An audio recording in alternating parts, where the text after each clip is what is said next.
Pursuant to the provision of Standing Order 41 of the National Assembly, I wish to convey to the House a message from the Senate regarding the approval of Engineer Javed Kome Njebere for appointment to the position of Inspector General of the National Police Service.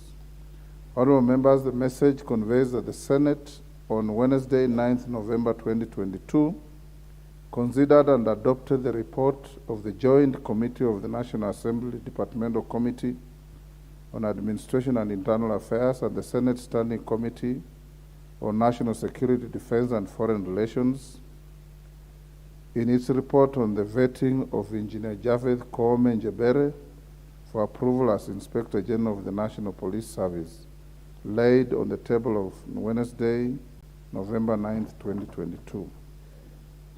Honorable members, you recall that on Thursday, 10th November 2022, this House also considered and approved the appointment of Engineer Javed Kome Njebere as the Inspector General of the National Police Service. Now, therefore, honorable members, the aforementioned approval by the two houses has since been conveyed to His Excellency the President by the Speakers of both Houses of Parliament, which then concluded the bicameral approval process. In this regard, Engineer Javed Kome Njebere has since been appointed as the Inspector General of the National Police Service, and the House is accordingly informed. Thank you. Order number 4, petitions.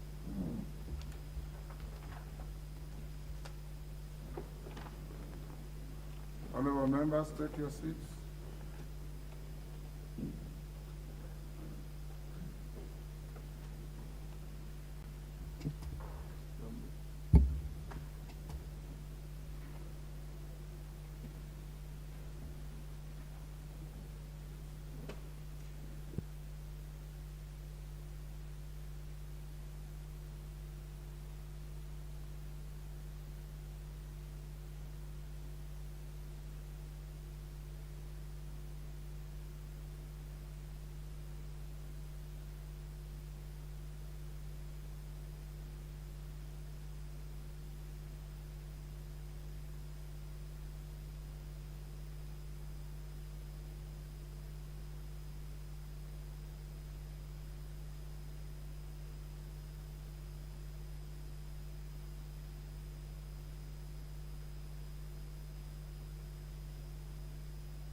Honorable members, there are members who had petitions in the morning who are not able to present them, and they were moved to the afternoon.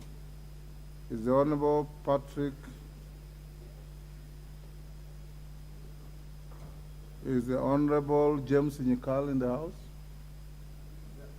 Yes, Honorable Nyikal, are you ready with your petition? Pardon? Give him the mic. Mr. Speaker, I thought it had passed, so I didn't. Okay. Okay. It had been put on the supplementary order paper of this afternoon. Are you ready? No. You are not. The Honorable Samuel Atandi, are you ready to present the petition of, on behalf of Ambassador Josephine Owor? Yes, Speaker, I'm ready. Caroline Otieno and Omonde Abonyo? Yes, I'm ready, Speaker. Go ahead. Thank you, Honorable Speaker. This is petition number 7 of 2022 regarding probable loss of investments in Cyton High Yield Solutions Platform. I, the undersigned, on behalf of Mrs. Ambassador Josephine Owor, Mrs. Caroline Atieno, and Mr. Omondi Abonyo, draw the attention of the House to the following. 1, that a company named Cyton Investments Limited, dealing in capital investments and real estate, placed adverts for one-bedroom apartments valued at 7.8 million Kenya shillings at a project named Ridge, the Ridge, under LR number 28223-3, along Kiambu Road in Kiambu County. 2, that investors who opted for off-plan arrangements started making their payments in 2017 and continued making regular payments as and when required. 3, that despite the very little activity on site, Cyton Investment Limited, through their representatives, kept explaining to investors verbally that they were finalizing other developments. 4, that investors made an initial installment of 10% of the sale value plus booking fee of 50,000 Kenya shillings. 5, that by year 2018, some investors who were paying by installment had paid each in excess of Kenya shillings 3.9 million, during which time it seemed the company had started experiencing internal financial problems since no construction ever started. Number 6, that those who feared for their investments and started asking for refunds were told they would incur a mandatory 10% loss on their deposits. 7, that in September 2019, when many investors began seeking refund, the company announced that it would put the money in its substitute platform, i.e. Cyton High Yield Solution, for 1 year to earn interest at 18% and then start refunding. Number 8, that in 2020, the company began blaming COVID-19 pandemic interruption and promised to refund the investors in 2021, during which time they kept sending statements to show interest was being earned. Number 9, that later an administrator was appointed and the company continued to experience financial difficulty, and to date nothing has come to fruition with regards to investors' money, nor has the REACH project taken off. Number 10, that notwithstanding this debacle, the company has ostensibly kept their posts alive on social media platforms on investment analysis to dupe the investors and unsuspecting Kenyans that it is liquid and in optimum operational capacity. Number 11, that the company has been trying to sell off some of its properties in vain and might thus dissolve with depositors' money. Number 12, that efforts to ensure the company honors the agreement with the investors have not been productive, despite further engagement with the Capital Markets Authority. Number 12, that efforts to ensure the company honors the agreement with the investors have not been productive despite further engagements with the Capital Market Authority, CMA. Number 13, that the matter in respect of which this petition is made is not pending before any court of law or constitutional body. Therefore, your humble petitioners pray that the National Assembly, through the Public Petitions Committee, 1, engages Cyton Investment Limited and its partners to clarify how they intend to fulfill the agreement with the investors of the aforementioned REACH development project. Number 2, holds the Chief Executive Officer, the CEO of Cyton, as responsible for mismanagement and secures the timely refund of investors' money. Number 3, engages the Capital Markets Authority, CMA, to establish how they intend to operationalize the investor compensation fund to grant compensation to investors who suffer pecuniary loss resulting from the failure of a licensed broker, stockbroker or dealer to meet his contractual obligations as stipulated in Section 18(1) of CMA Acts. And lastly, makes any other suitable recommendations it deems fit in addressing the issues raised in the petition. And your petitioners will ever pray. Thank you, Honourable Speaker. Honorable Atande, listening to your petition, it does appear like there is a fraud and obtaining money by false pretenses. Have you advised your constituents to seek assistance from the criminal justice system?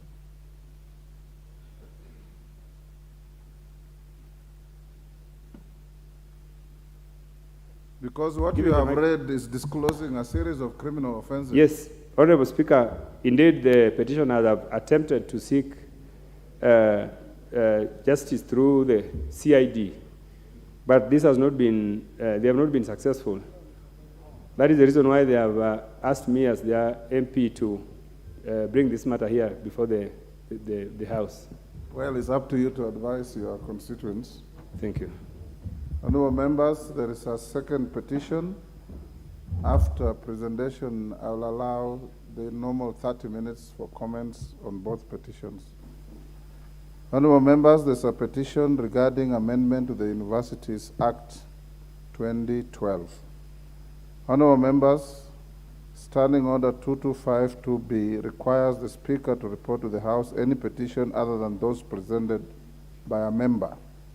Further, Article 119 of the Constitution provides for the right of any person to petition Parliament to consider any matter within its authority, including petitioning the House to enact, amend, or repeal any legislation. In this regard, honourable members, I wish to report to the House that my office has received a petition from Mr. Patrick Kaberia of identity card number 223194888 calling for amendment to the Universities Act 2012 in order to provide for the engagement of alumni associations and other stakeholders in resuscitating, rejuvenating, and supporting public universities in Kenya. The petitioner, who introduces himself as the Executive Director of PAWA Africa, a civil society organization specializing in socioeconomic development and governance, bemoans what he terms as the sad state of public universities in the country. He highlights poor leadership, mismanagement, deteriorating debt levels, lack of inclusivity, lack of accountability, failure to comply with the gender and regional balance, and inadequate public participation as some of the ills facing these institutions of higher learning. In particular, he views the exclusion of alumni associations and other stakeholders in decision-making as a root cause of this ongoing concern, which has led to some universities to face near collapse, auction of university property, as well as public ridicule. He is thus convinced that involvement of alumni associations will go a long way in addressing the aforementioned challenges, as well as in securing support, national pride, prosperity, and global competitiveness of universities through the resultant improvement in quality standards and management.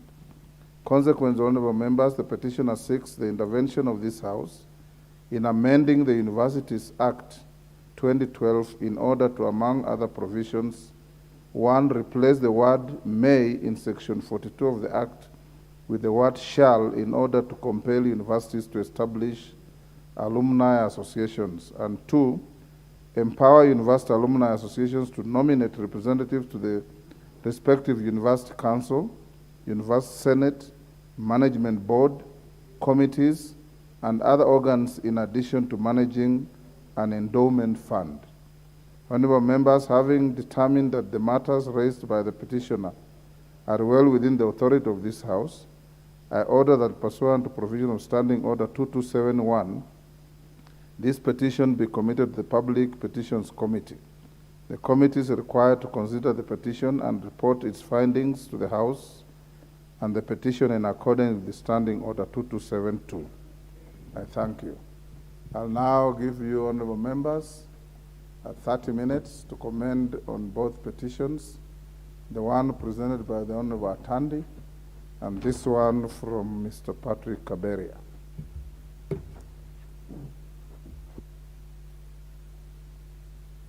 Wanda. As usual, the screen is full.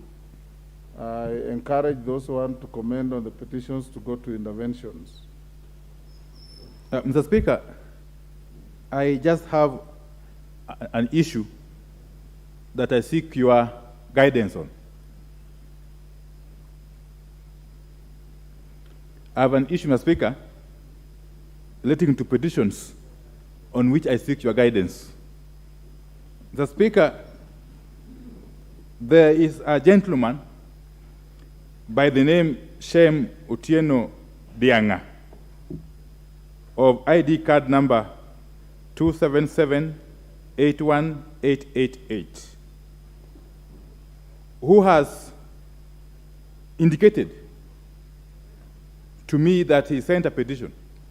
Indeed, he sent 3 petitions to this House, petitions dated 17th October 2022, which petitions were duly received by the National Assembly Main Records Unit on the 25th October 2022.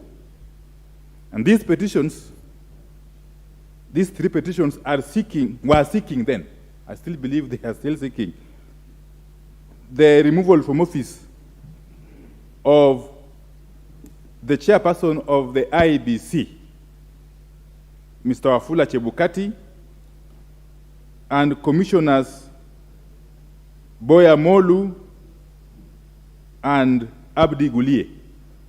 Mr. Speaker, this petitioner is wondering why his petitions have not been acted upon. But to the best of my recollection, no such petitions have been presented on the floor of this House. So I'm seeking your guidance as Speaker. What could have happened if indeed these petitions reached Parliament? They might not have reached your office, perhaps. Is it possible that these petitions are lying somewhere within the precincts of Parliament? And could you therefore direct that they be presented before the House, for the House to act on them accordingly, Mr. Speaker? Accordingly. Because, Mr. Speaker, I'm saying this in view of the fact that yesterday we did have certain petitions presented before this House concerning a certain set of commissioners of the same IBC.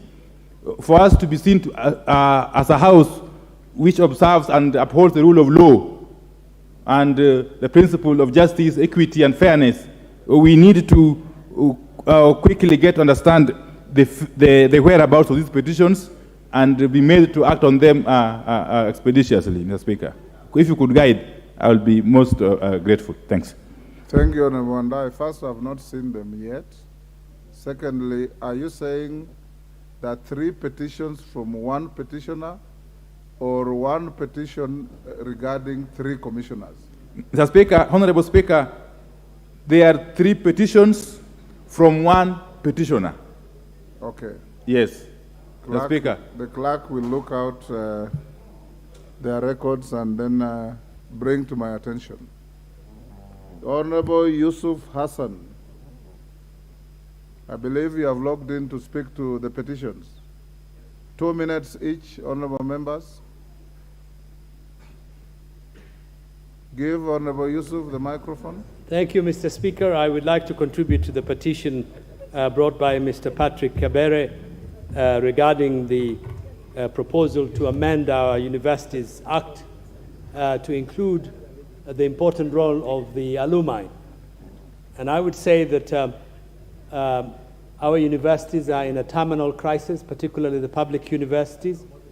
And he has rightfully said they are facing serious problems of funding, and they're underperforming.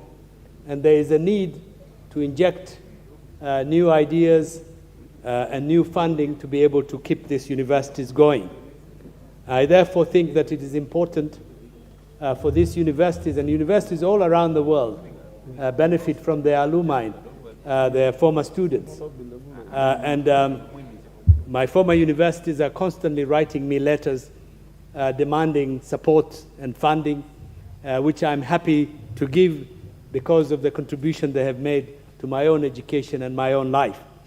And so I have no doubt that a university like the University of Nairobi, which is one of the biggest and the most successful of the universities in Eastern Africa, can benefit from its alumni and can get enormous contribution in terms of funding as well as ideas into those universities that have that benefit of having alumni students.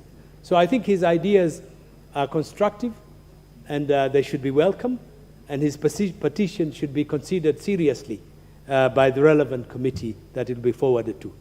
Thank you, Mr. Speaker. I support his petition. Honorable Hassan. Honorable Oundo. Thank you, Honorable Speaker. Allow me to comment on the petition presented by Honorable Atandi on behalf of the investors.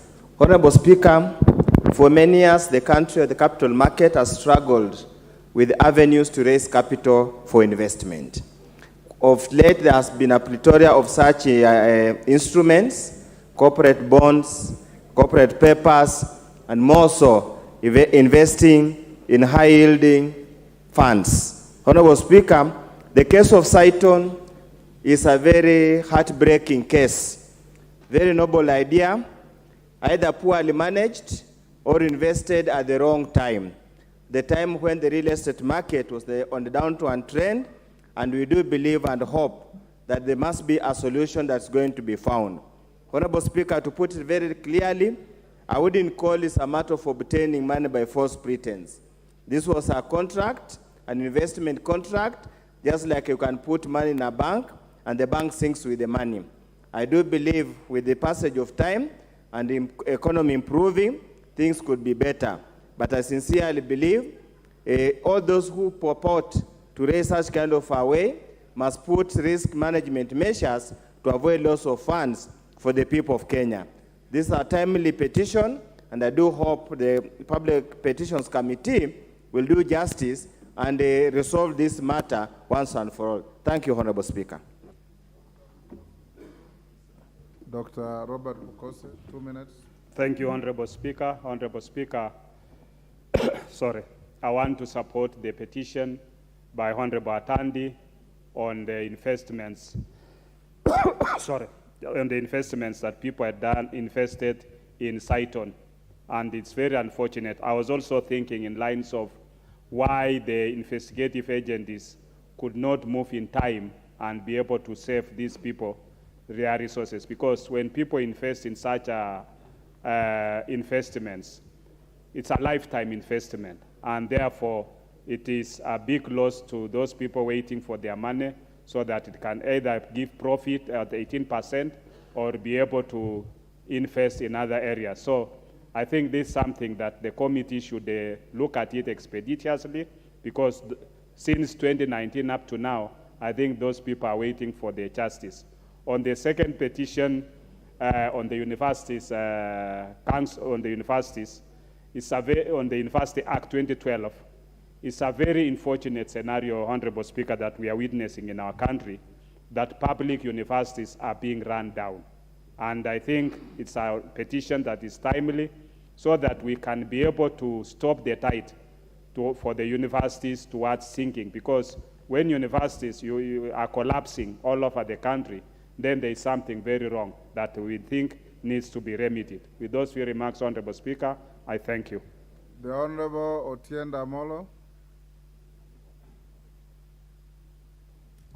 Thank you, Mr. Speaker. Mr. Speaker, first to comment on what the Honorable Pio and I was speaking to.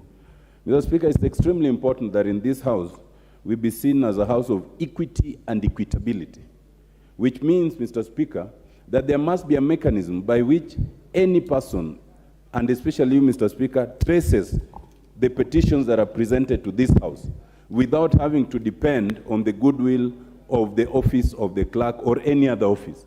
And I suggest, Mr. Speaker, that you might put in systems that even members can see the petitions, therefore they do not have to repeat petitions that have been presented. On the petition read by Honorable Atandi, as I understand it, Mr. Speaker, it is a private contract issue. But the main theme and thrust of his petition is the failure by the public regulatory authority to regulate. And this is something that has happened in this country many times with insurance companies, with banks, and now with investment companies. And so even as he properly advises his constituents, Mr. Speaker, I urge that you still commit it to the appropriate committee to consider the failure of regulatory authorities. Lastly, Mr. Speaker, on the petition to involve, alumni associations, Mr. Speaker, you and I, and many of us here, went to the University of Nairobi. If we started counting the number of people who have gone through that university, they'll rank in their millions. Inherent in that petition is the assumption that alumni associations are run independently, they are run competently, and that they consult us. I don't know which member here is often consulted by our alumni association. I think that that would be putting an undue burden on the universities. Thank you, Mr. Speaker. Honorable Lillian Kogo. Thank you so much, Honorable Speaker, for giving me this afternoon opportunity to add my voice to the petitions on the floor of the House. I want to speak to the petition that has been raised by the Honorable Atandi, my MP, my mother's MP. It's really very unfortunate that Kenyans endeavor and work very hard to have investments in various systems, but unfortunately, we also have schemers, Honorable Speaker, who target the money that Kenyans hardly work for and earn and want to invest, and some of them choreograph to run away with this money. It is important, Honorable Speaker, that this petition is committed to the right petition in the floor of the, through your office, the committee, so that this matter is looked at seriously and Kenyans are saved their hard-earned earnings and they get back their investments. Two, on matters alumni participating in the various management systems or universities, I rise to support that petition because nobody would want to see the school through which they went that made them who they are collapse. And if we put people who went through those universities, I got my 3 degrees from Egerton University, I'm getting a 4th one from the University of Nairobi. I would want to see these universities last forever and other people also benefit from the training that I've gotten from these universities. It's important that alumni are involved in the activities of the universities, and we need to protect our universities, Honorable Speaker. Our universities are collapsing, and as a house, we need to come up strong as leaders and as legislators to protect our universities. I thank you, Honorable Speaker. Johanna Ngeno. Thank you, Mr. Speaker. I also wish to add my voice to these 2 petitions. Number one, Mr. Speaker, is a petition on the issue of land, issue of properties by the stated company, Mr. Speaker, which I think there has been that problem in the country, Mr. Speaker, where most of the companies, especially these building companies, build houses and start selling before even they raise from the ground, Mr. Speaker. And along the way, the company collapses. And there is no surety that the money which has been spent or the money which those people have paid is returned. So I think a law should be put in place, and this one is for us, members of this House, that anybody who wants to sell before proper construction must have a collateral, must give a collateral to the buyer that in case that particular company collapses, whatever will be sold. On the second petition, Mr. Speaker, on the universities, just like what my colleagues have said, most of the universities are almost collapsing. Mr. Speaker, and these are universities which are being paid, which are taking a lot of money from even students who are doing parallel courses. You can imagine a student who is paying 200,000 a year, and we have a variety of students around 5,000 paying the same amount. But the universities are struggling. They are still not performing well. I think we should include the proposal of alumni in the management of the university so that they can ensure universities work so well. I thank you, Mr. Speaker. Marwa Kitayama.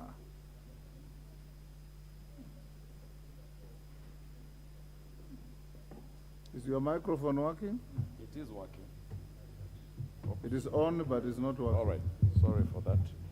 Thank you, Mr. Speaker, and this one is too short also. All right. Now we are at the same level. Thank you, Mr. Speaker. Mr. Speaker, I rise to support the statement by the petition that as read by Mr. Honorable Atandi. Mr. Speaker, Saiton is just a small example of what is going on in this country, especially in the built environment space.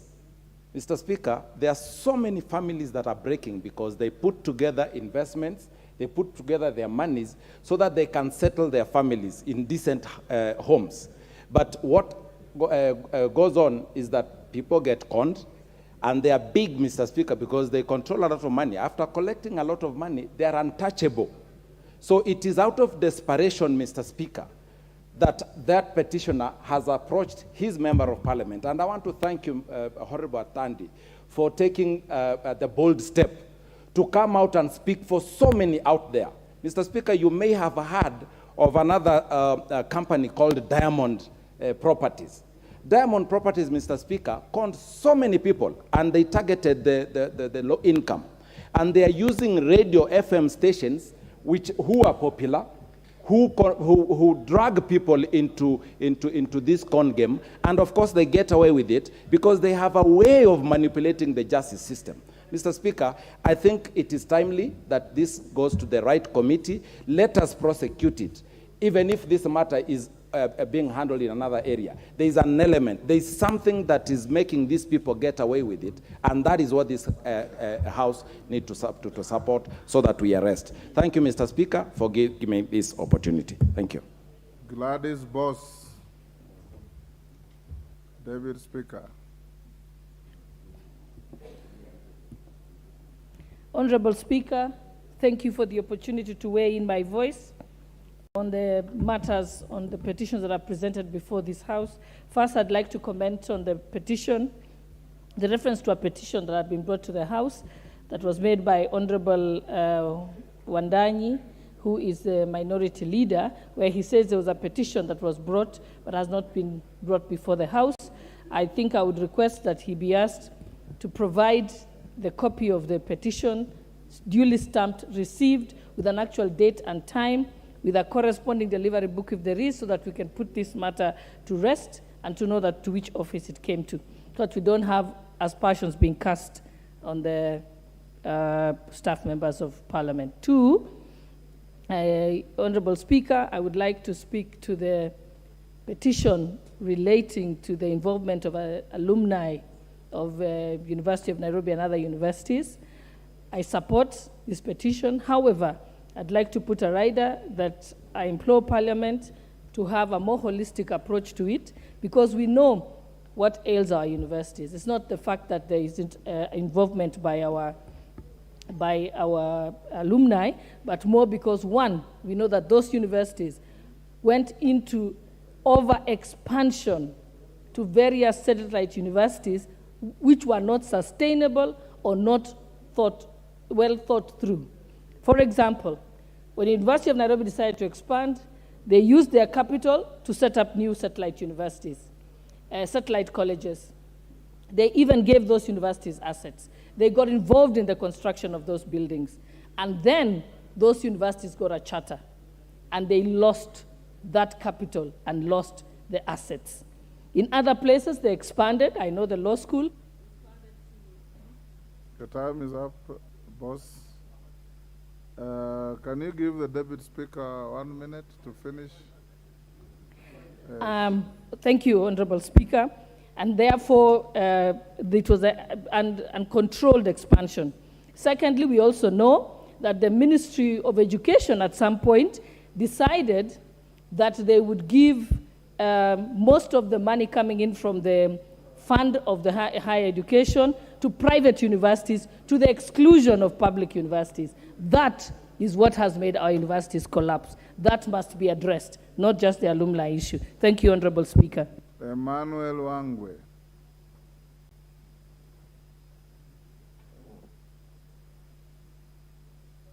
Give to the Honorable Wangwe the microphone. Use the one that... Thank you, Honorable Speaker. Honorable Speaker, I just wish to comment on two petitions, the one by Honorable Atandi and that one on education, Honorable Speaker. About that of Honorable Atandi, I wish maybe, Honorable Speaker, to urge the committee that you will entrust with that petition, not only to enclose itself on what Honorable Atandi has said, as requested, but also go beyond and look at the origin of the issues touching on Kenyans losing money, commonly known as the pyramid schemes. The origin of this issue began with the pyramid schemes, where Kenyans lost a lot of money. So if we can treat the disease from that time, it will be easy for the regulatory authorities, Honorable Speaker, at least to give proper guidance in terms of how to manage future investments. Honorable Speaker, about the petition on education, it is my issue that we request the committee that will look into the petition to be cautious. We have two institutions in every university, that's the University Council and the University Senate. Honorable Speaker, if at all we allow alumni to mingle with issues to do with University Senate, is likely to compromise the output of the product that we have in universities. But if at all we'll allow the alumni to maybe support the University Council in terms of management of resources and sourcing for more resources to run the university, that might work. Otherwise, Honorable Speaker, I beg to support the two petitions, and we'll look forward to seeing the reports back in the House, and we'll see how to contribute. Thank you, Honorable Speaker. The Honorable Russell. Thank you very much, Honorable Speaker. Honorable Speaker, I wish to comment on these two petitions. Firstly, that presented by Honorable Atandi. On the face of it, this looks like a gross fraud that actually the investigative authorities should have dig deeper and brought culprits before a court of law.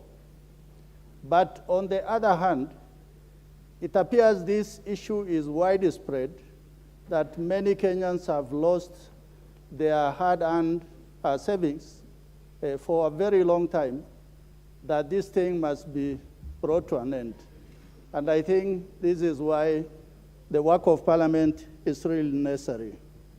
On the issue of petition on universities, I think our public universities are no longer universities of first choice because they are underfunded. There's problem of leadership. And also, young Kenyans are reluctant to go to public universities because they are not able to finish their studies in the appropriate time. So for that reason, what the petitioner is really asking is, can you Kenyans who have benefited from this institution come forward and help out? I think Parliament is best placed because this is where we allocate resources. And we must see, do we need to allocate more resources or we address leadership of this institution? Thank you, Honorable Speaker. Honorable Raso Ferdinand Wanyonyi, you'll be the second last. Mr. Speaker, thank you very much for the chance. And I just want to make a comment on the university. I think sent by Mr. Patrick somebody, I heard, and I want to include the alumni in the council and Senate in the public university.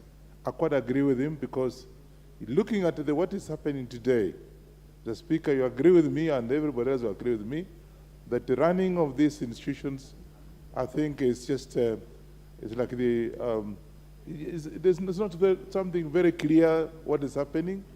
You have this High Education Loans Board, which these members pay through their CDF, what have you, and on top of that, again, the CDF, and I can tell you, we have a problem because of lack of direction. So we get some of the old members here who have been in some of the schools, like the University of Nairobi, where I'm alumni, and many other people here. I think things will change. And therefore, I support that petition. And I think let's go ahead and have members who have been in these universities joining the council to be able to assist in directing the activities in these particular universities, particularly Nairobi University, where I went. Things are very, very different. You look at what is happening, you can't believe. So I support Patrick. Let's do something about us joining, those who are here, joining. If you're asked to go to join the Senate, please do that. Thank you so much. Thank you. The last, yes, one day, I see. On a point of order, on this matter, yes. What is out of order? Can you give the Honorable Minority Leader microphone? Mr. Speaker, following my earlier comments, I wish to table the petitions that I had alluded to much earlier in my comments. Honorable Andai, yes, you are out of order. Those petitions are not on the floor. But she has challenged me. She was contributing. She didn't ask you to table. She asked me to provide evidence. She said you had not shown any evidence. And I have them here now. If you have evidence, yes, take them to the clerk. Very good. Yes. Very good. Take them to the clerk. I'll give the last opportunity to Mr. Honorable Joseph Cheriot from Kipkelion. I'll give you 2 minutes. Thank you.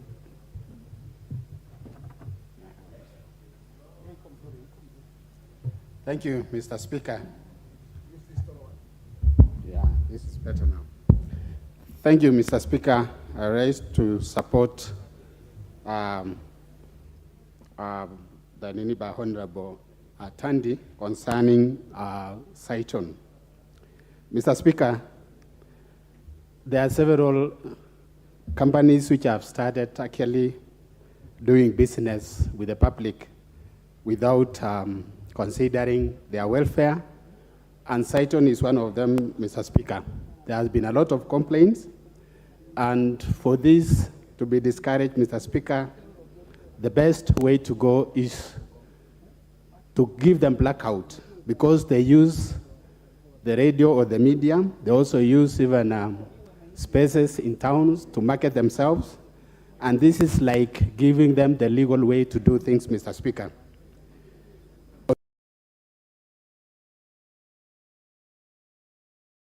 Also has to be done to such companies to know whether they have the capacity to run such business or to construct houses, Mr. Speaker. By doing this, Mr. Speaker, I think we are saving Kenyans so that they are not going to be drained financially. And as we've heard, Mr. Speaker, this has caused a lot of havoc to families, and many families have actually broken because of that, Mr. Speaker. For that reason, I support the question from Mr. Athandi, Mr. Speaker. Thank you.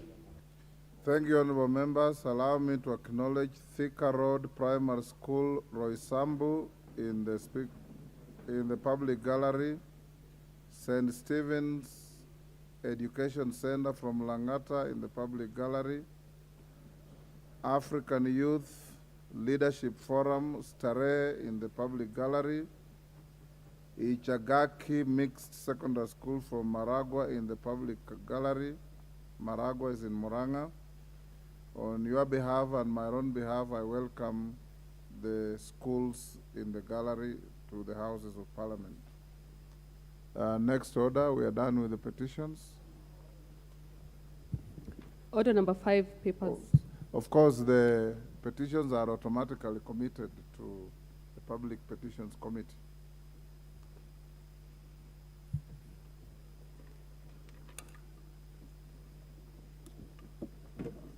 Majority Leader. Thank you, Honorable Speaker. Honorable Speaker, I beg to lay the following papers on the table of the House today, Wednesday, November 16, 2022, afternoon sitting. 1, report to Parliament on all new loans contracted by Government of Kenya from 1st May 2022 to 31st August 2022 from National Treasury and Planning.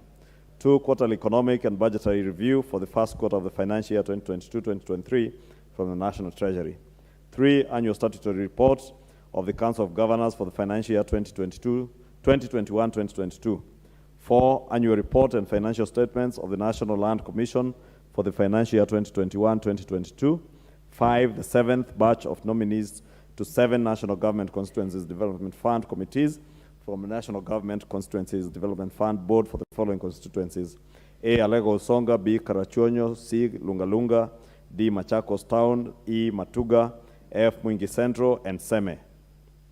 6, reports of the Auditor General and financial statements in respect of the following institutions for the financial year ended 30th June 2021 and the certificates therein: Pyrethan Processing Company of Kenya, Masai Technical Training Institute, Kipsoen Technical and Vocational College, Kajiado West Technical and Vocational College, Kajiado East Technical and Vocational College, Chepsirei Technical and Vocational College, Kapcherop Technical and Vocational College, Kenya Airports Authority, Kenya Civil Aviation Authority, National Drought Management Authority, National Youth Service, the Asset Recovery Agency, Water Services Regulatory Board, Universities Fund, National Commission for Science, Technology and Innovation, National Council for Nomadic Education in Kenya, National Industrial Training Authority, National Museums of Kenya, Kenya Rural Roads Authority, Rural Maintenance Levy Fund, Veterinary Medicine Directorate Council, Kenya Fisheries Service, Kenya Plant Health Inspectorate Service,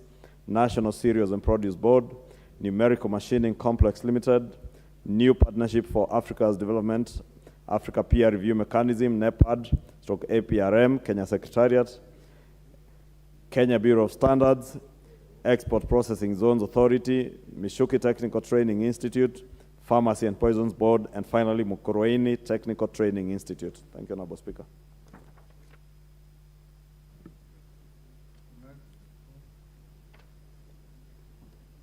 Order number 6, notices of motion. Order number 7, questions and statements.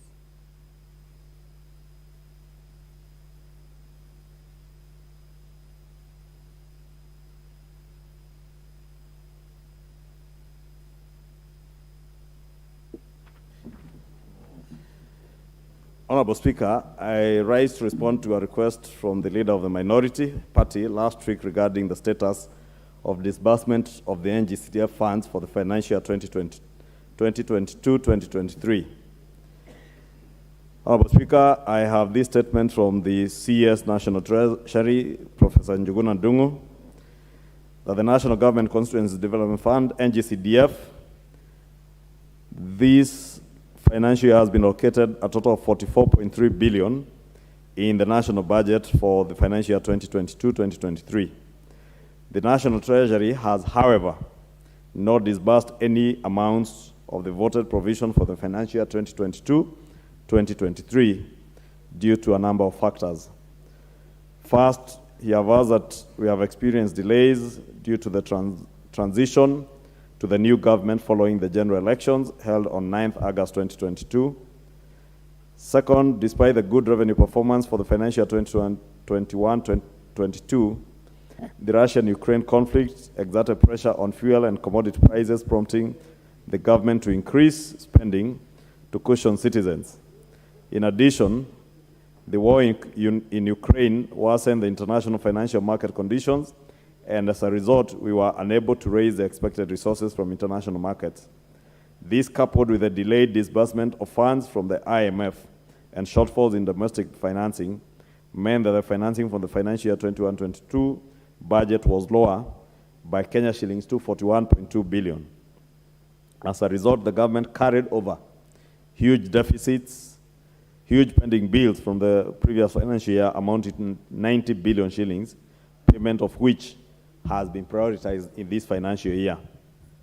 Secondly, the government is facing expenditure constraints and pressures from fuel subsidy, drought mitigation interventions, and salary budget shortfalls, as well as new priority programs for the incoming government, such as the establishment of the Hustler Fund, fertilizer subsidy, and pensions. The additional expenditure pressures are estimated at 117 billion. The National Treasury has, however, taken measures aimed at unlocking financing from both external and domestic markets, and there has been notable improvements. Going forward, therefore, the National Treasury will be able to reduce the outstanding unfunded exchequer requests. The National Treasury has also taken note of the Supreme Court decision on petition number 1 of 2018, delivered on 8th August 2022, in which a declaration was made that the CDF Act of 2013 was unconstitutional. It is not clear what the implication of this court decision is on application of NGCDF Act of 2015.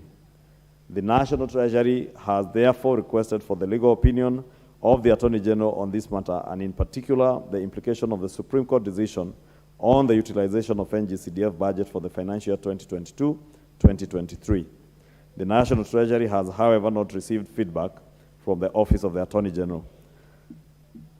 Finally, subject to the legal advice from the Office of the Attorney General, the National Treasury commits to disburse Kenya shillings 2 billion to the NGCDF every week, effective the week starting 21st November 2022. That statement, Honorable Speaker, is from the CS National Treasury. However, Honorable Speaker, as members may have noted from the statement, the National Treasury avers that they are preparing after getting an opinion, and he says subject to the opinion of the Attorney General, the National Treasury and Economic Planning will embark on a disbursement plan aimed at disbursing at least 2 billion shillings. And I think this is what they have done when there has been a shortfall in terms of how much has been disbursed, is to prepare to disburse 2 billion shillings on a weekly basis to help catch up. But members may note that there is that proviso on subject to getting an opinion from the Office of the Attorney General. And Honorable Speaker, I do not want to dwell on that subject a lot because we have had discussions outside this plenary, Honorable Speaker, and I am aware we are yet to engage. And being that the matter is still in court on NGCDF Act of 2015, it will be important, even as we engage, Honorable Speaker, that we encourage the National Treasury, I think the AG's office is just across the road from the National Treasury, to quickly walk to the AG's chambers, get that opinion, and be able to advise the committee. And I would really want to encourage members that we leave this matter largely to be dealt with through committee. And I want to encourage Honorable Speaker or ask that the chair of the NGCDF committee does immediately write to the Attorney General and the National Treasury CS, inviting them to a meeting between the two offices of the CS National Treasury and the Attorney General, and in one sitting they can thrash out the issues that are there, so that whatever opinion the AG may have, members can engage in committee with either the Cabinet Secretary for National Treasury and also the Attorney General, so that if there are any challenges, even the matters that are before the courts, either with the 2013 Act or even with the NGCDF Act, they can be able to engage at the committee and maybe advise us through the normal channels or even in plenary through a report on what actions that we ought to take. Honorable Speaker, it may not also be lost on members, and I think you had a communication to the effect on the debate that we have had on the proposal by the Honorable Mule and the Honorable Gishimu Githinji on NGCDF and GAF. And since there are challenges, and we may not bury our heads in the sand that there are no challenges, those challenges persist, and they are real, and therefore it is an engagement that I would really want us to ask the House that we do engage in another forum, either through committee and in the other informal engagements that we are embarking on, so that we don't jeopardize even all the other engagements and the matters in court. Thank you, Honorable Speaker. Thank you, Honorable Majority Leader. I'll give only to the man who raised it, the Honorable Opio and I. Thank you very much, Mr. Speaker. Mr. Speaker, first and foremost, I want to caution fellow members that the foot tamping is premature. If you listen carefully to the statement by the Honorable Chungwa, you will realize that there's nothing totally, that has been committed by the CS National Treasury in terms of the disbursement of NGCDF. But let me say this, Mr. Speaker. Mr. Speaker, once this House approves budget estimates and goes further to pass an appropriations bill, which is eventually assented to by the President to become an appropriations act, it is incumbent upon the National Treasury to release funds for purposes of effecting those budgetary proposals. Mr. Speaker, as we speak, and from the statement by the Honorable Kimani Chungwa, there is no evidence whatsoever that the National Treasury, CS, or anybody else for that matter, has been served with a court order stopping them from disbursing the NGCDF funds, pursuant to the Appropriations Act that this House duly passed. Mr. Speaker. Mr. Speaker, this House doesn't act in vain. We don't come here and sit and act in vain. We come here and do serious business. And there is nobody whatsoever under the sun who can veto what this House has passed unless a court of law expressly guides otherwise, Mr. Speaker. Mr. Speaker, therefore, and I have the ruling here, by the way, the orders given by the Supreme Court on petition number 1 of 2018 are so express. They don't need any further interpretation. They don't. And the courts don't give orders to be interpreted again by lay persons, Mr. Speaker. Mr. Speaker, therefore, the idea that the CS National Treasury is still seeking some advisory opinion from the Attorney General on this very straightforward matter is basically to take this house in circles. It's a circus, Mr. Speaker. And therefore, I want this house to stay firm and stamp its authority. And demand that the National Treasury disburses the NGCDF funds in accordance with the Appropriations Act without any further delay, Mr. Speaker. Today or tomorrow. Today. Mr. Speaker, this is a very serious matter. And when I spoke here last week, the media were misinterpreting what I was saying. I was not saying that we shall go on strike. No, we don't go on strike. We are too serious to go on strike. But we can stop business, Mr. Speaker. This is the House of Parliament. This is the House of the representatives of the people of Kenya. We can stop business until and unless the energy CDF funds are disbursed. And let nobody think that they can intimidate us. We can never be intimidated as a House, Mr. Speaker. And I want to call upon, Mr. Speaker, that you allow a few of my colleagues to make comments on this matter. It's a very serious matter. This is so serious matter that it cannot wait for anything else. It can be debated until the evening, Mr. Speaker, until the cows come home. Thank you, Mr. Speaker. Can't tell who wants to speak to this matter.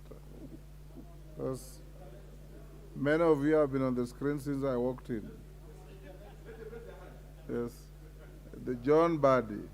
I'll give you two on either side. Then we go to other business. Thank you, Mr. Speaker. Mr. Speaker, as I appreciate the response which has been given through the majority leader, although I could read his body language, he was reading response from the ministry and he was not so convinced. Mr. Speaker, there is something that bothers me. And I think even in the executive, especially Treasury, is not interested in releasing CDF. The reason why I say so is if the order that the court gave, assuming it was served on the Treasury, was for the 2015 Act, and it is clear that the other Act, 2013 Act, and it's clear that the other one, the same people who challenged the 2013 Act went to court to challenge the 2015 Act. That is an admission by the petitioners that the 2015 Act has not been ruled on by the court.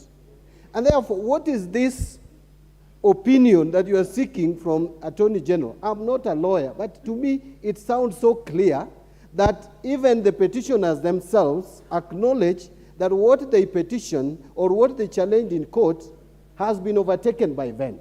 And therefore, why are we waiting for this matter of 2015 Act to be ruled on, so that again we are caught in a state where we are asking whether to amend the Act again? So, Mr. Speaker, mine is this simple, that I would urge the majority leader, because he is the point of interaction between this House and the executive, to advise the executive, if they need the advice, that we have said that the law is with them.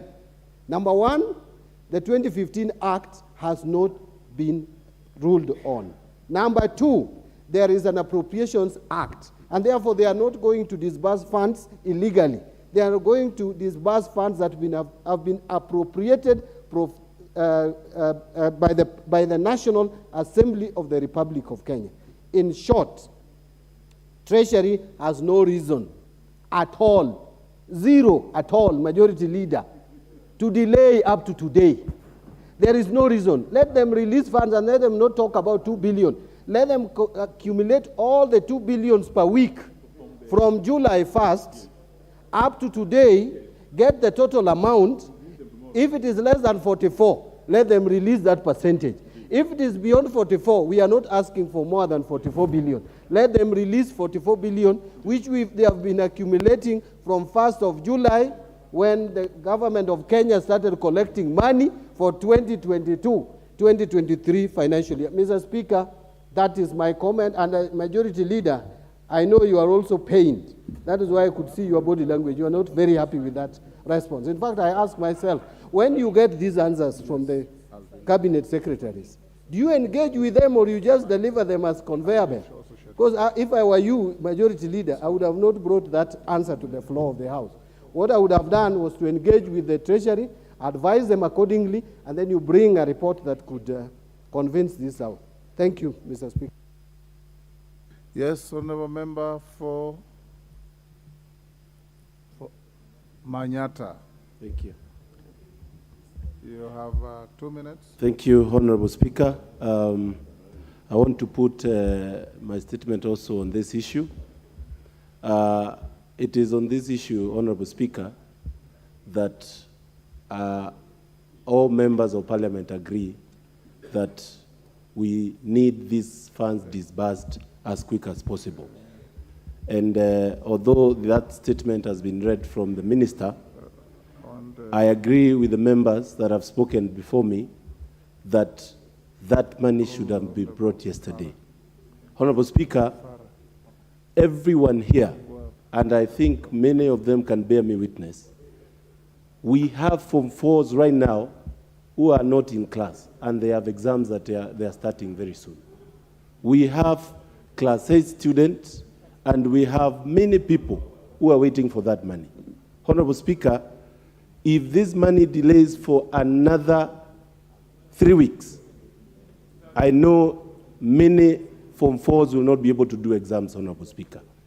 It is fair, and it is just fair, to have this money disbursed so that these members, and Honorable Speaker, the new members of Parliament are even more confused, because to them, they had promised so many things that they will do with the CDF money.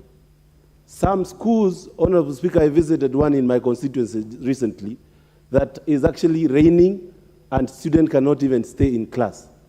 We have a lot of work we want to do, and I would really request the majority leader to go back to the minister in charge of Treasury and get a better term and condition on the issue of CDF.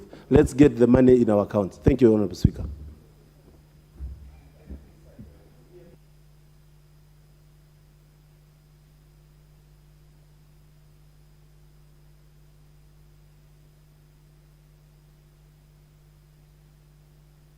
A moment, honorable members. Give me a moment to get this business. Okay. The Honorable Waitan. Thank you very much, Mr. Speaker. I think this is a very crucial issue, Mr. Speaker, and it has really caused a lot of pain in the constituencies because students who have, earlier been paid by CDF have been staying at home. They have been chased. And you see, that makes the members of Parliament elected August 2022 to be far much different than our predecessors. People see us as if maybe we have eaten up the CDF. I think this is not an issue where we are, as a house, we are begging. We are not begging this money. We want this ministry to release these funds. They have no excuse at all. The judgment that was made by the Supreme Court is the 2013 Act, not 2015. This money as quickly as possible. Otherwise, we are going to stop any business in this house. We are not going to conduct any business. We will stop everything until and unless they release this money. Thank you very much, Mr. Speaker.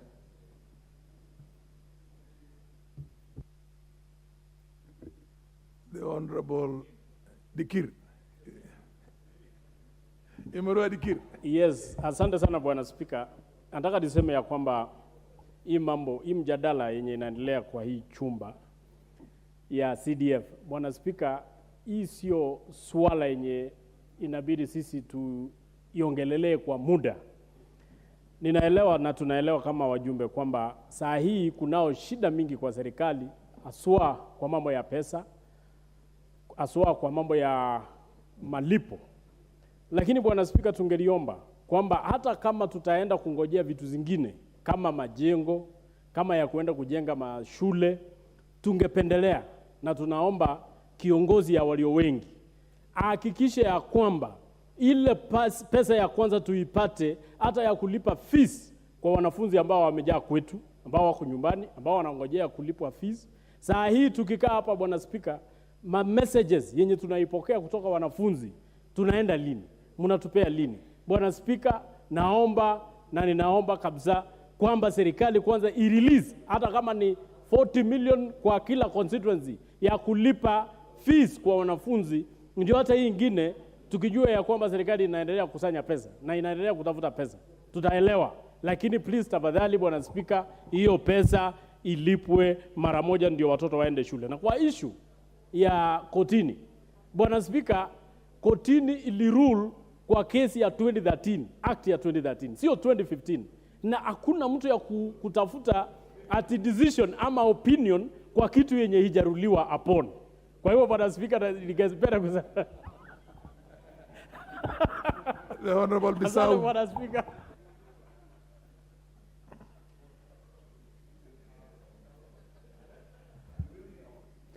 Proceed. Thank you, Mr. Speaker, sir.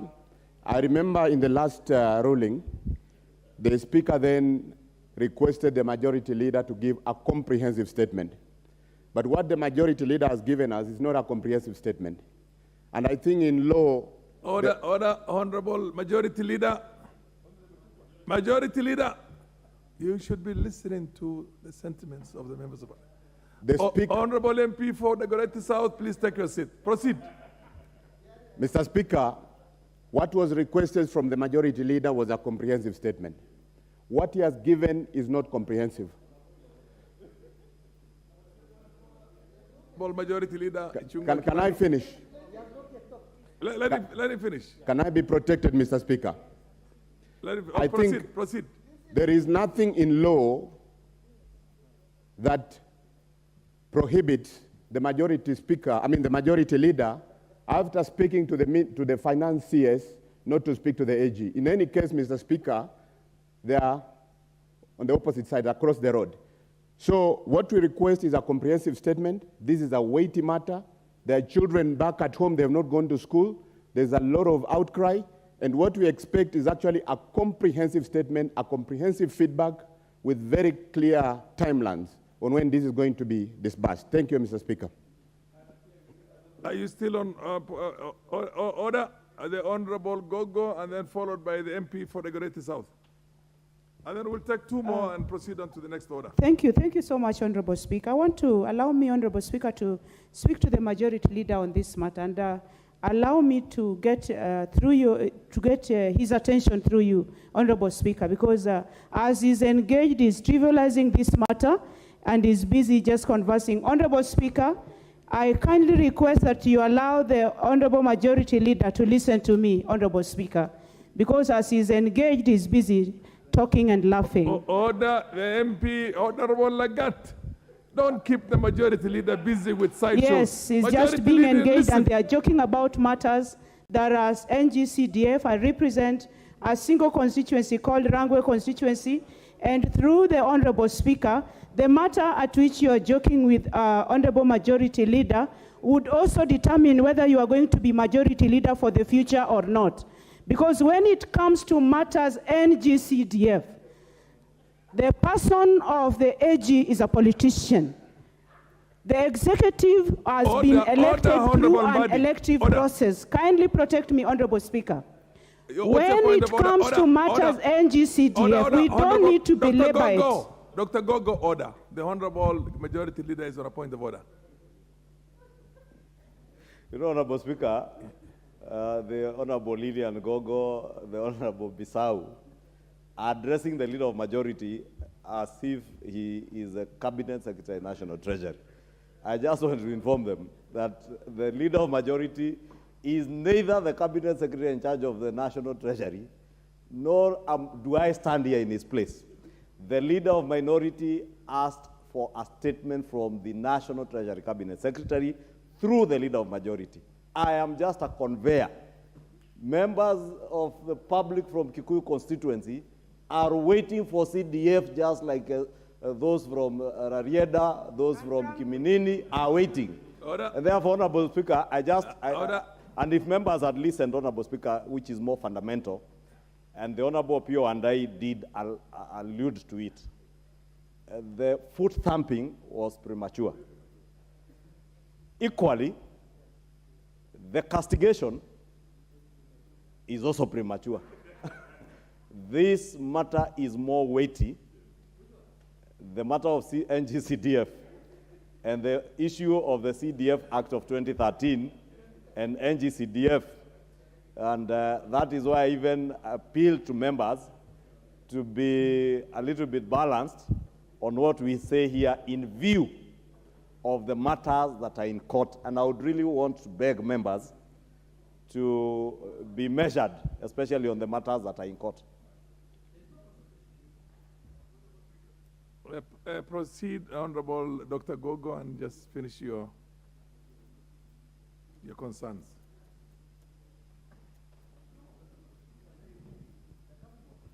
Thank you. Thank you so much, Honorable Speaker. At least now, the Honorable Majority Leader is responsive. And when he is required to give a statement on the floor of the House, Honorable Speaker, it is only responsible that it is expedited in a manner that is convincing to members. And when it comes to matters, NGCDF, Honorable Speaker, of course we know there are people who run to court. These people run to court because whether Kenyan children go to school or not, they don't care. But for all I care is that the Honorable Majority Leader should speed up whatever he's doing. We need a comprehensive report, a matter expedited in a way that these monies are going to be disbursed to the various constituencies so that our children who are stranded at home with their parents can go to school. I thank you, Honorable Speaker. The MP for the Greater South.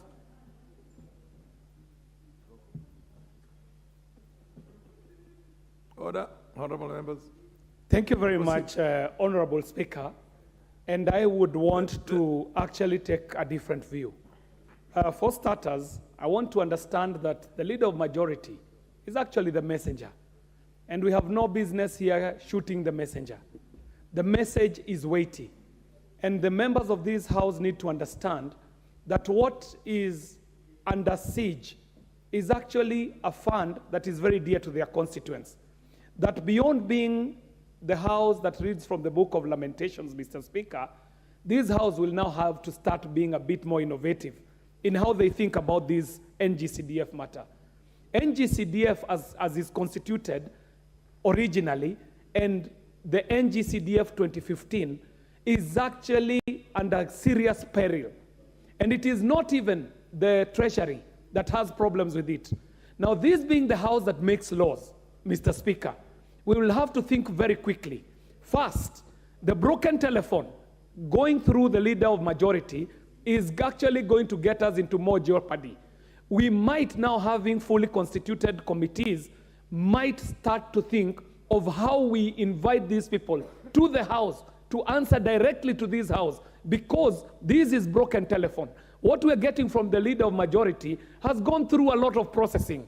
It came from the courts, went to the Treasury, now has to go to the AG. I think these people can appear in person before this committee urgently. We are able to summon them. Secondly, Mr. Speaker, we might need to think of how to reconfigure NGCDF substantially. We might need to even think of how to properly bring it under the purview of this parliament.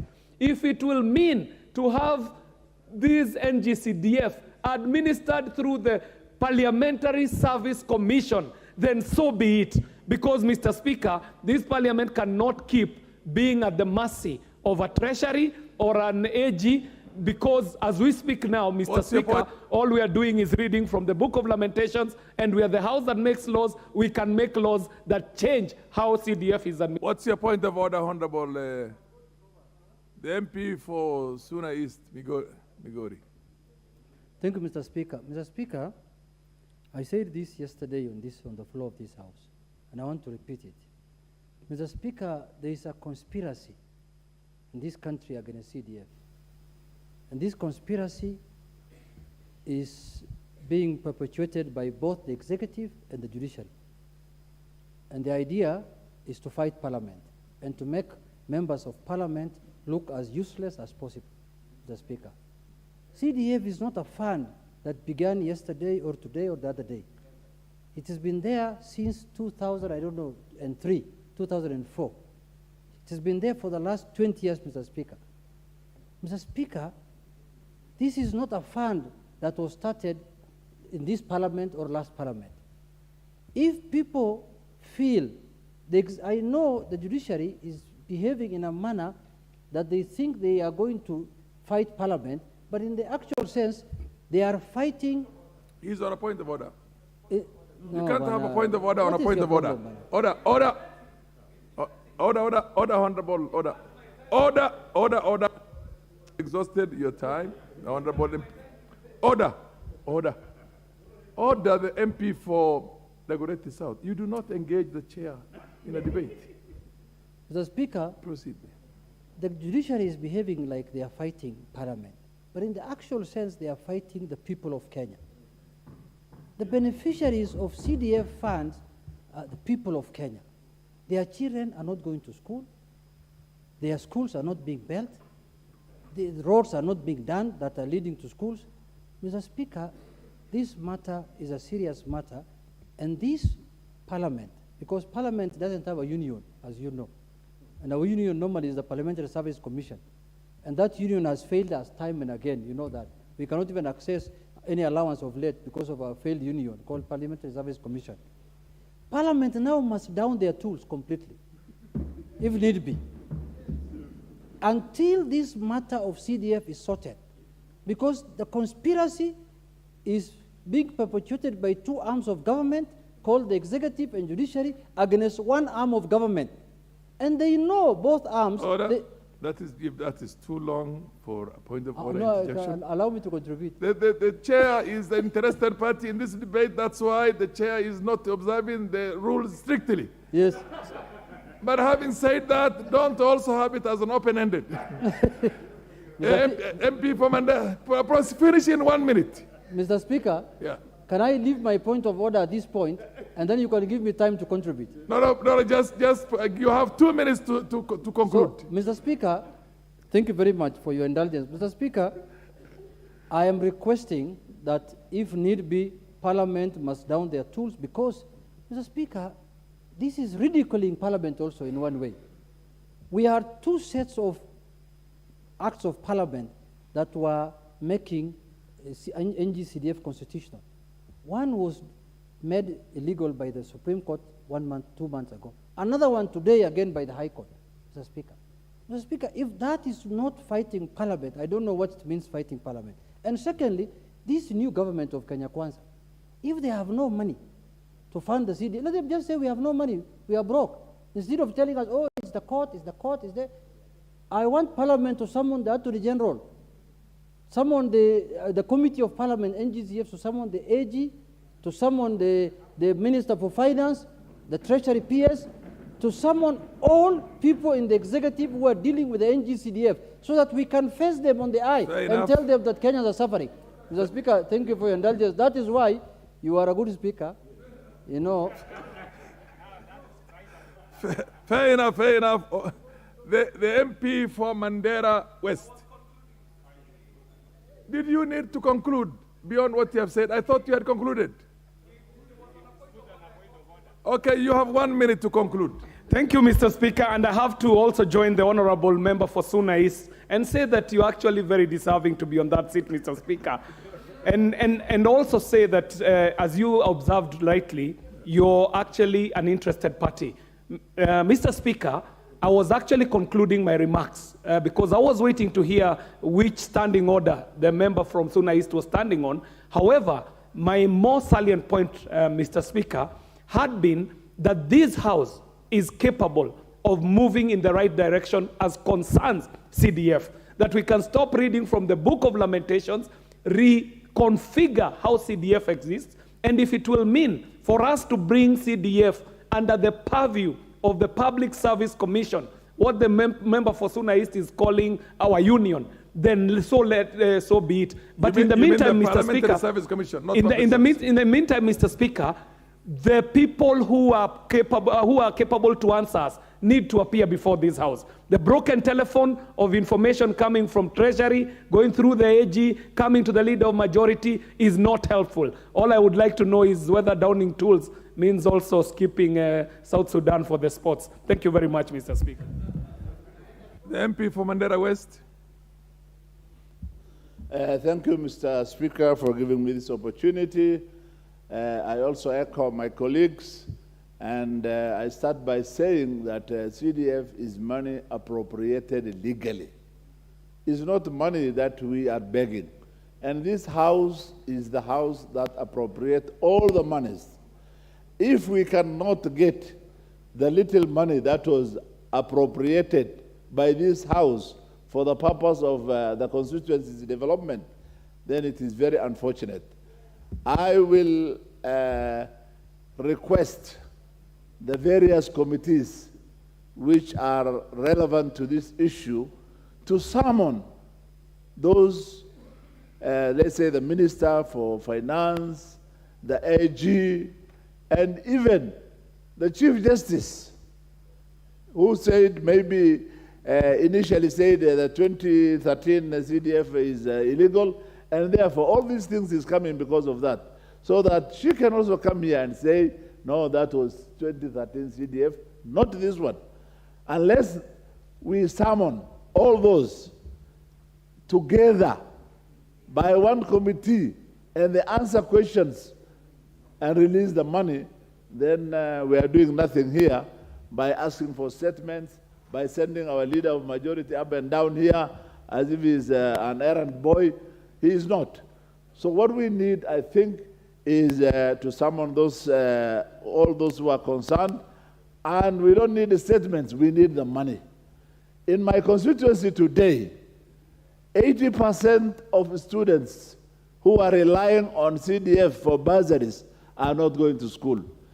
All livestock and livelihood are lost because of drought, and therefore, in the next maybe 2 years, there will be nobody going to secondary school, there will be nobody coming to the universities, and therefore, there will be no education system. There will be a serious break within the education system.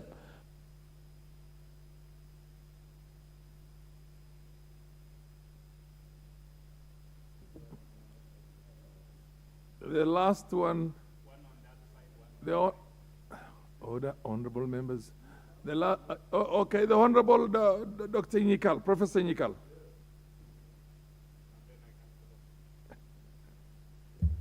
Thank you, Mr. Speaker.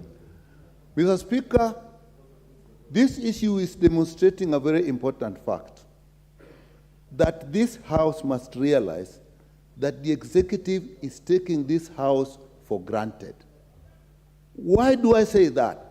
Look at the communication that has come from the leader of majority. The way CDF issue has been going on, it is an issue that is well known within the whole government, and the magnitude is known. It is not possible that the cabinet secretary is going to give a reply without actually making consultations.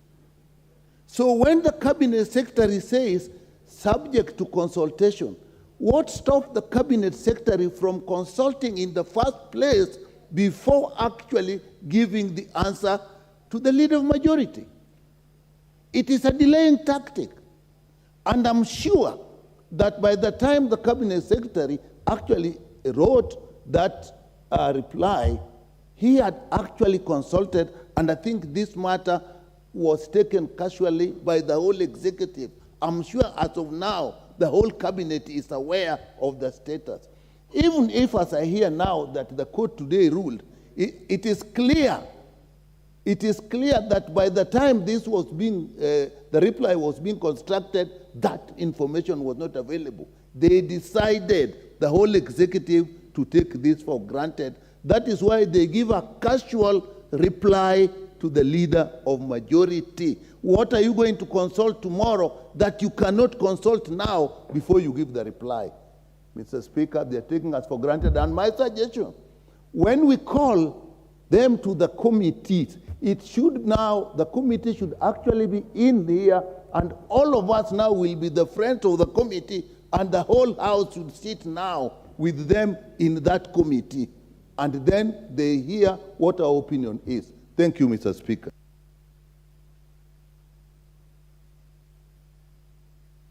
The last one for Dr. Bukose.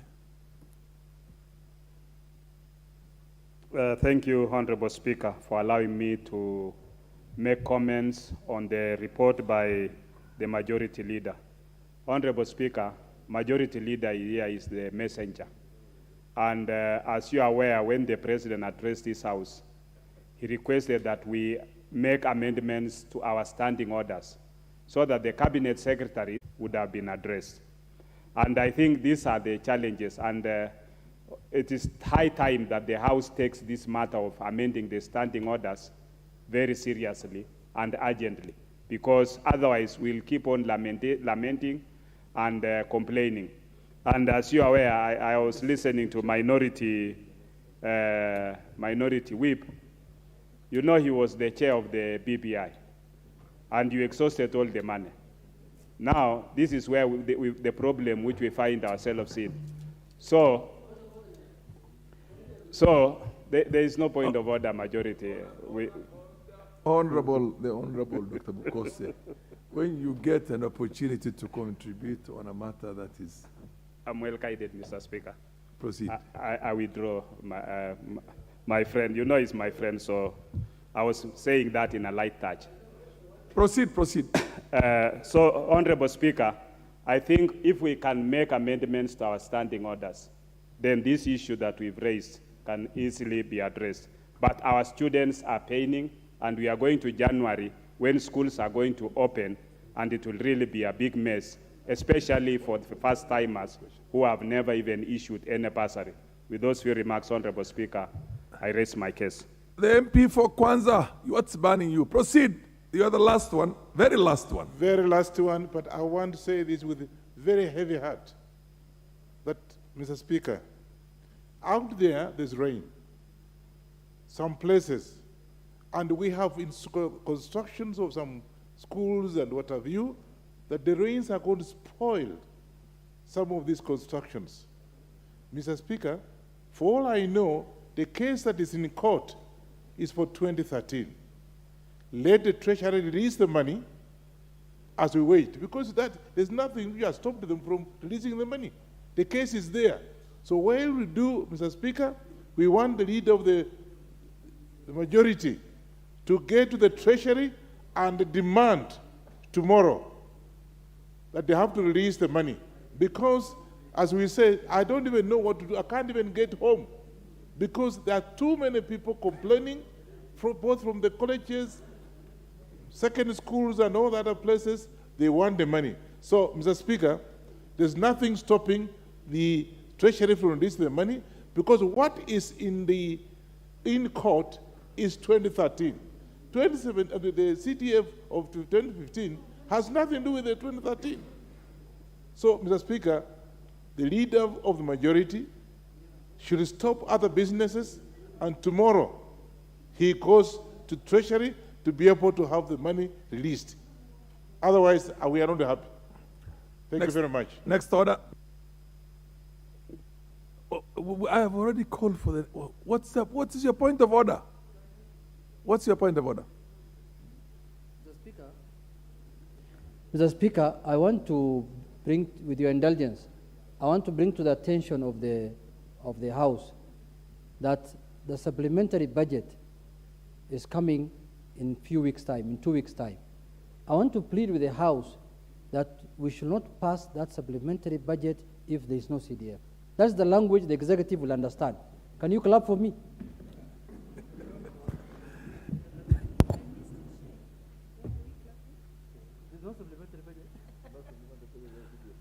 The Honorable Member for Kabuchai, Majimbo Kalasinga.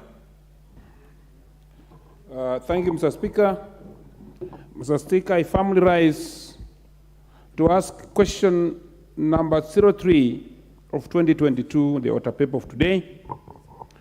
Mr. Speaker, could the Cabinet Secretary provide a status report on the circumstances that led to the loss of 25.5 million shillings, Mr. Speaker, meant for the coffee farmers who supplied coffee to Nakoyonjo Coffee Factory, Mr. Speaker, in March 2022, allegedly through a robbery at Ushirika Bank branch in Kapchai constituency. To Mr. Speaker, could the Cabinet Secretary state whether the incident was reported to the relevant authorities and what is the status of the investigations into the disappearance of the money, Mr. Speaker? Thirdly, Mr. Speaker, what actions has the ministry taken to expedite the payment and compensation, if any, to the affected farmers, Mr. Speaker, from Kapchai, from Nakoyonjo Coffee Factory? Thank you, Mr. Speaker.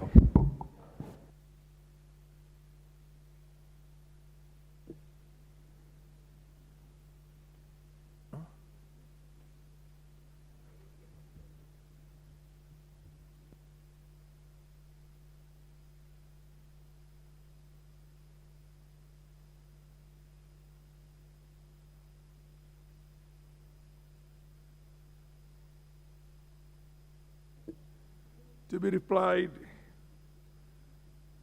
before the Departmental Committee on Trade, Industry and Cooperatives.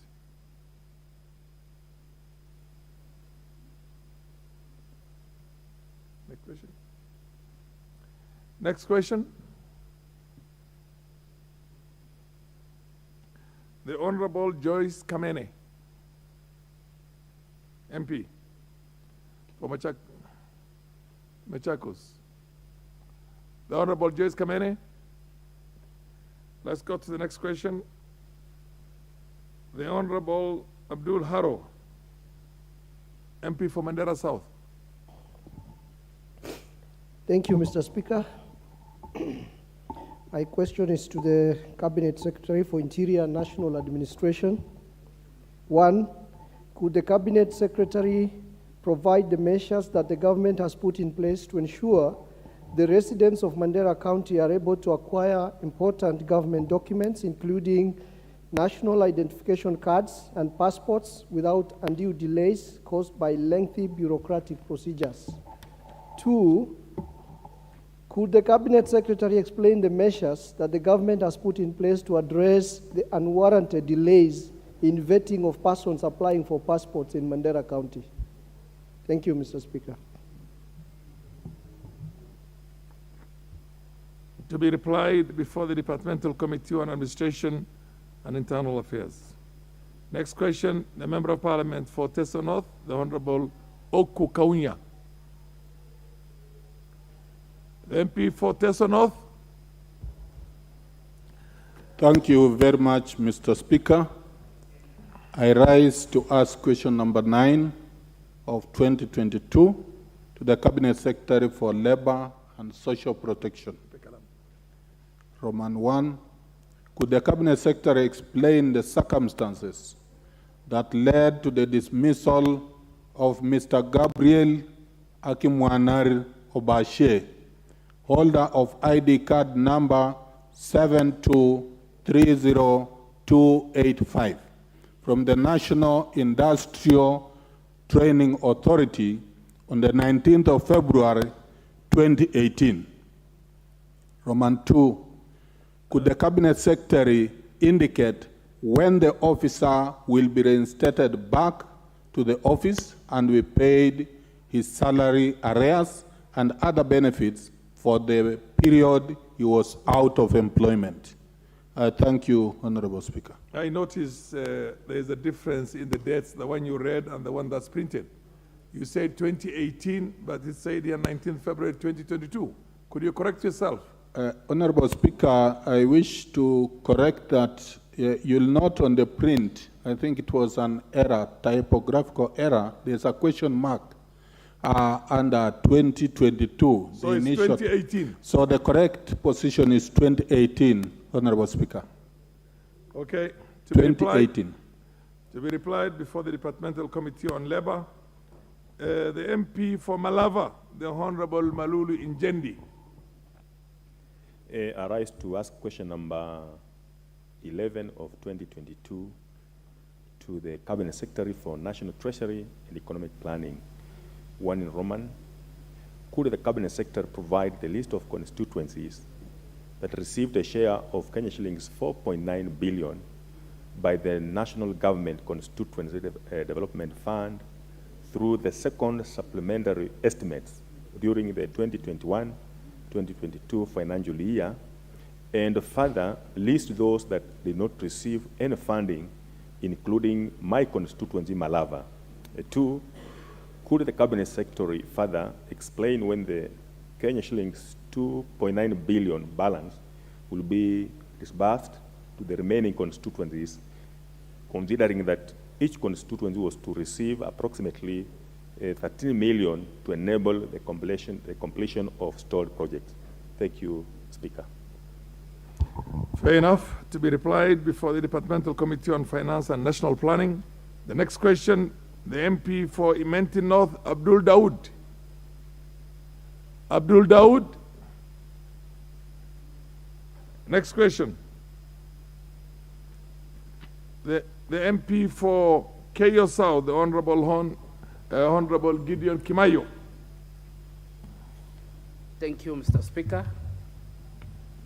I rise to ask question number 13 of 2022 to the Cabinet Secretary for Mining, Blue Economy, and Maritime Affairs. Question number 1, could the Cabinet Secretary provide details of persons and organizations that surrendered land to Flospa Mining Company Limited in 1974 to pave way for mining in Elgeyo Marakwet County, particularly in my constituency of Keyo South?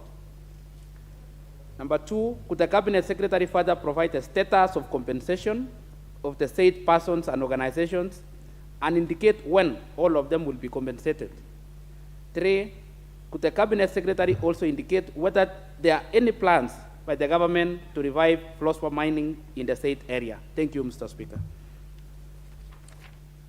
To be replied before the Departmental Committee on Environment, Forestry and Mining. The next question, the MP for Funyula, the Honorable Dr. Jambo Undo. Thank you, Honorable Speaker. Pursuant to Standing Order 42A5, I rise to ask the following question directed to the Cabinet Secretary for Lands, Public Works, Housing, and Urban Development. 1, could the Cabinet Secretary explain why the registered land and property owners and their agents, as are contemplated under Land Registration General Regulations 2017, are unable to obtain official searches as required under Section 34 of the Land Registration Act Number 3 of 2012, that is required for any disposition of property? 2, could the Cabinet Secretary explain why there has been inordinate delay in preparing releasing official searches or certified copies of titles acquired and registered under the now repealed Registration of Titles Act, Cap 281, the Government Lands Act, Cap 280, and the Land Titles Act, Cap 282. 3, could the Cabinet Secretary further explain why all properties registered in the Republic of Kenya pursuant to Section 7 and 8 of the Land Registration Act Number 3 of 2012 are not uploaded in the online platform of Are Disasa, and when will the process be completed? Thank you, Honorable Speaker. Fair enough. To be replied before the Departmental Committee on Lands. Honorable members, for those who are not who did not ask their questions, we'll go a second round, a final round. Member for Machakos County, the Honorable Joyce Kamene. MP, the Honorable Joyce Kamene. Question dropped.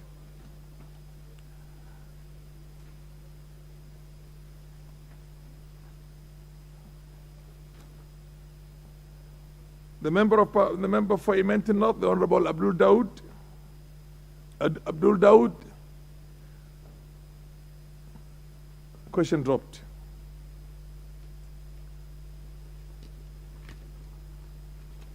Honorable members, we go to the next order. Order number 8, the Independent Electoral and Boundaries Commission Amendment Bill National Assembly Bill number 49 of 2022, first reading. A bill for an act of parliament to amend the Independent Electoral and Boundaries Commission Act and for connected purposes. Order number 9, motion, tree planting along the roadsides and road reserves. Resumption of debate. Who was on the floor? There was no one on the floor. I presume that the list I have here are members of parliament who would want to contribute on this motion. The MP for Marakwet West. Thank you, Mr. Speaker, sir, for giving me an opportunity to present pursuant to this motion on tree planting along the roadsides and road reserves. Mr. Speaker, sir, this will help in terms of environmental protection. Mr. Speaker, if you look at the rate of forest deforestation in this country, it is at an alarming rate.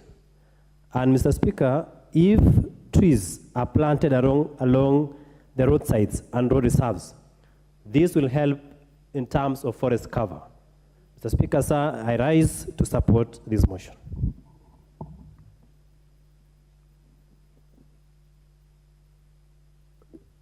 Fair enough.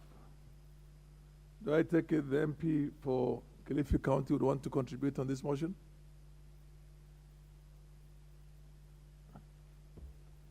Asante Mheshimiwa Spika, nami naunga mkono hoja hii ya kupanda miti, na nikiwa katika kamati ya environment, Mheshimiwa Spika, ni jukumu letu tuone ni vipi tutaongeza upandaji wa miti, na hasa zile sehemu ambazo sahizi kunanyesha. Viongozi wetu si barabara kuu peke yake, barabara zote katika wards kama watahusishwa, manake upandaji wa miti na kamati ya environment iko nationally na kule kwa county. Kwa hivyo viongozi wetu MCAs kama watahusishwa pia, ili zile barabara ndogo ndogo katikati ya wodi zetu zitaweza kupandwa miti, nafikiri tutafikia kile kiwango kikubwa cha upandaji wa miti milioni 10 na zaidi kwa muda mchache. Mheshimiwa Spika, pia nataka kuzungumzia jambo moja, jambo limepita, nilikuwa nimekuhusisha pale mwanzo kuhusu pesa za NGCDF. Leader wetu wa upande wa wengi bungeni alizungumzia tu upande wa zile pesa kuhusiana na maeneo bunge peke yake. Nataka kuzungumzia pesa za wawakilishaji wa kike ndani ya majimbo yetu 47. Mheshimiwa Spika, sisi hatuna kesi kotini kuhusiana na pesa za ngafu. Zimecheleweshwa, na ni ombi langu tuone ni vipi waziri wa fedha Mheshimiwa Ndung'u aweze kutoa hizi pesa za ngafu. Mheshimiwa Spika, pia sisi tunalipa karo za shule. Tuna miradi na watu wetu, kina mama, vijana na ndugu zetu wanaishi na ulemavu. Wana uhitaji mwingi sana na wanategemea viongozi wa kike, yani women reps, kama mimi kutoka Kilifi waweze kusaidika. Na vile hatuna kesi kama vile ya NGCDF iko, sisi twamuomba waziri aweze kupeana hizi pesa kwa haraka kabla tujaenda likizo, tuone vipi tutaweza kusaidia. Tuna wanafunzi Mheshimiwa Spika, kule Kilifi mimi niko na wanafunzi wa full scholarship wanaenda kufanya mtihani, pesa zao hatujamaliza kulipa.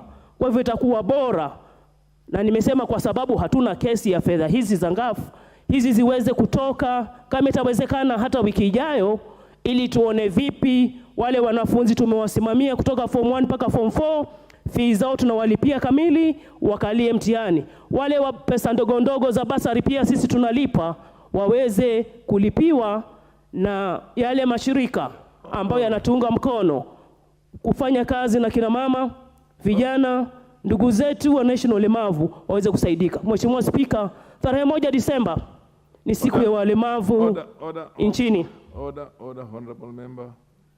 Order, you've had an inordinately long leeway on this because of the sensitivity of the thing, but there is no relevance to this. Thank you, Mr. Speaker. The MP for Kisawini, Rashid Bedzimba. Asante Mheshimiwa Spika. Hata mimi nilibonyeza kidude kitambo ili kusudi nizungumzie swala la CDF, lakini sikupata nafasi. Lakini labda uniruhusu dakika moja tu kusema kwamba ni vyema waachilie hizo hazina kwa sababu zinasaidia wengi sana kule mashinani.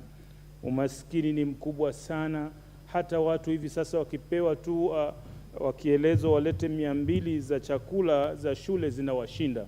Kwa hivyo ni vyema sana waachilie hizi fedha, zinasaidia watu maskini, hali ni ngumu, kazi hakuna, wanategemea hiyo. Kwa hivyo sioni sababu ya waziri wa fedha kusema kwamba anaenda kutafuta ushauri kwa waziri mkuu, kwa mkuu wa sheria, kwa sababu haijashtakiwa NGCDF.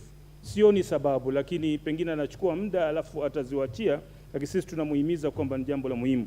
Kuhusu upande wa upandaji wa miti, Mheshimiwa Spika, upandaji wa miti kando ya barabara ni muhimu sana, kwa sababu miti inasaidia kuchukua hewa chafu na kuhimiza na kuiachilia hewa safi ile ambayo sisi sasa tunatumia. Miti imesaidia sana, ndio kaona kwamba afya za watu wengi mahali kuna miti zinakuwa imara kuliko mahali hakuna miti. Ukaangalia upande wa miti ikipandwa barabarani, miti barabarani ama mitaani inasaidia umumunyikaji wa ardhi.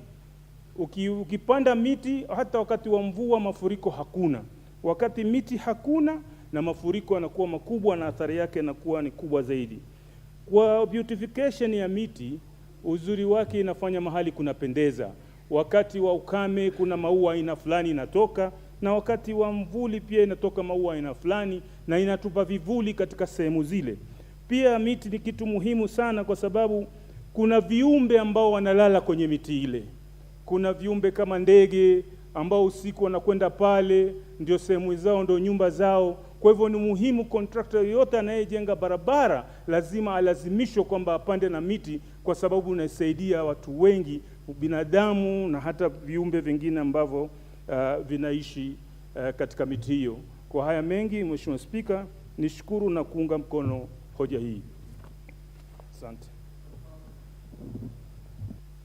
The Member of Parliament for Mosop, the Honorable Abraham Kirwa.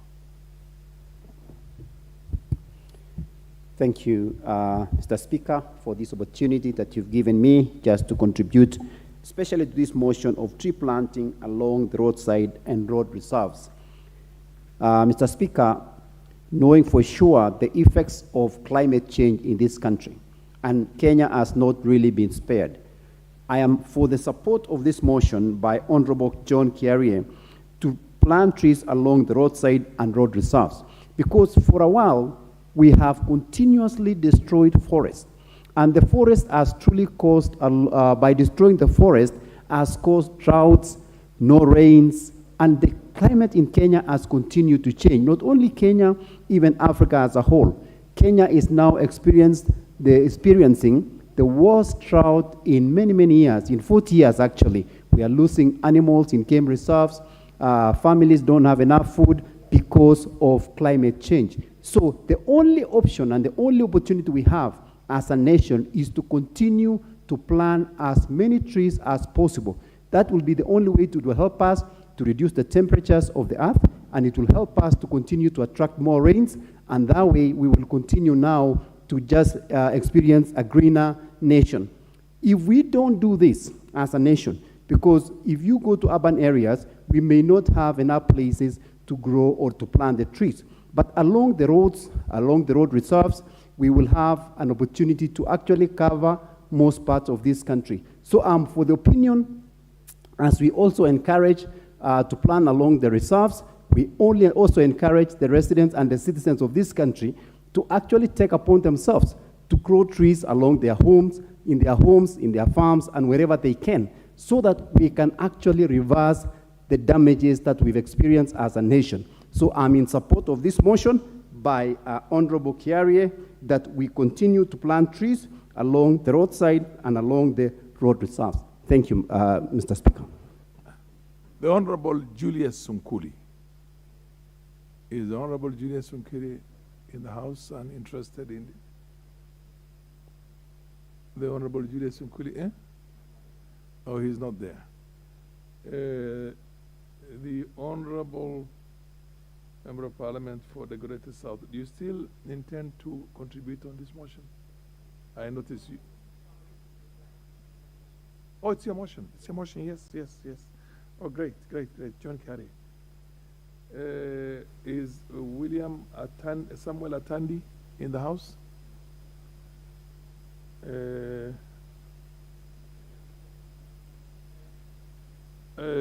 MP for Isiolo, is it? Oh, the MP for Kuria East. Proceed.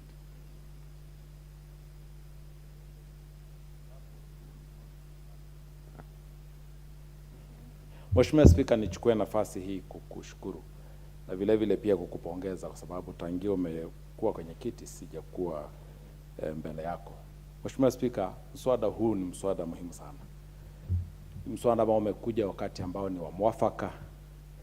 Mheshimiwa Rais juzi, siku za hivi karibuni, amesema kwamba katika namna yake ya kutaka kuongeza upanzi wa miti atapeana certificate kwa wale watakaofanya kazi hiyo kwa namna fulani au kwa njia ambayo itaridhisha sana.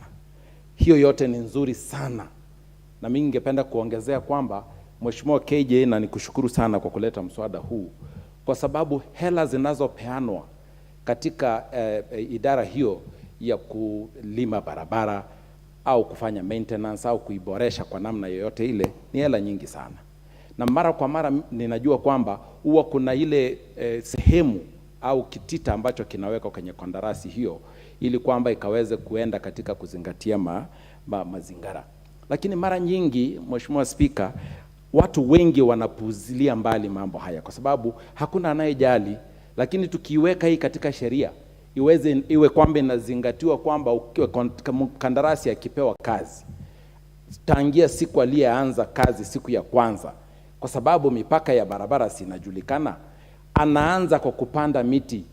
Ikiwa kwamba barabara hiyo itakuwa kwamba inachukua labda tuseme mwaka mmoja kujenga labda au miaka miwili, mti huo akiutunza yeye kwa gharama ya serikali, itakuwa kwamba kufikia wakati huo utakuwa mti umekuwa mkubwa.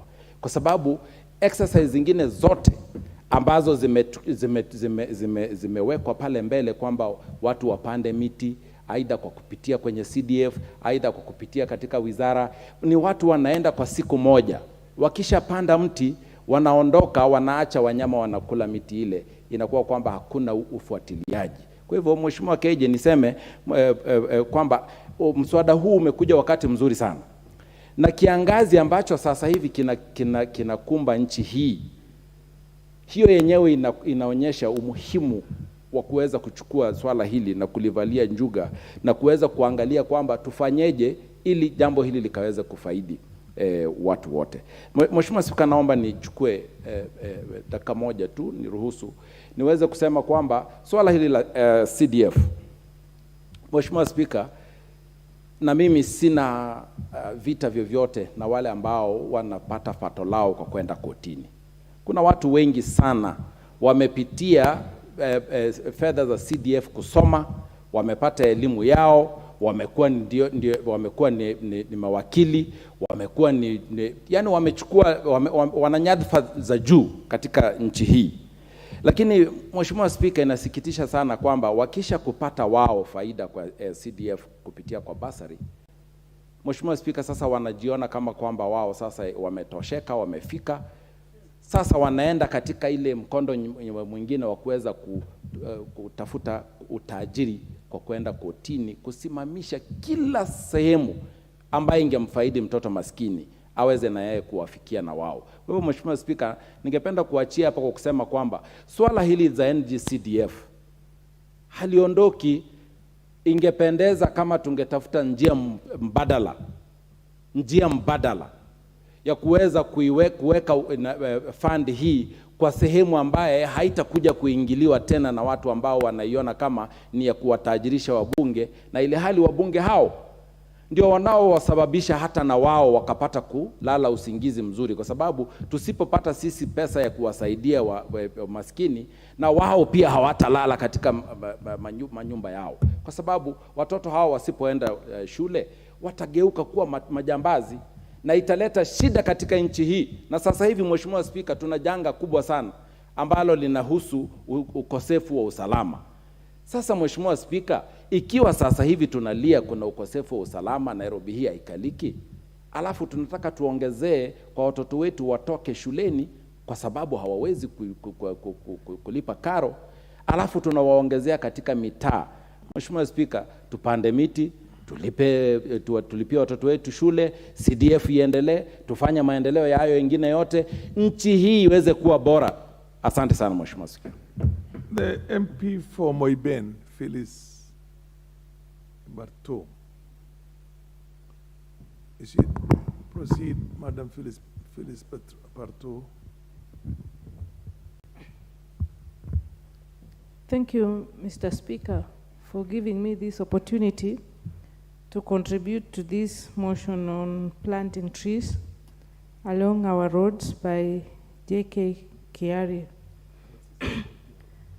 This motion comes at a very timely time, Mr. Speaker, because in as much as we would want to plant trees everywhere, land scarcity has also become an issue, and it might take a while for people to be convinced that they need to create space in their pieces, the small pieces, to plant trees. So doing it along our roads, our highways, is very important.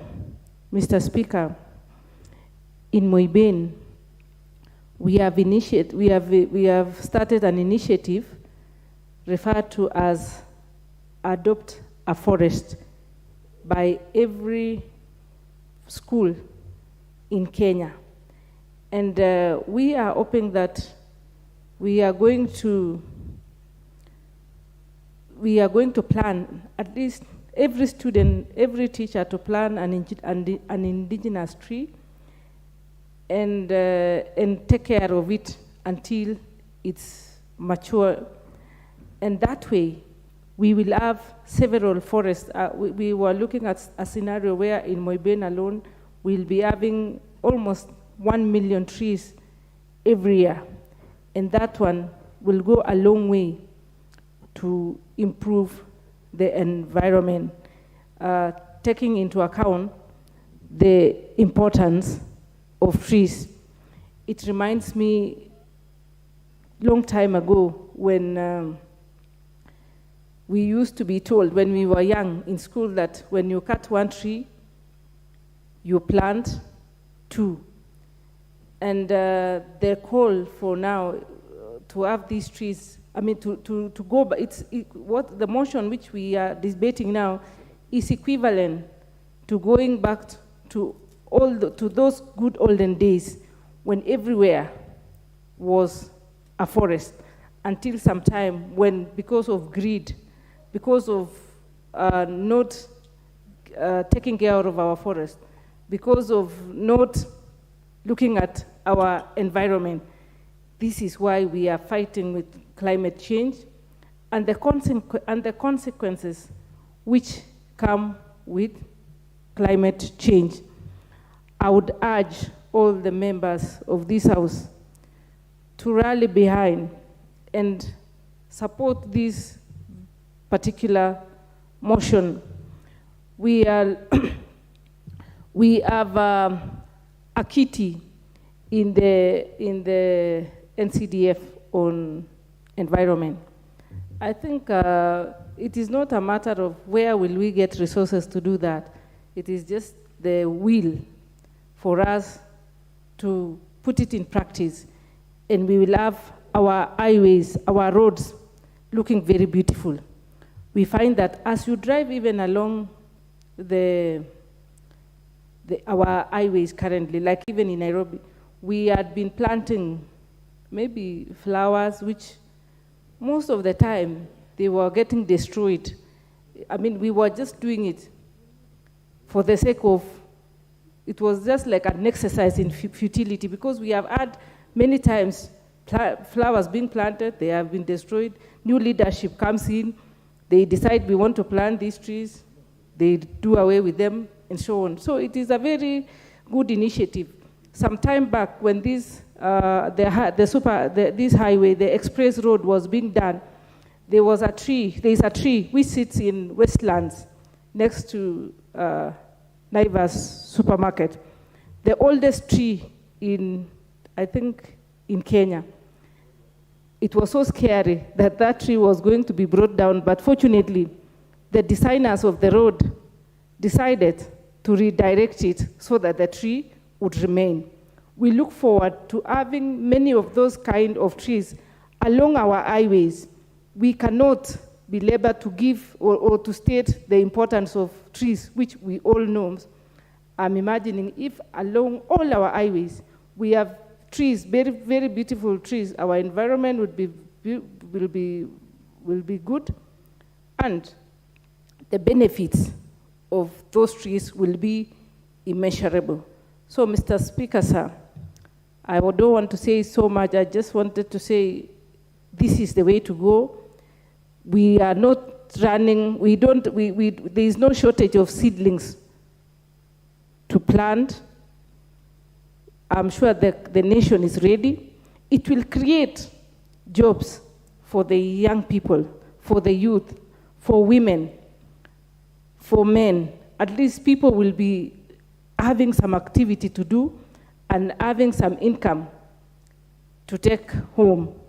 It is coming at the right time when the Kenya Kwanza government, through the initiative of our president, is planning to have forests, to have trees being planted and converting the Kazi Mtaani into a tree planting exercise.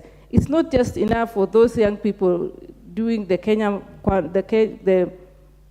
Kazi Mtaani to just sweep the streets every day, dig trenches, cut trees.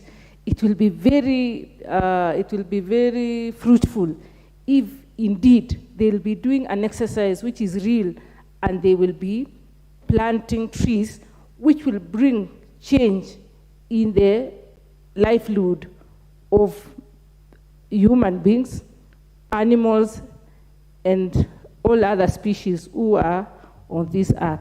Thank you, Mr. Speaker, sir. Let me donate the remaining time to another speaker. The Honorable Member for Nandi, the Honorable Lady Cynthia Muge. Thank you, Honorable Speaker, for giving me this opportunity to contribute to this motion that has been brought to the floor of this House by Honorable KJ. Honorable Speaker, I must say from the beginning that the importance of trees to our environment cannot be gainsaid. And I rise in support of this particular motion, Honorable Speaker, because the most available and public land that we can be able to have our trees planted is the road reserves. Honorable Speaker, it will not only be important for our environment, but it will also be important in protecting our road reserves against encroachment, Honorable Speaker. Honorable Speaker, in our culture, where I come from, it is a taboo to fence off a tree that you did not plant. You must let it be. So, Honorable Speaker, I want to say that plantation of the trees along the road reserves will protect our road reserves, Honorable Speaker, because you find that most of our roads have been encroached and they do not meet the required standards that they were classified under. Honorable Speaker, every time I hear anyone and someone talking about trees and environment, I remember the late Wangari Maathai. She did a lot of work and she did a lot of championing for purposes of ensuring that the environment is kept well and every tree is treasured as much as you treasure the best things that you have in your house, Honorable Speaker. I remember, Honorable Speaker, when we were doing our campaigns, there's a very popular junction in my county. It is in Tindred constituency, a ward called Kapsimatwa. That particular junction called Chebaros, Honorable Speaker, has a very beautiful tree that has actually made people bring some benches for them to be able to sit there. And every time, Honorable Speaker, we were from campaigns, and every time that you would see that particular tree, you would just want to get down there and sit and enjoy the breeze. And Honorable Speaker, one funny thing, it has actually created a job opportunity for someone. There is some person or some guy who is being paid by the people who sit there to be able to sweep the leaves that drop off that tree every other time, Honorable Speaker. Honorable Speaker, as I support and thank Honorable KJ for having been thoughtful enough to bring this particular motion to the floor of the House, I want to say that for us to have a country that has larger forest cover, Honorable Speaker, that when you look at the aerial maps that are normally taken in this country and other countries, Honorable Speaker, you can be able to see a large forest cover as large as that one of Uganda. Honorable Speaker, I've always admired the aerial views of Uganda as a country, Honorable Speaker. We want to see that happens in Kenya. And how that happens in Kenya, Honorable Speaker, is for us to be able to love trees with every breath that we take until we perish. Ensure that every opportunity that you have, you're able to plant a tree. Even if it's not in your land, you can just sow a seed and get going, so that someone who will be there 20 years to come will be able to enjoy the benefits of that tree. Honorable Speaker, I want to also say that I'm very happy having heard and listened to Her Excellency Rachel Ruto, the First Lady of the Republic of Kenya. I am happy, Honorable Speaker, because she is holding dearly the issue of the environment. And I'm sure with that, Honorable Speaker, we are going to have a country that is not only sensitive, but also responsive in regards to ensuring that we have trees in our country. Honorable Speaker, there is a very famous saying that says, the best time to plant a tree was 20 years, 30 years, or 40 years ago. And then it says the second best time to do it is right now, Honorable Speaker. I want to tell everyone that the second best time, because we might not have been there in 50 years, of course I'm speaking on my behalf, Honorable Speaker, 50 years ago or 60 years ago, is right now, that we plant a tree and ensure that we are able to protect that tree so that it can serve the generations that are coming. Honorable Speaker, they also say a country that destroys its soils, Honorable Speaker, destroys itself. I want to say, Honorable Speaker, we are not a country that destroys itself, so we must ensure that we protect our soils by planting trees anywhere and everywhere, including our compounds. I support this motion, and I thank the Honorable KJ for having been thoughtful enough to bring these motions to the floor of the House. Thank you, Honorable Speaker. MP for Turkana East.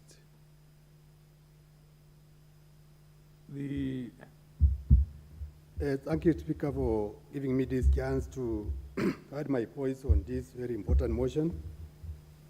So, Speaker, trees are very important in our daily life, as we can read so many things that trees gives to us, like trees help the communities in those areas where we have floods.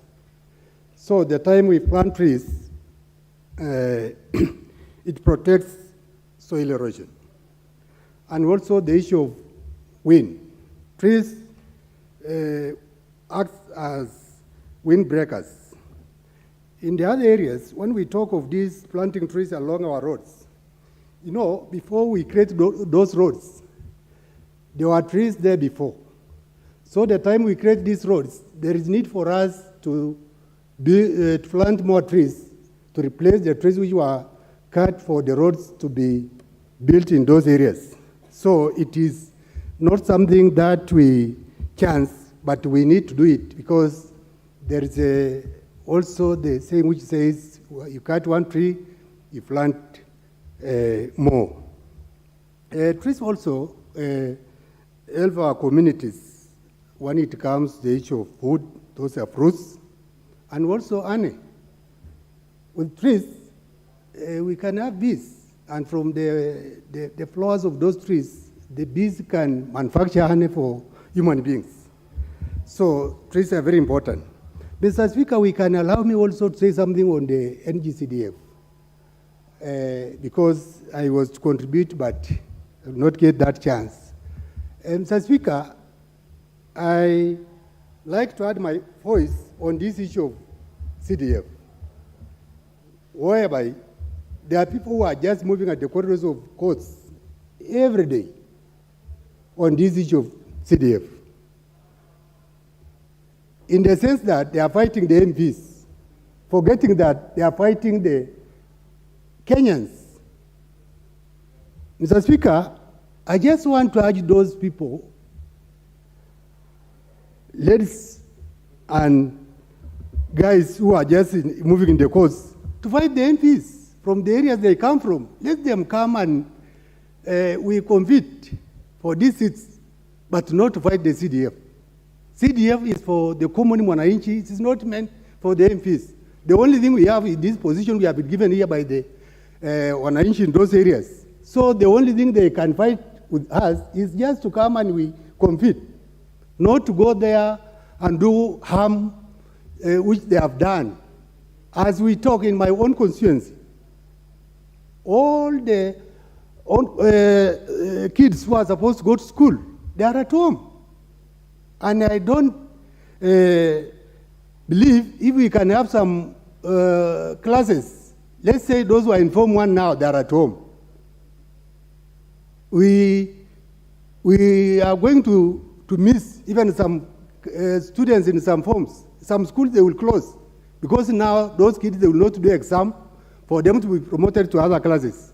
So there is a need for this money to be released so that these young Kenyans can go to school and continue with their life. Mr. Speaker, with those few remarks, I thank you for giving me the chance, and I support the motion. The MP for Kirinyaga Central, Gitari, is he in the House?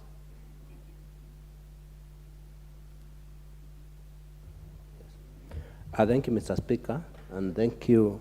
I want to congratulate my brother KJ for bringing this timely motion. Mr. Speaker, as you are aware, as Kenya Kwanza government, we have a forum to do 5 million trees, and this will be part of it. You are aware that we have the young people that are unemployed, and instead of using them for cleanup in the kasi kwa vijana issues, they can be used by these contractors in doing these trees. Mr. Speaker, we've seen cows going for as low as 500. We've seen goats going for as low as 100 shillings because of drought.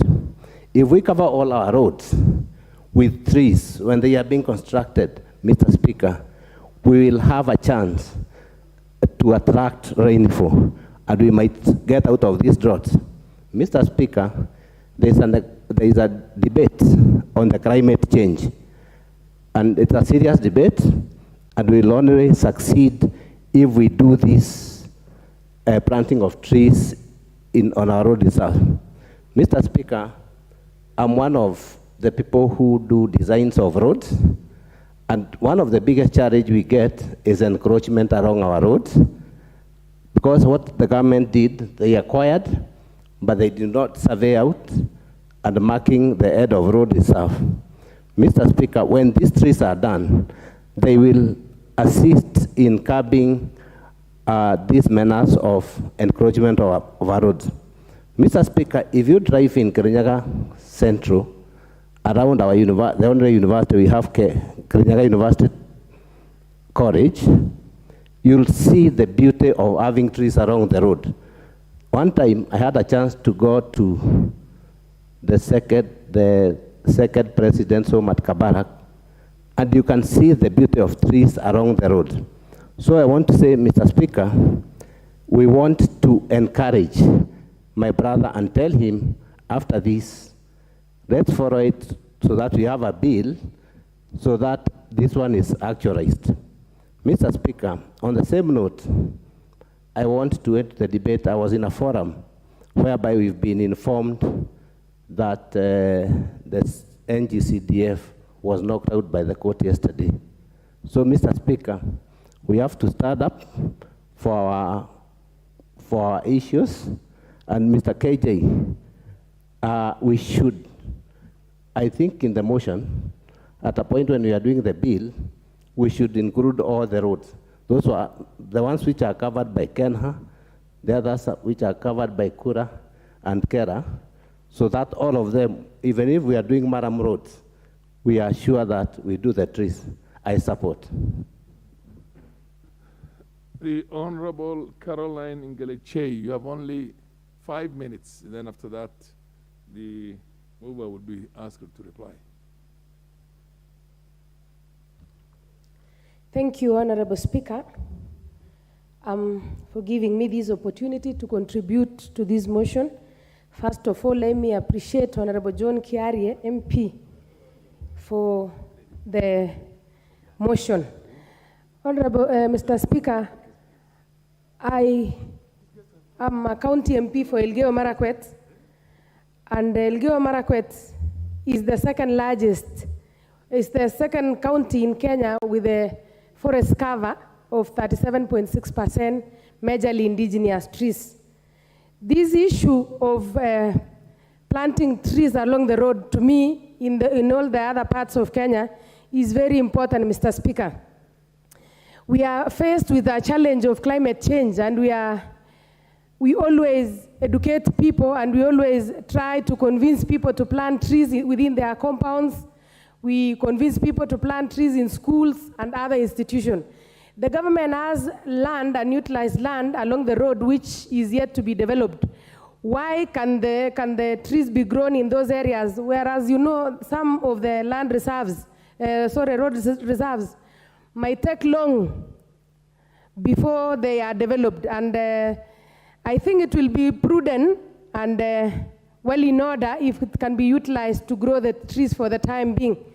When you go to other countries, you find that along the roadsides, people have been encouraged to plant not only trees, but also fruit trees, which will serve as to conserve the environment, and at the same time, fruits can be grown along the road.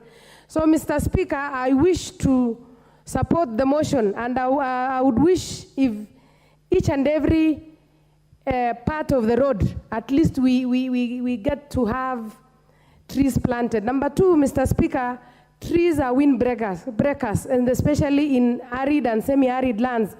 At times you find that we are faced with a challenge of maybe flooding or very strong winds blowing along the roads, especially in the north, what do you call these ones?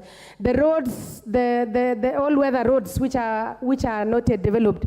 So it will be good if we can have these trees. Then again, Mr. Speaker, we know that in Kenya, as much as we would want people to conserve the environment, so many people are still dependent on firewood as a means of cooking, or as a way. You find many homesteads, over 80% of homesteads in Kenya, Mr. Speaker, are still dependent on firewood as a means of cooking. It is good as they cut down those trees because of lack of an alternative, or as they destroy, it is good also the government to encourage by planting more trees, so that as people cut down and destroy another few, then we can have more trees being planted.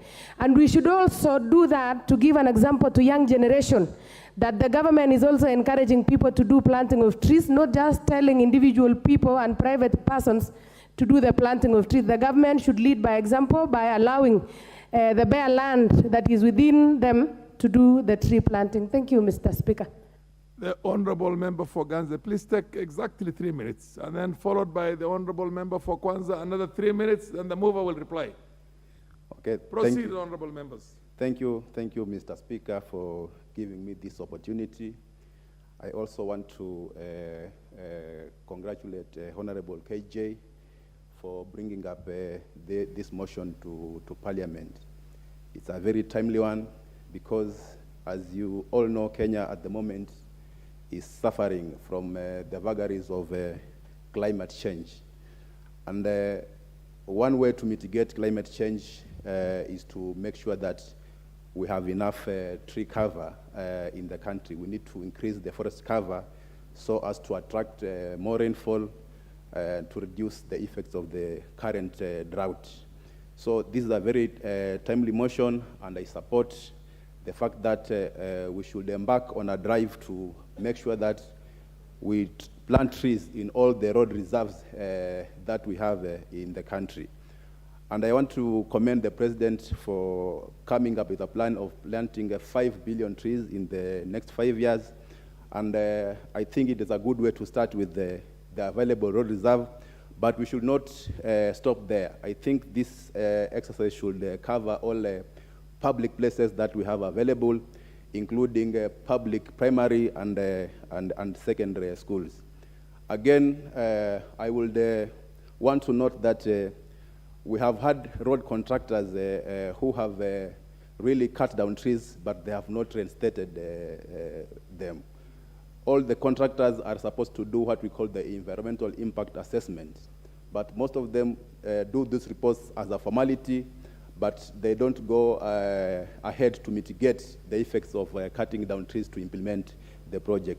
So I think more needs to be done to compel contractors to make sure that if they cut trees for them to construct roads, they have to make sure that these trees are reinstated so that we can maintain the forest cover that we have. And I want to bring an issue that is currently happening in my constituency, Ganze, and Kilifi at large. Of late, we have seen Chinese contractors translocating baobab trees. They are uprooting baobab trees and exporting them or taking them to their countries. Baobab trees are very valuable to us. They have a lot of emotional attachments to especially my tribe.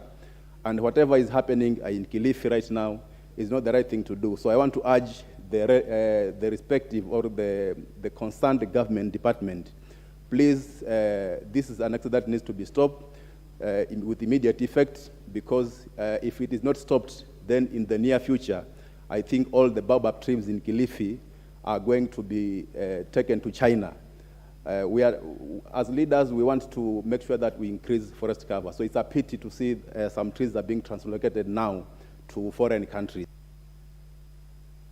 Order. The Honorable MP for Kwanza.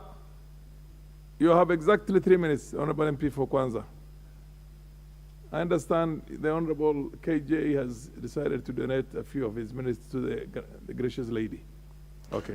Mr. Speaker, I think this, I want to take this opportunity to thank Honorable John K. for her coming up with this. I think that's also a foresight, because we having problem, the economic issues and what have you, now with the dry spells is because of the cutting of the trees. And therefore, I think as we pass this motion, which we want to take into a bill, we want that the contractors that are, whatever contract, whether with the KRA, with the KERA or KENHA, they will be contracted to be obliged that as they do the roads, Mr. Speaker, they should also be planting trees as they go along. Reason is that, as you know, these road reserves are almost 6 meters from the center of the road, either side. So you're talking about 12 meters, and 12 meters is a lot of land. And given that we have got these ecological problems we're having, these dry spells that we're having, because of the changes in the climate, we want, therefore, that these people, when they're contracting with the KENHA or KERA, they should be able to sign to plant the trees on either side. Secondly, we also can also talk to, as you take off this project, we can also ask the families that are along the road to be able to take care of their areas to plant the trees. And I'm sure that can be done, given the fact that if they are going to be paid for something small, the families or whatever along the roads will be able to plant trees and look after those trees. The Speaker, it's very important, and I think I also want to thank the honorable member, because where you go in a dry area, you will find that there's, at the roadside you can be able to do the irrigation without interfering with anybody, and be able to grow these trees. And of course, the importance of the whole thing is that the trees then, of course, would be able to grow without any problem, because there'll be a cooperation between the owners of the land along the road, plus, of course, the KENHA or whatever. So whether it's KENHA or KERA, we should be able to enforce this rule so that they can be able to plant trees. And that, of course, will enable us to have climatic changes in this country. We are having problems. In my area, We used to have rain, now there's no rain, just because of trees. So I think this is a very good idea, and I'd like to take this opportunity to say thank you, my friend. I think your thoughts actually are very beneficial to this country. And thank you so much. I support.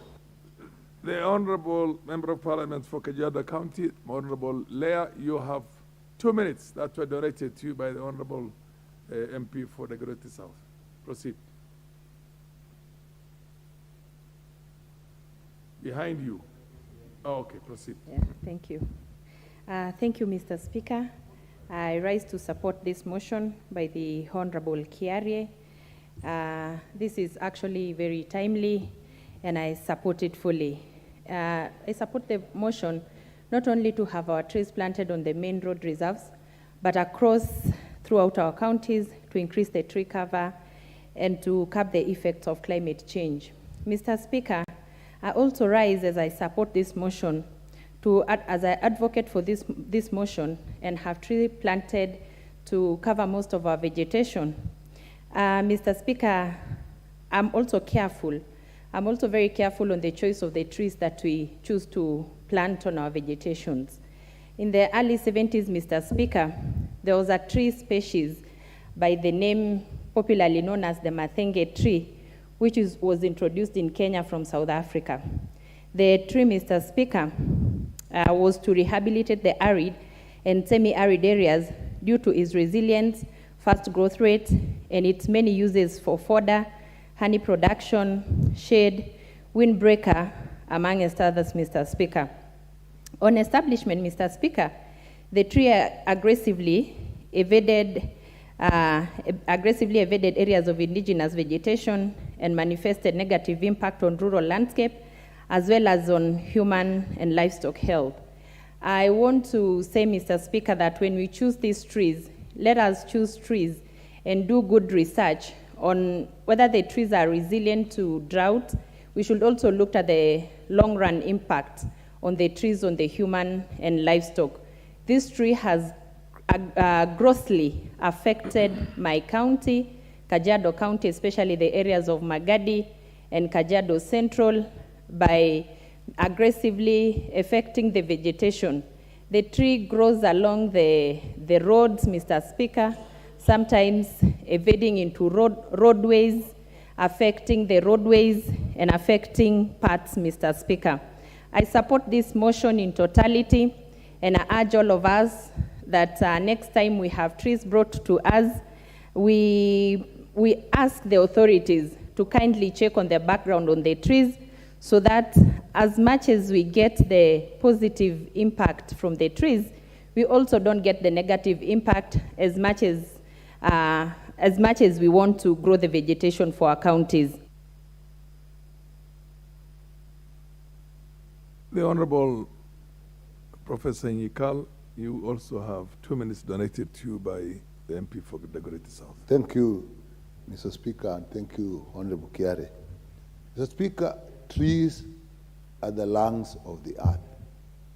They take the CO2 that we give out, and they give oxygen to breathe in, us and all animals. They take water and they transpire the water into the air, cooling the earth. They also are rain catchment. They stop erosion. And the world population has now hit 80 billion. As that increases, we need more trees. I therefore support this. But, Mr. Speaker, I would want to just make 2 points for Honorable Kiarie to take into consideration. The law as it is now, the road authorities, particularly Kenya, actually will clear all trees from the road reserves. So we'll have to actually look at the law. I tried in my constituency to actually put outside the road reserve, but those are private land. And therefore, if we do that, we may need to now engage the owners of the land to actually take care of the trees and nurture them. I think if we look at the law along the roads, and then we involve the private owners of land just outside the road reserves, I think the program will be workable. Thank you, Mr. Speaker. I support. The Honorable KJ, Honorable Kiarie. Thank you very much. Did you give somebody else another 2 minutes? Yes, Did you sir. donate? Yes, sir. I did donated donate to- some time to the Honorable Dr. Pukose. Which 2 you have minutes. not communicated to me. Yes. But then now proceed.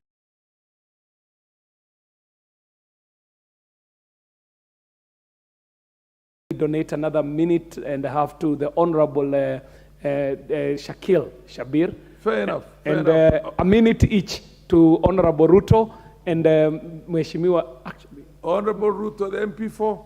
And with your permission, Mr. Speaker, each one can have a go, 1 minute each. Yes. Honorable MP4 Keses. The Honorable Dr. Proceed. Pukosing. Thank you, Honorable Speaker. My name is Dr. Pukose, Pukose, okay. or you can call Robert, the member for Endebess.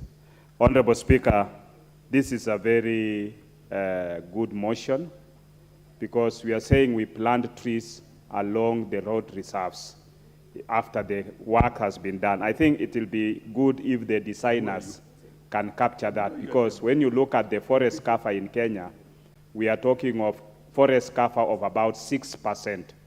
At independence, the forest cover in Kenya was 10%. Right now, we are at 6%, which is around 3,500,000 hectares. That is diminishing.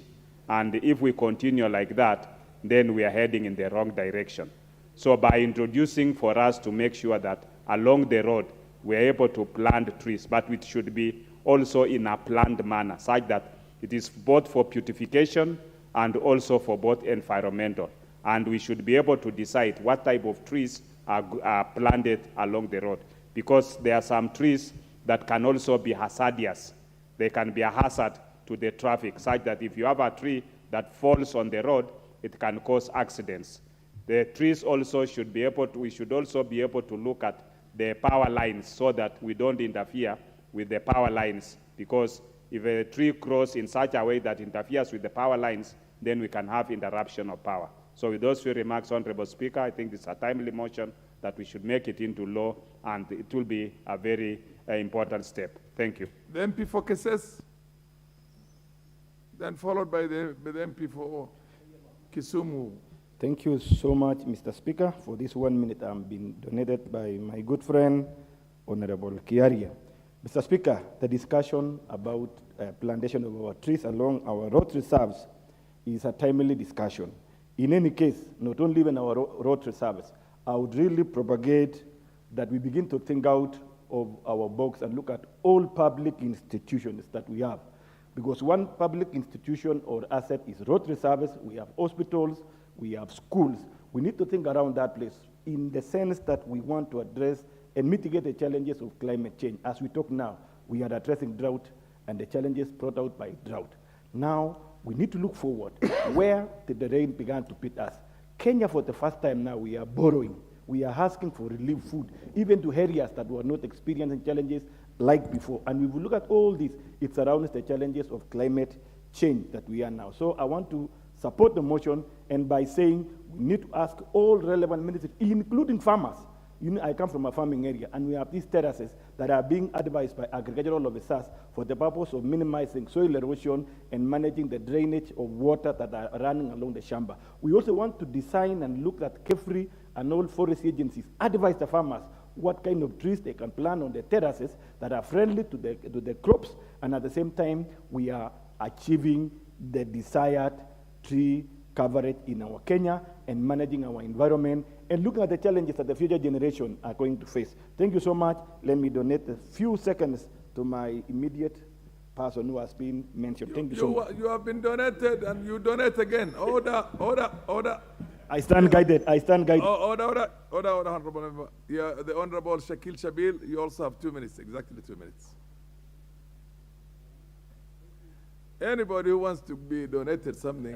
Thank you, Mr. Chair. And the donor is. I want to support, I stand to support this. For the Goreti South. Proceed. Thank you. Honorable Chair, Speaker, I stand to support this very important motion. In this time of climate change, we need to formalize some of these things. It isn't that roads were not having trees planted there. In Kisumu, we had some lovely roads and some lovely trees which were cut down very, very viciously just because, and we left with nothing, just because somebody wanted to put a kiosk there. I would like to also suggest that when we look at this, the planting of trees is not the issue.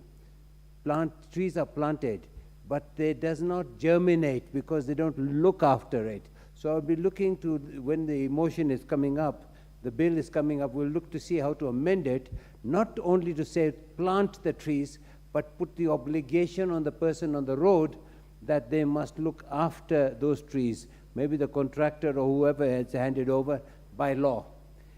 Mr. Speaker, sir, in my constituency we have, and I would like to also have this thing extended to schools. Schools must also have this. So we take advantage of this particular motion and extend it to school areas which are common areas. In my constituency, Mr. Speaker, I have started something called a pilot forest program. Because we've been putting trees everywhere and they don't even last 10 minutes or 1 hour or maybe 3 weeks because some cow comes and eats it. So we have this pilot program which we have fenced off, and it's less than 1/4 of an acre, and that program at this moment in time is being featured in the CDF documentary. So those are the things we need to do. Thank you, Mr. Speaker, and thank you, KJ, for bringing this. Thank you, goodbye. Thank you. The MP for Mwingi North, and Zengu, you have also 2 minutes donated to you. Thank you, Mr. Speaker, for this opportunity to contribute to this motion. From the onset, I want to support the motion by Honorable Kerry and thank him for donating some time for me. And as I support this motion, this morning I was driving along the Mombasa Road, and when I looked at the way as the expressway has been done, it's a beautiful project, and we thank the government for having conceived that idea. But when you look at the nakedness that has resulted from demolishing the trees that used to be along Uhuru Highway, Mombasa Road, you really feel it. And if you go to Europe and in other developed countries, almost all the streets are usually having trees planted on the road reserve. If you're going to Kitui from Kwavonza, you will find the beauty as you enter Kitui, a project that was carried out by Kefri. And so I agree with the Honorable Kiarie that indeed, even as we plant trees for environmental purposes, we are also going to beautify our cities and our roads. So I want to really support and say that Honorable Kiarie should actually graduate this motion into a bill and make it an act of parliament, and so that it can be enforced to ensure that all new roads, like if you look at the new roads that have been built in Nairobi, the bypasses, none of them have got trees planted on the road reserve. So I think I ask Honorable Kiarie to escalate this to an act, bill, and eventually it becomes an act of parliament. Thank you, Honorable Speaker.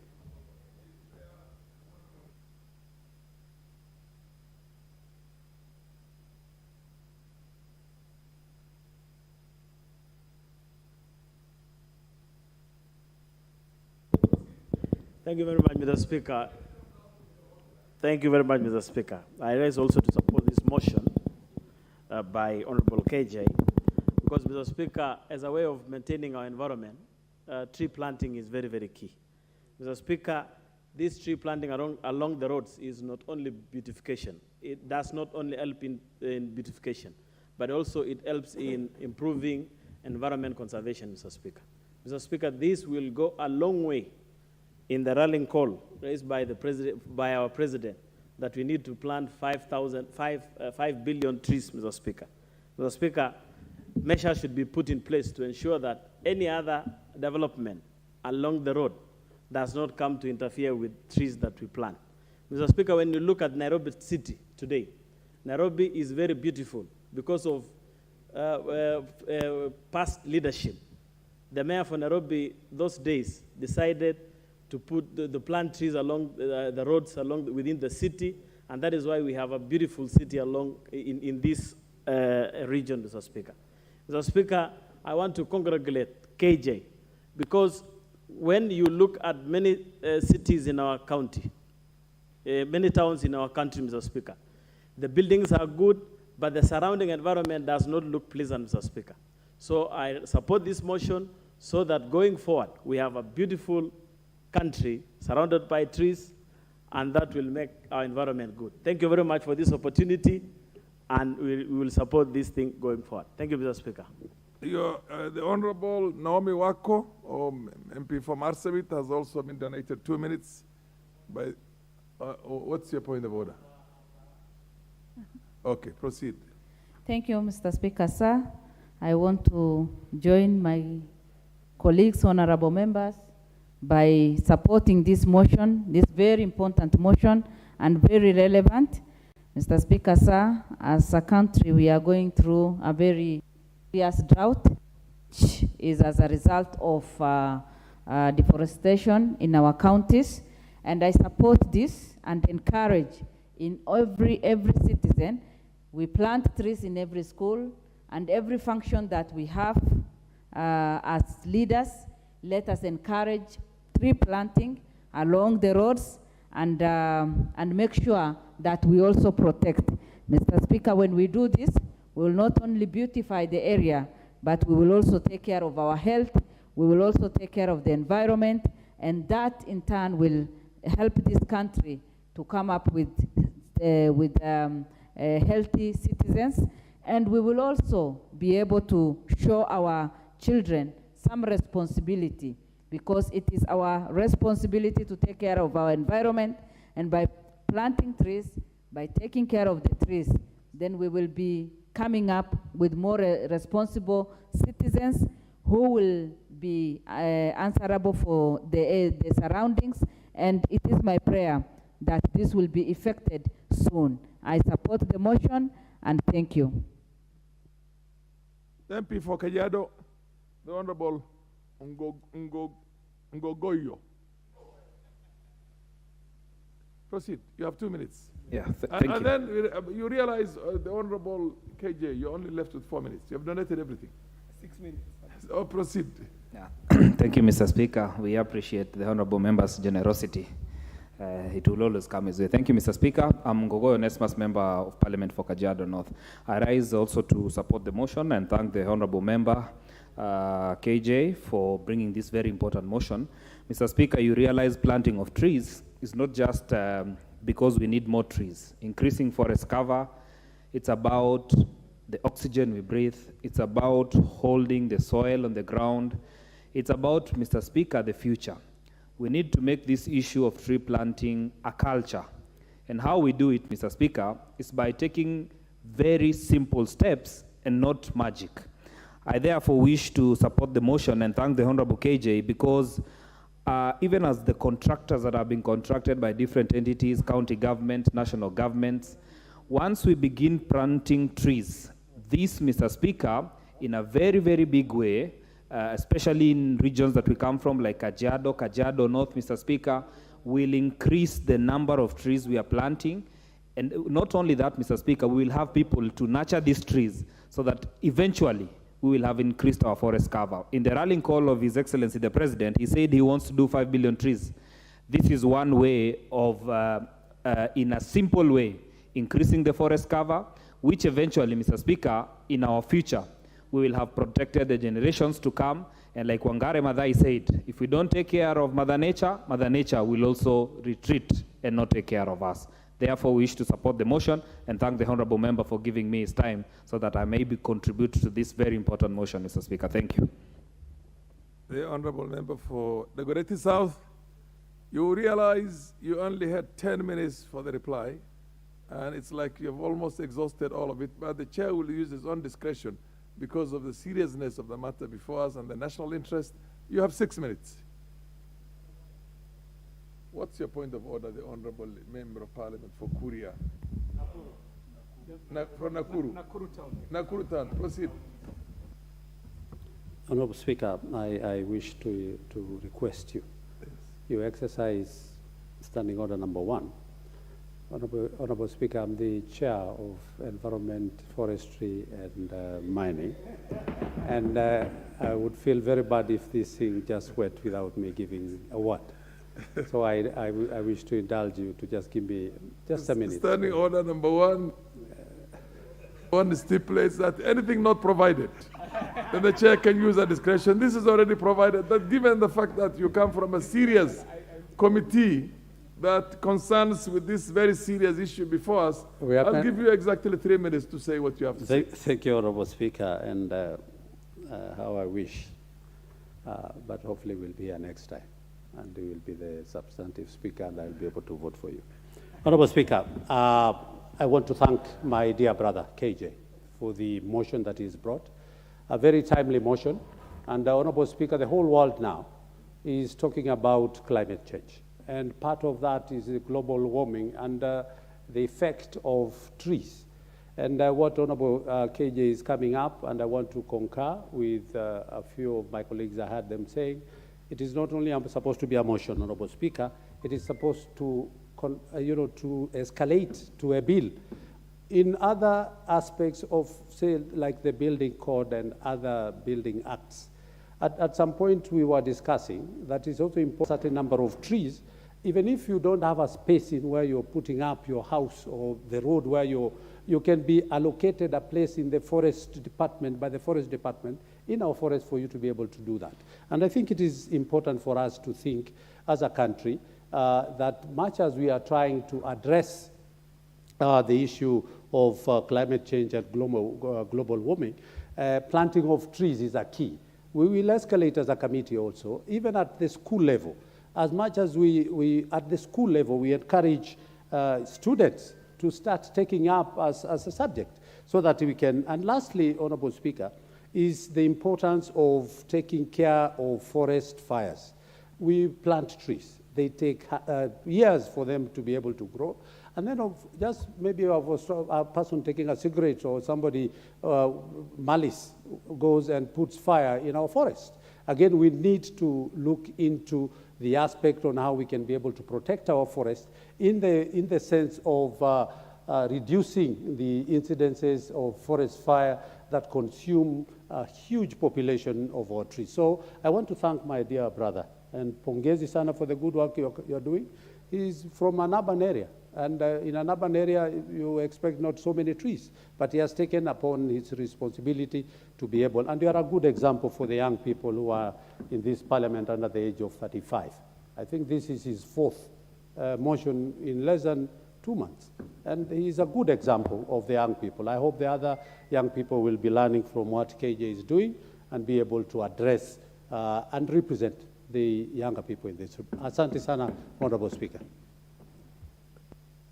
Honorable KJ, the mover now can reply. Mr. Speaker, this is the first time I was speaking to something substantive this afternoon, and I'll take the earliest opportunity to congratulate you for ascending to the Presidium, and I know you are no stranger to that seat, having presided in a previous parliament as a Deputy Speaker, and I have to say that it has been quite a pleasure. What a joy it has been this afternoon having you preside over the business of this House. Thank you also for your magnanimity. As I reply, Mr. Speaker, I'd like to refer to my statements when I was moving this motion. And I took this House down memory lane. And I talked about one man by the name John Dawson Ainsworth, a colonialist. He was a DC. He was around 20-something years old. He was tasked with the job of establishing a city. He had been a DC in Masaku, where the colonialists had imagined the capital city would be, but he was moved here when they identified a piece of land which they thought was fit to build a city. This man, Ainsworth, planted trees. Unfortunately, they were not the very environmentally friendly ones, but he was planting trees to treat a malady of flooding in this city. In his own wisdom, he had gone and found out that the Australian blue gum was very good in sucking water out of a city, like out of a land that is as swampy as Nairobi. As the Swahili say, baniani mbaya kiatu chake dawa. This man though a very appetite-driven colonialist, did great service to this city by planting many trees. You know, Mr. Speaker, that these trees have existed for more than a century.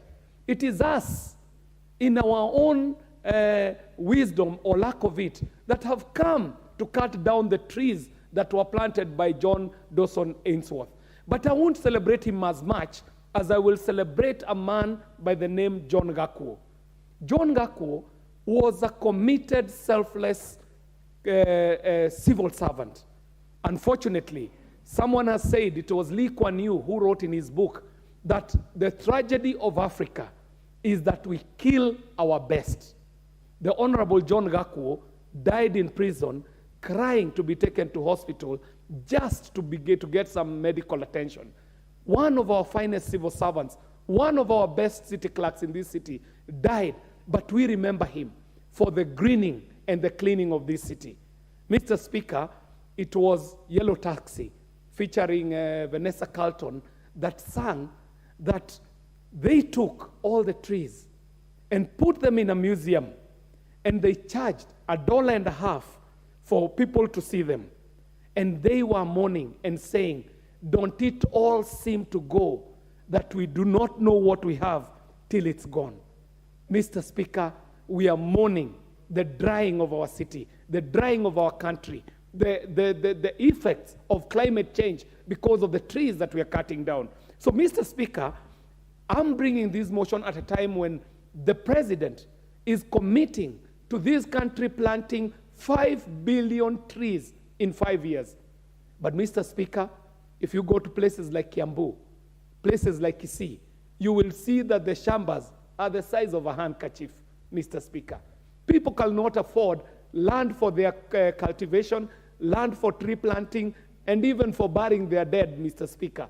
So we are talking about planting trees at a time when there is a big competition for the land resource. We have to be innovative, Mr. Speaker. And the innovation has been built upon by the contributions that each and every member who has spoken to this motion has built onto this motion, Mr. Speaker, that we might not be having enough land in our shambas. But if we are building 600 kilometers of road per annum on average, Mr. Speaker, these 600 kilometers per annum can be good corridors for planting and greening our country, Mr. Speaker. Mr. Speaker, it is in the contributions that came up here that we learned that science has proven that by the higher the degree of temperatures going up, the higher it goes, the poorer do countries become. The poorer do people become. But even shockingly, Mr. Speaker, science has proven that temperatures going high in a country contributes to the stupidity of people in that country, Mr. Speaker. Quite a shocking revelation by science. Mr. Speaker, there's been a big component of preserving the trees after planting them. It was a build that was made by members here as they were contributing. They said, beyond just planting the tree, we have to think of a component of how to preserve them after we have planted them. Mr. Speaker, it is a shame that the contractors that we give the work to build roads in this country, most of them foreign, do the things that they would never do in their countries, Mr. Speaker. The foreign contractors are actually culpable of the felling of trees along roads as they are developing these roads, Mr. Speaker. These foreigners would never do such an unimaginable thing in their countries, Mr. Speaker. It is time we stood up as Kenyans and said that any contractor that we give a road contract should be tasked, one, with the task of replacing all the trees that they cut or fell during the construction of the road. And secondly, these, as has been said here, should be escalated to a bill, and I shall take the task, so that we can set a threshold of how many trees should be planted per kilometer. Mr. Speaker, I would want to finally ask that the executive takes note of the resolution of this House, Mr. Speaker, because I am urging this House to resolve that we plant trees along roadsides and road reserves. Let this resolution of this House mean something, Mr. Speaker. I did have a word with the Minister for Environment, a former member of this House, the Honorable Soipan, and she committed that she shall work with this House on the implementation of the resolution that shall come out of this motion. Thank you very much, Mr. Speaker, for the opportunity and for the magnanimity of contributing some time to my fellow members who wanted to contribute to this motion. I do appreciate, and I beg to move, Mr. Speaker.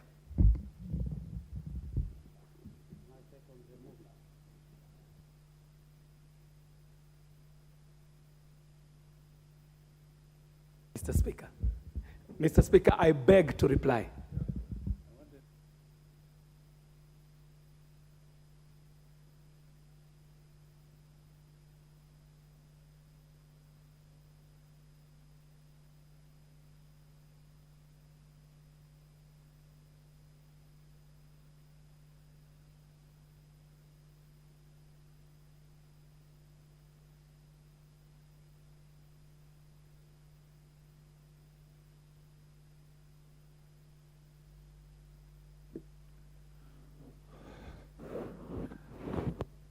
Honorable members, ordinarily, the chair would have put the question. But because we do not have a quorum, the chair cannot be put. It can only be deferred to an appropriate other date when we have sufficient quorum, and then the only business left is putting the question. Thank you.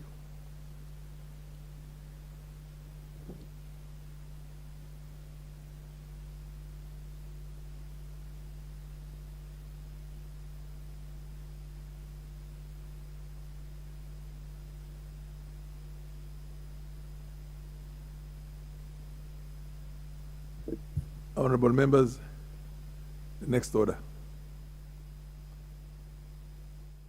I must admit quite a lot has changed in terms of the manner in which the House is chaired on such. Next order. The next order is the Honorable Member of Parliament for Kwanza. Order number 10, motion. Publishing of the rules and regulations for private land use and management in regard to the minimum and maximum land holdings in Kenya. The Honorable Ferdinand Wanyonyi, you can move your motion. Thank you very much, Mr. Speaker. Mr. Speaker, I move the motion that aware that the Article 68C1 of the Constitution of Kenya provides for minimum and maximum land holding acreage in respect to the private land, deeply concerned that with the high population, I repeat, with the high population and the demand for the land have resulted in an excessive fragmentation of land into an economical units, noting that at the same time, the number of the people own large tracts of land which are not utilized optically, and noting further that recognizant of the fact that the Constitution in the Article 61 sets out the principles of the land policy, which, among other things, require that land in Kenya shall be held, used, and managed in a manner that is equitable, efficient, productive, and sustainable. This House, therefore, resolves that the government enforces the compliance of Article 68C 1 of the Constitution, Section 158 of the Land Act 2012, and that the National Land Policy, Sectional Paper number 3 of the year 2009, on the maximum and the minimum land holdings in this country, Kenya, through publishing of the rules and regulations for the private and land use and management in regard to this minimum and maximum land holdings in Kenya. Mr. Speaker, it's very critical that we look at this, given, first of all, that we are having population growth. The population growth in this country is going up every other day, nothing is stopping from it. And therefore, we should increase the food productive to avoid famine, as we are now realizing, and anger that we are now experiencing in this country. Secondly, Mr. Speaker, fragmentation of land, that is dividing land into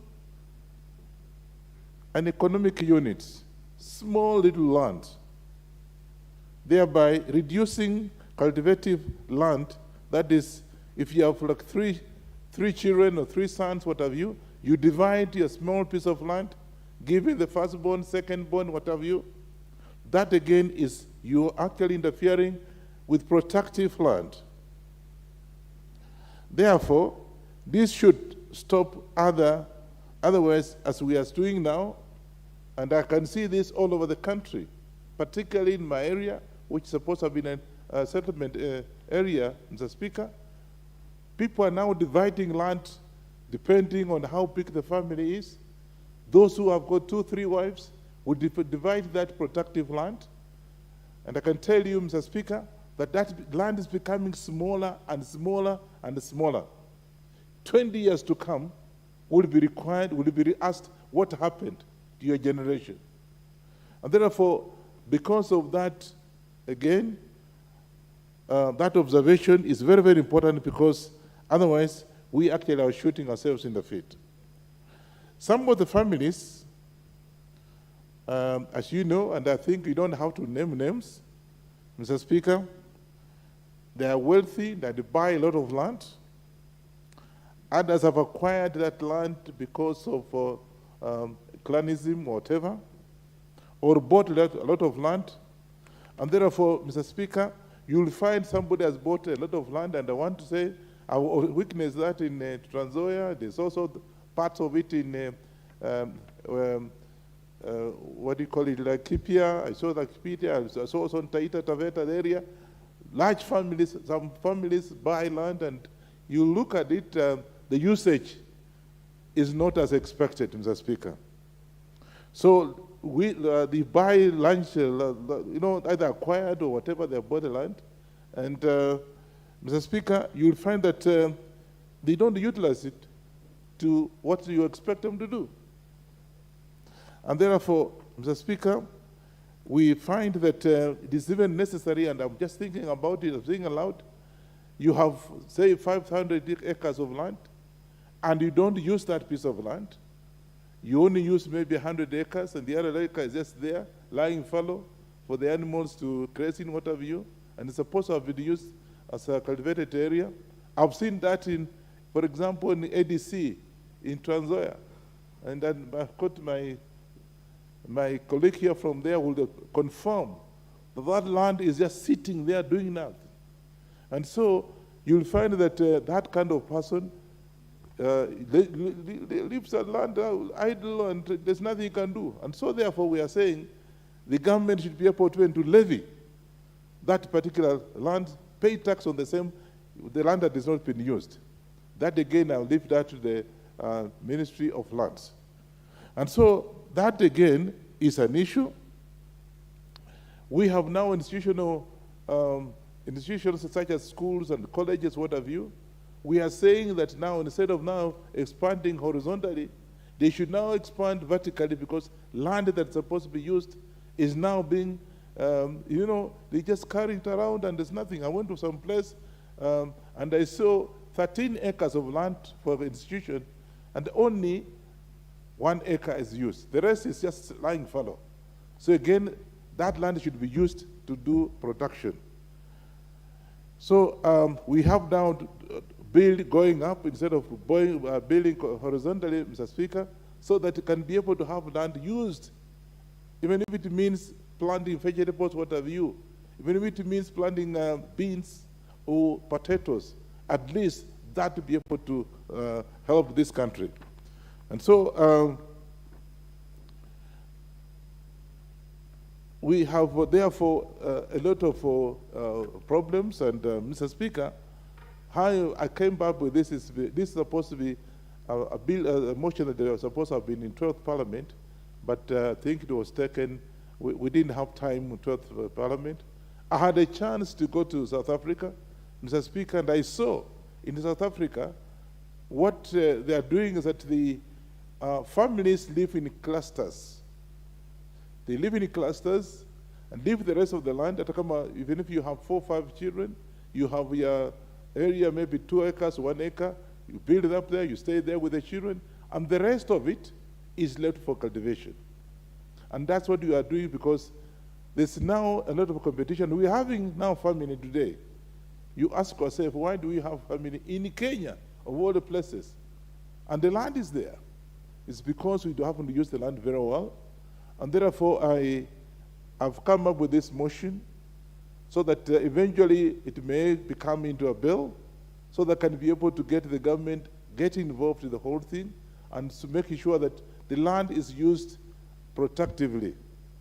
And as I said, I just want to repeat myself, those with large tracts of lands, which are just lying fallow, and the Kenyans out there have no food because they don't have land. And that comes to you and me as a Kenyan, as a leader. And therefore, we should use that land for productive purposes other than just lying fallow. And therefore, we want to ask the Ministry of Lands, if this is going to be a bill, we may have to pass it through this Parliament, so that those who are just having land for the sake of it, because they inherited land, or because they bought a lot of land, Mr. Speaker, they should actually be taxed for having the land lying fallow. I want to, because of time, that's what it is.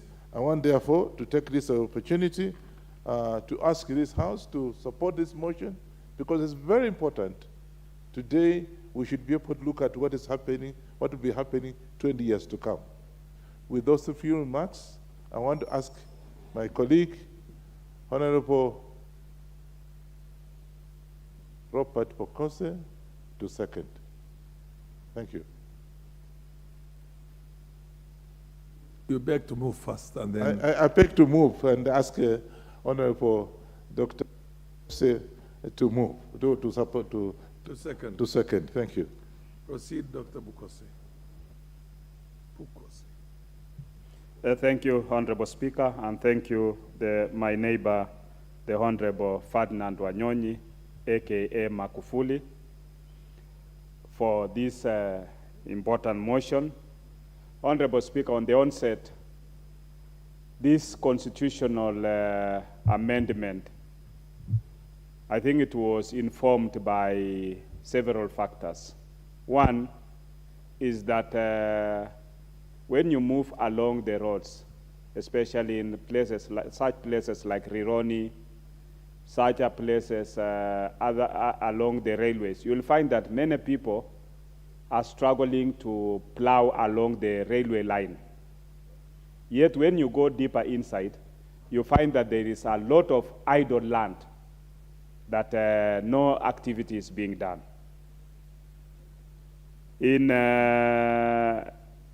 In food production, Egypt, which is virtually a desert, is the 4th largest producer of wheat. And you look at even Israel producing fruits that they're able to export. The land in Kenya that is arable is by far more bigger in acreage compared with the area along the River Nile that is being plowed in Egypt for irrigation, that is producing wheat. And Egypt is exporting wheat to the rest of the world. Kenya, people are starving. You have populations that, as we speak even today, we have our populations that are facing serious starvation, that they are asking the government to intervene. We look at, Honorable Speaker, You come from the northeastern part of the country, where we are facing serious drought now. I come from the North Rift. We are harvesting maize as we speak. In our farms, we have a lot of maize stalks that instead of this, what normally some people will be able to grind this maize stalk and give it to animal feeds. Some people, they are plowing it back into the land, or they're even burning it. Yet we have our animals in other parts that are dying. So we need to really think as a country, what is it that we are not doing right? Because we should not be, another part of the country has plenty, and another part of the country are facing starvation. So for me, this bill, in terms of, I think, in terms of we need to be able to, when it comes to regulations, through public participation, we should be able to decide which areas, how much somebody can be able to, where there's supposed to be residential places, because somebody can buy even 10 by 10 feet to build a house, because people need decent housing. I hope that this housing project by the government can be expanded so that many Kenyans can have access to decent housing and release more land for cultivation.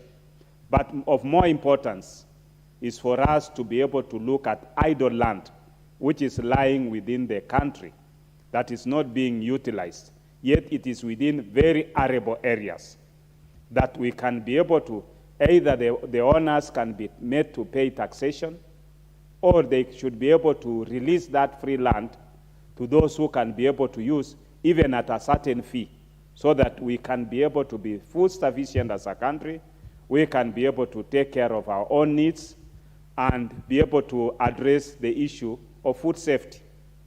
Because food safety and food security, I think they run in tandem.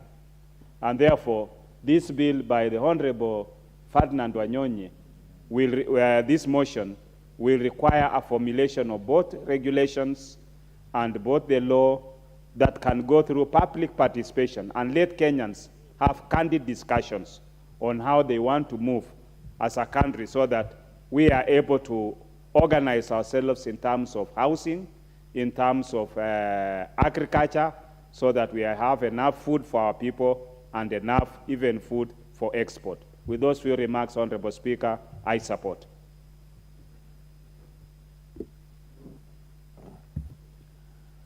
I now propose a motion that aware that Article 68C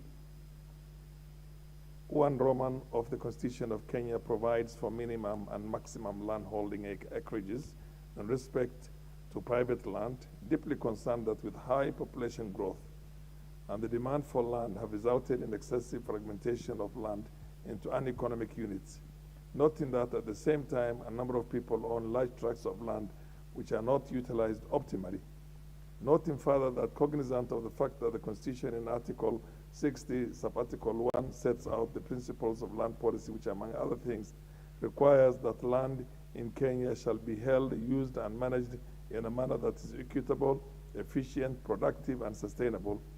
This House therefore resolves that the government enforces compliance of Article 68, Subarticle C, Roman 1 of the Constitution, Section 159 of the Land Act of 2012, and the National Land Policy, Sessional Paper number 3 of 2009, on maximum and minimum landholders in Kenya through publishing of the rules and regulations for private land use and management in regard to the minimum and maximum land holdings in Kenya.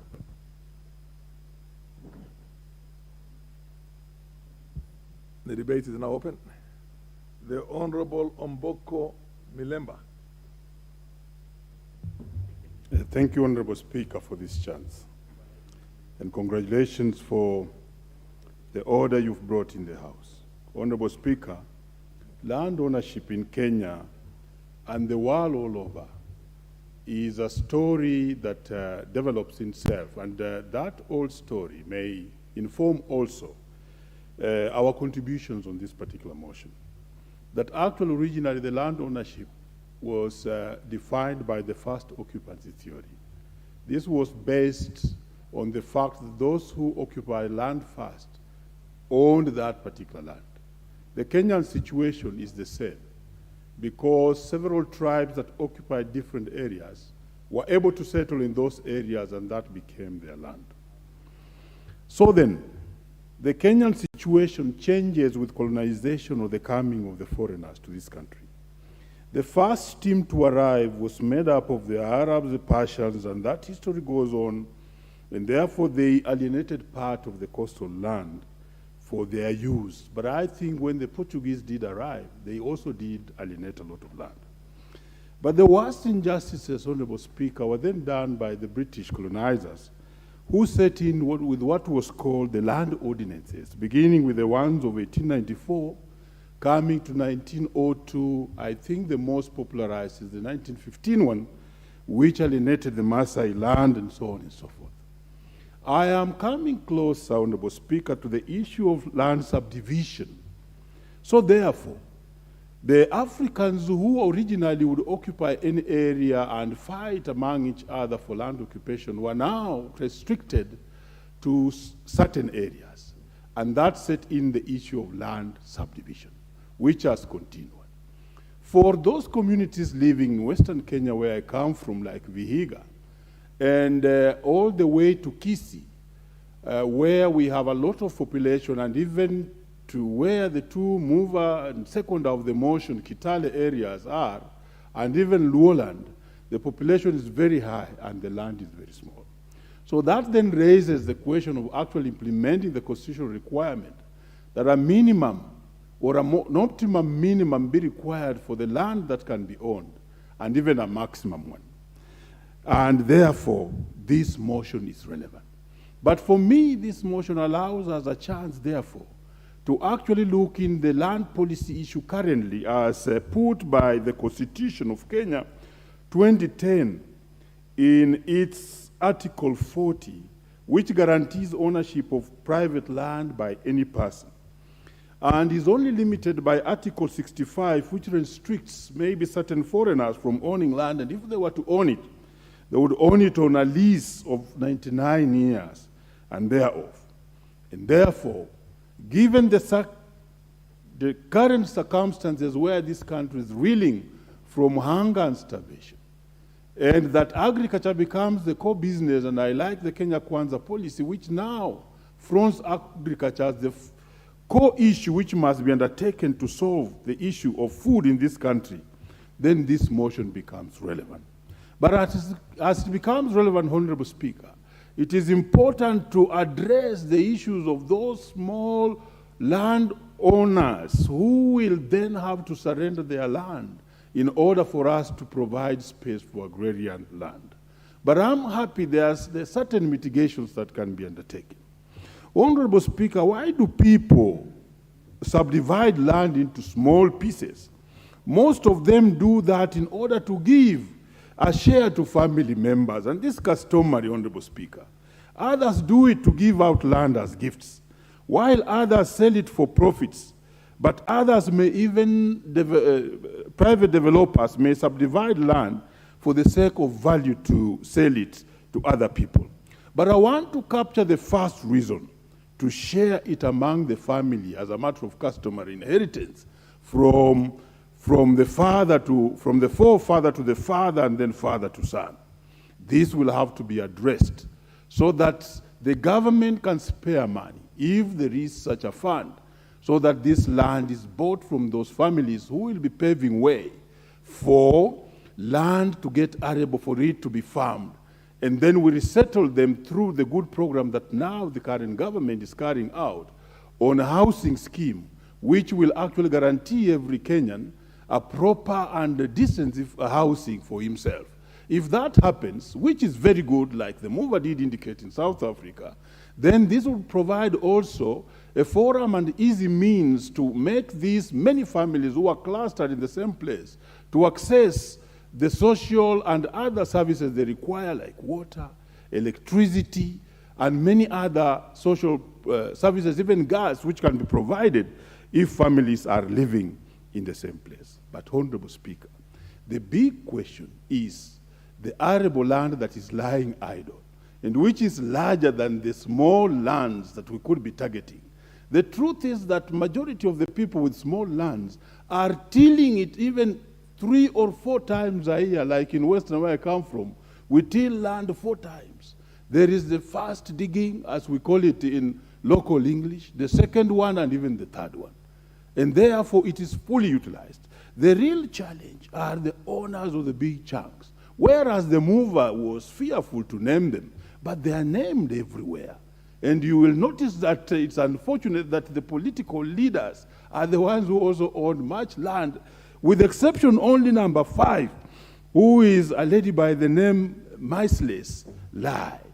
Otherwise, we really need to bring land to taxation. Honorable Speaker, today I've been speaking to the task force or the presidential working team. And one thing that they are also dealing with is how to make sure that schools and education is sustainable. Education will only be sustainable if we have enough food for the children who are going to school. And therefore, we must bring to some form of taxation for the lands that are lying idle. In America, Honorable Speaker, education is actually paid for by property tax, specifically property tax, and mainly land tax. Those who own land and they are not using it are taxed. Other forms of property are taxed, and that is the money that is raised to fully fund education in Kenya. This motion, Honorable Speaker, for me it opens a way whereby we can easily discuss a bill that levies tax on idle land to fund education in this country. Because CBC is really killing the parents in the countryside because of the cost of education. Remember, education is supposedly in the Constitution supposed to be not only free, but compulsory. But the government is struggling to fund education because of the limited resources. If we did a tax specifically on property and more so land, this would be the area to get the money to fund education. Otherwise, the owners of this land must be forced to actually till it or lease it so that it is still for production of food, which is now a challenge in this particular country. Therefore, Honorable Speaker, I find this motion very good, coming timely, but must be expanded beyond the railings of imagining that the smallholders are the ones who really need to be dealt with. But the truth is that the real challenge lies with the maximum amount of money that one individual should be owning in this country. And how is he using it? Is it lying idle for prospection or for to sell, or it is doing something? Honorable Speaker, I support this motion and thank Honorable Wanyonyi for thinking this way. But he must remember that the cultural practices of the Luigas, where you have to receive, and many other communities in this country, where you must receive some land from your father, are not completely killed. Thank you, Honorable Speaker. The Honorable Member for Kilgoris.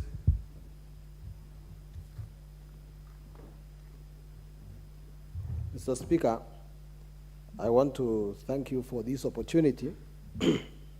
And the motion is brought by a good friend of mine from Kitale and seconded by a member from Kitale. And that is very surprising, Mr. Speaker, because although he is my lovely friend, I don't hold the same view with respect to this motion. First of all, Mr. Speaker, when you read Article 60 of the Kenya Constitution, subsection B of that article, there is an emphasis on the security of land rights.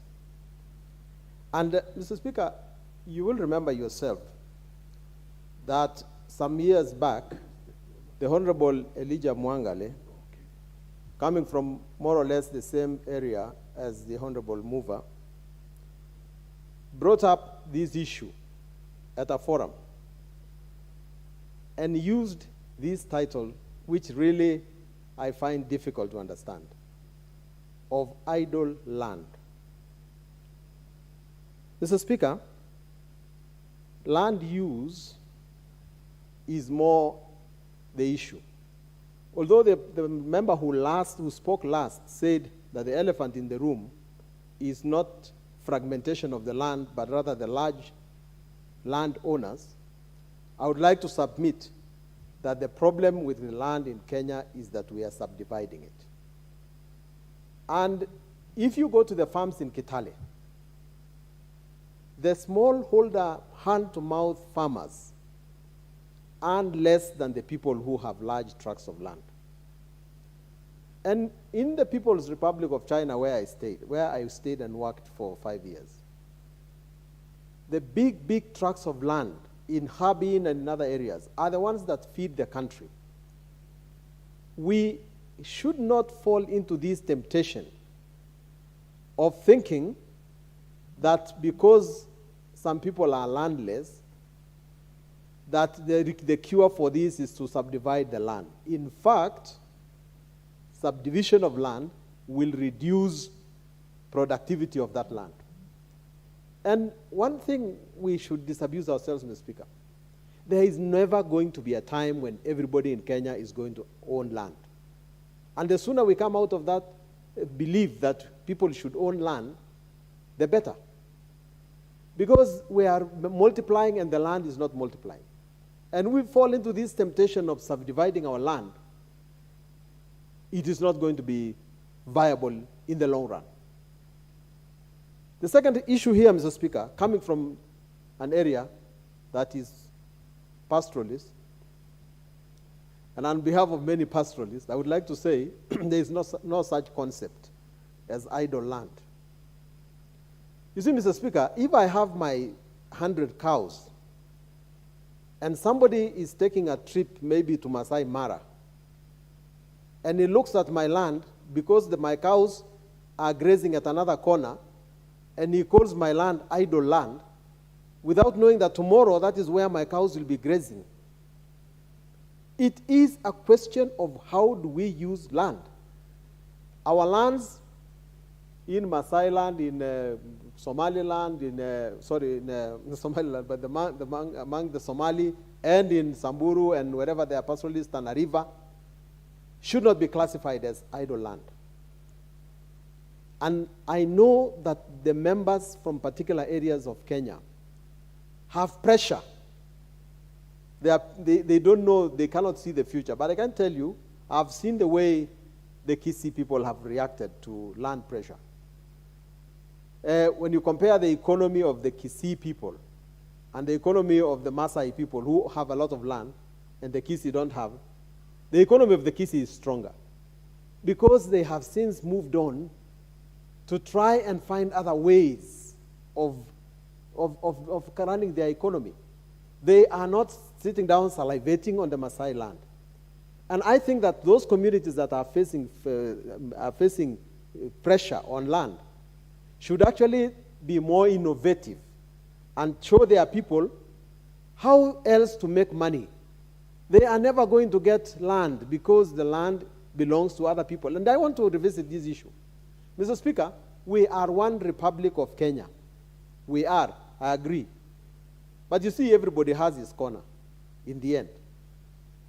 And you see, you cannot bring, when it comes to sharing of property, you cannot in the end put together one pool of land and say that this is Kenya, there is a group of people who do not have land, and there is another group that have land, so now let us redistribute or let us... That, Mr. Speaker, will only be a recipe for chaos. In this country, there are those people who use land for agriculture. Let us, for tilling. Let us encourage those people to do more with their land, to technology be improved so that their land can get used in a more economical way. Those who are keeping cattle should use their lands to the best of their knowledge. This attempt, Mr. Speaker, of having to use this land as if it belongs to the government has been tried in many countries. During the Cultural Revolution of China, all land belonged to the state, and you are not allowed to make money out of your land. But when Deng Xiaoping became the president of China, he encouraged people to get rich. And you can only get rich if you know that the land you're working on will never be interfered with by any sort of policy or law. That in fact, when I get old and die, my children will be able to inherit what I have made, and that will continue to be handed over as time goes on. Any policy to come and say that I'm not sitting properly on my land, that I should be taxed without taking into consideration even whether I am actually able to do that particular activity, economic activity, does not run. We must tell our people that once you own your land, please take a loan or please do your best to try and use the land to the best way possible. If I am not able to do so, it's my land. Nobody else should tell me that there's punishment towards that.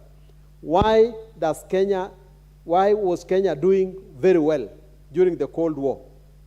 Because the countries that became socialist, and I don't want to name them because they are friendly nations, they tried to get people to live in clusters, and then the rest of the land to be productive. Who ever worked on those lands? We must be able to tell ourselves that this country, this one, is built on some capitalist foundations. That we must be able to say, where we value our own wealth, how I own it, how I use it, and how I dispose of it. So I would shy, Mr. Speaker, to encourage anybody to come and say that if you are not using your land, then the government or some policy will have a say. The only person who should have a say is yourself, because the title deed you hold over land is called absolute proprietorship. And we must never destroy the freelance nature of our land, because once we destroy the freelance nature of our land and we bring in all manner of government policies to interfere into our ownership, we will destroy the enterprising nature of our Kenyans. Mr. Speaker, I would urge my honorable friend to separate the two issues. Fragmentation of land is actually causing less and less food, and I think we should stop that one. But, Mr. Speaker, we should encourage more and more non-fragmentation of land, and we should stop coveting the large pieces of land that are around. Mr. Speaker, I beg to oppose. Thank you, Honorable Julius Sunkuli. The Member of Parliament for Marsabit County, Dr. Naomi Wako.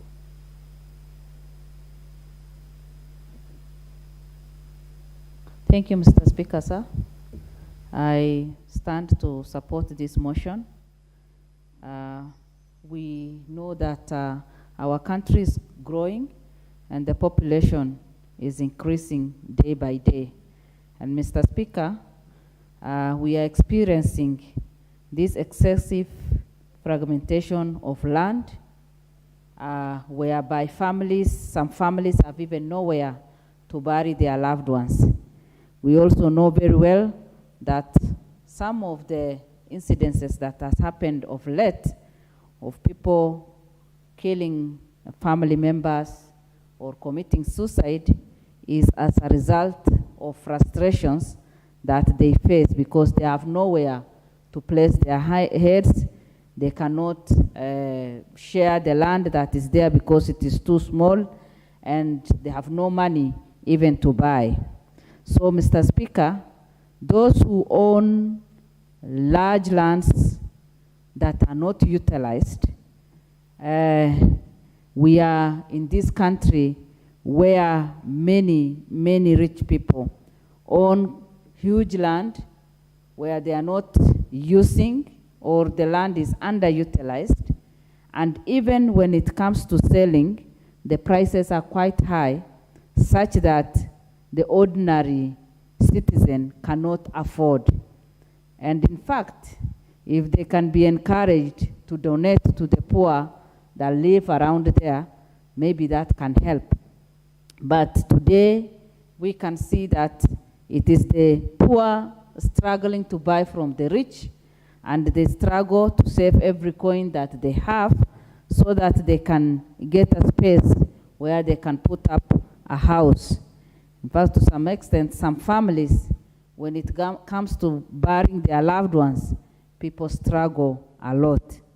Again, the unutilized land has caused food insecurity in our country. We know very well some of the people who own the land, they just own the land because of some sentimental thinking, because they don't want to develop, they don't want to plant, they don't want to do anything. But just having the land there satisfies them. So they are not doing any development on the ground, on the land, and even planting, they are not doing anything. Most of them live in the cities.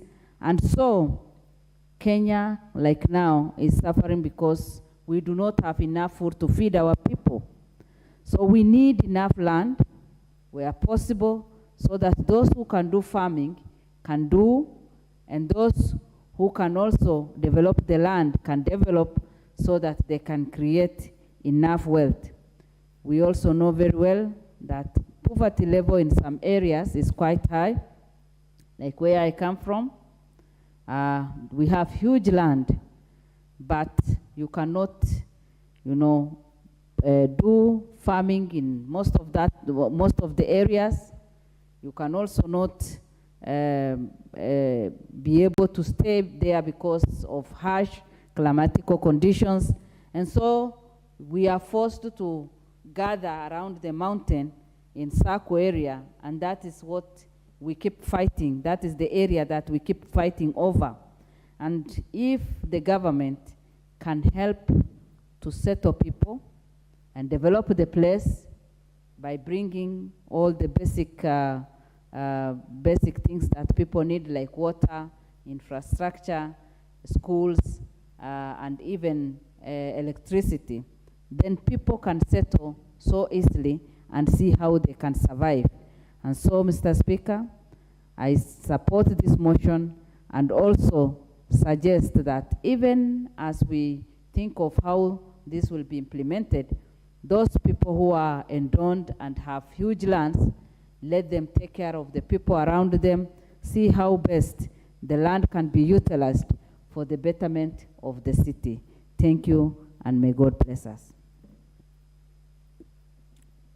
The MP for Seme, Dr. James Nikal. Thank you, Mr. Speaker, for giving me this opportunity. Mr. Speaker, I rise to support this motion, but with caution that I'll talk about later.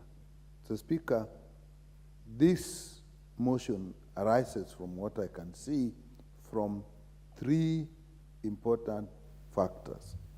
One, that in this country there are large tracts of land, so that as you move around, you wonder who owns them and how they are used. And some are ranches, so the owners say they are well used. Some you wonder what they are being used for. That is a fact that we are all aware of. You move in some places and you are told this land belongs to an individual family, and you are moving for miles and miles in a vehicle, and the land still belongs to one person or a group of people.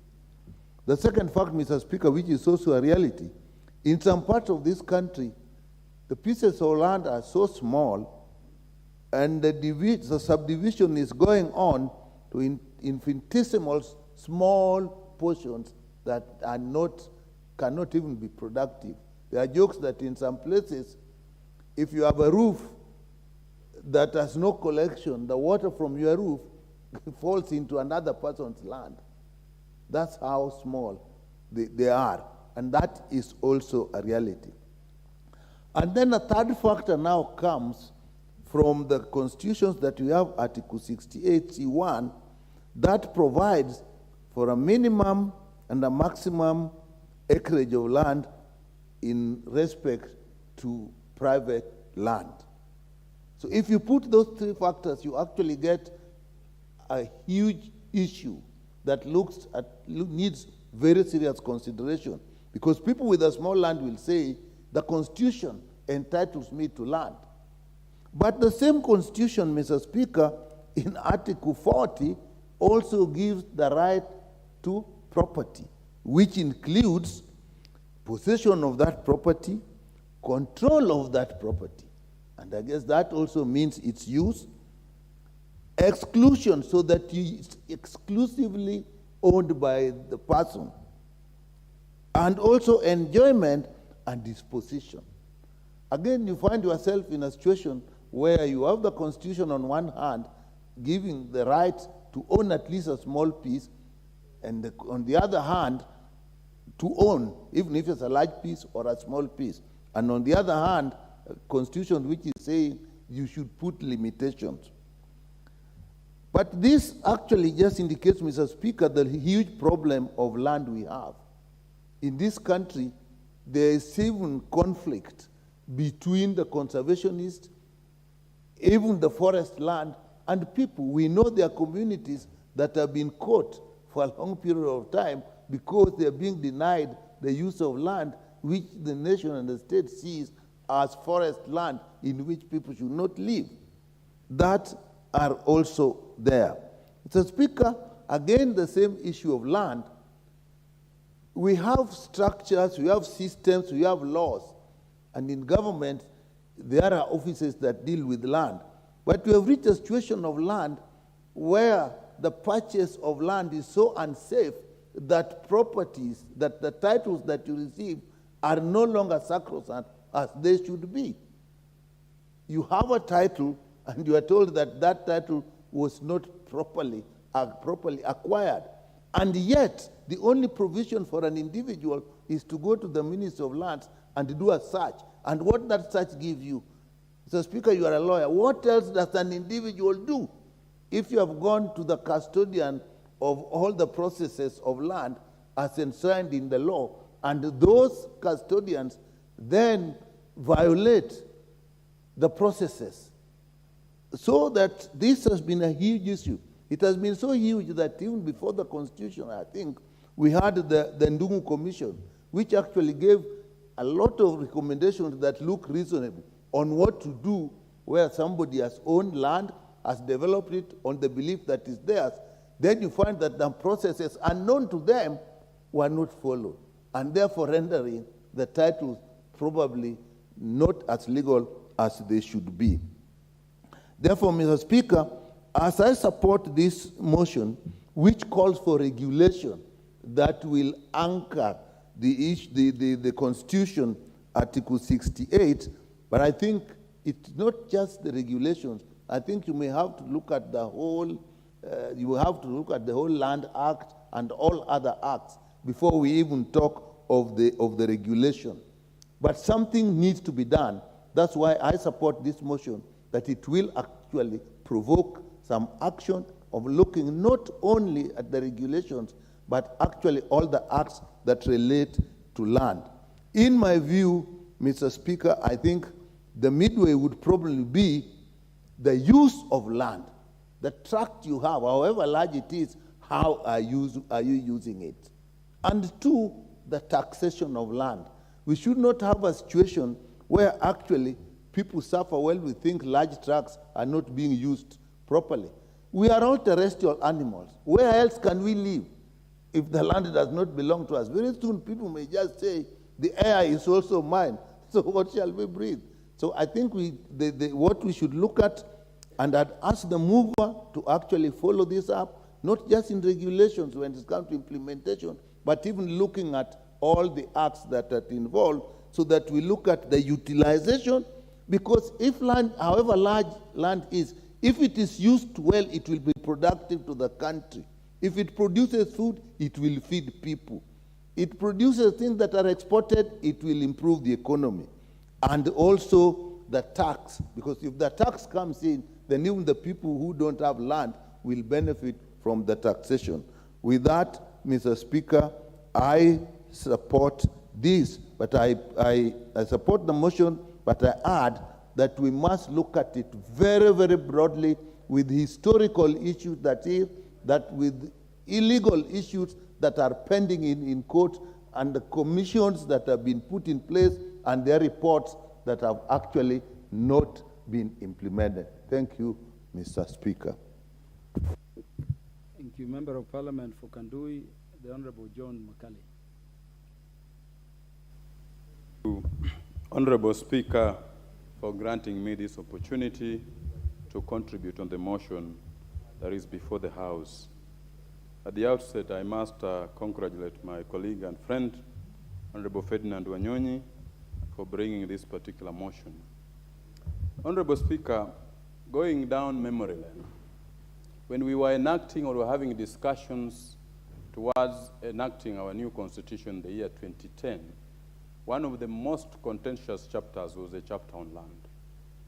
And there were very hot discussions on what provisions should be put on the chapter on land. Article 68(1) clearly gives this House the powers to enact legislation that will prescribe what is the minimum and maximum land holding. So by this motion coming to this particular House, it is trying to give effect to our constitutional imperative that is granted by Article 68(1) of the Constitution of Kenya. And, Honorable Speaker, if we look at Schedule 5, there were timelines that were given towards the enactment of legislation. And if we look at Schedule 5, this legislation ought to have been enacted within a period of 18 months to date and maximum land holding. So, Honorable Speaker, this motion is perfectly before this particular House so that this House can be able to deliberate and come up with a resolution as to the way forward. Secondly, Honorable Speaker, Section 159 of the Land Act requires that the Cabinet Secretary is required to establish a commission to carry out a scientific study to inform the particulars of the legislation, and the study should be shared with the public and their input taken before such kind of legislation is passed. So, Honorable Speaker, we are stating that there is actually no fear.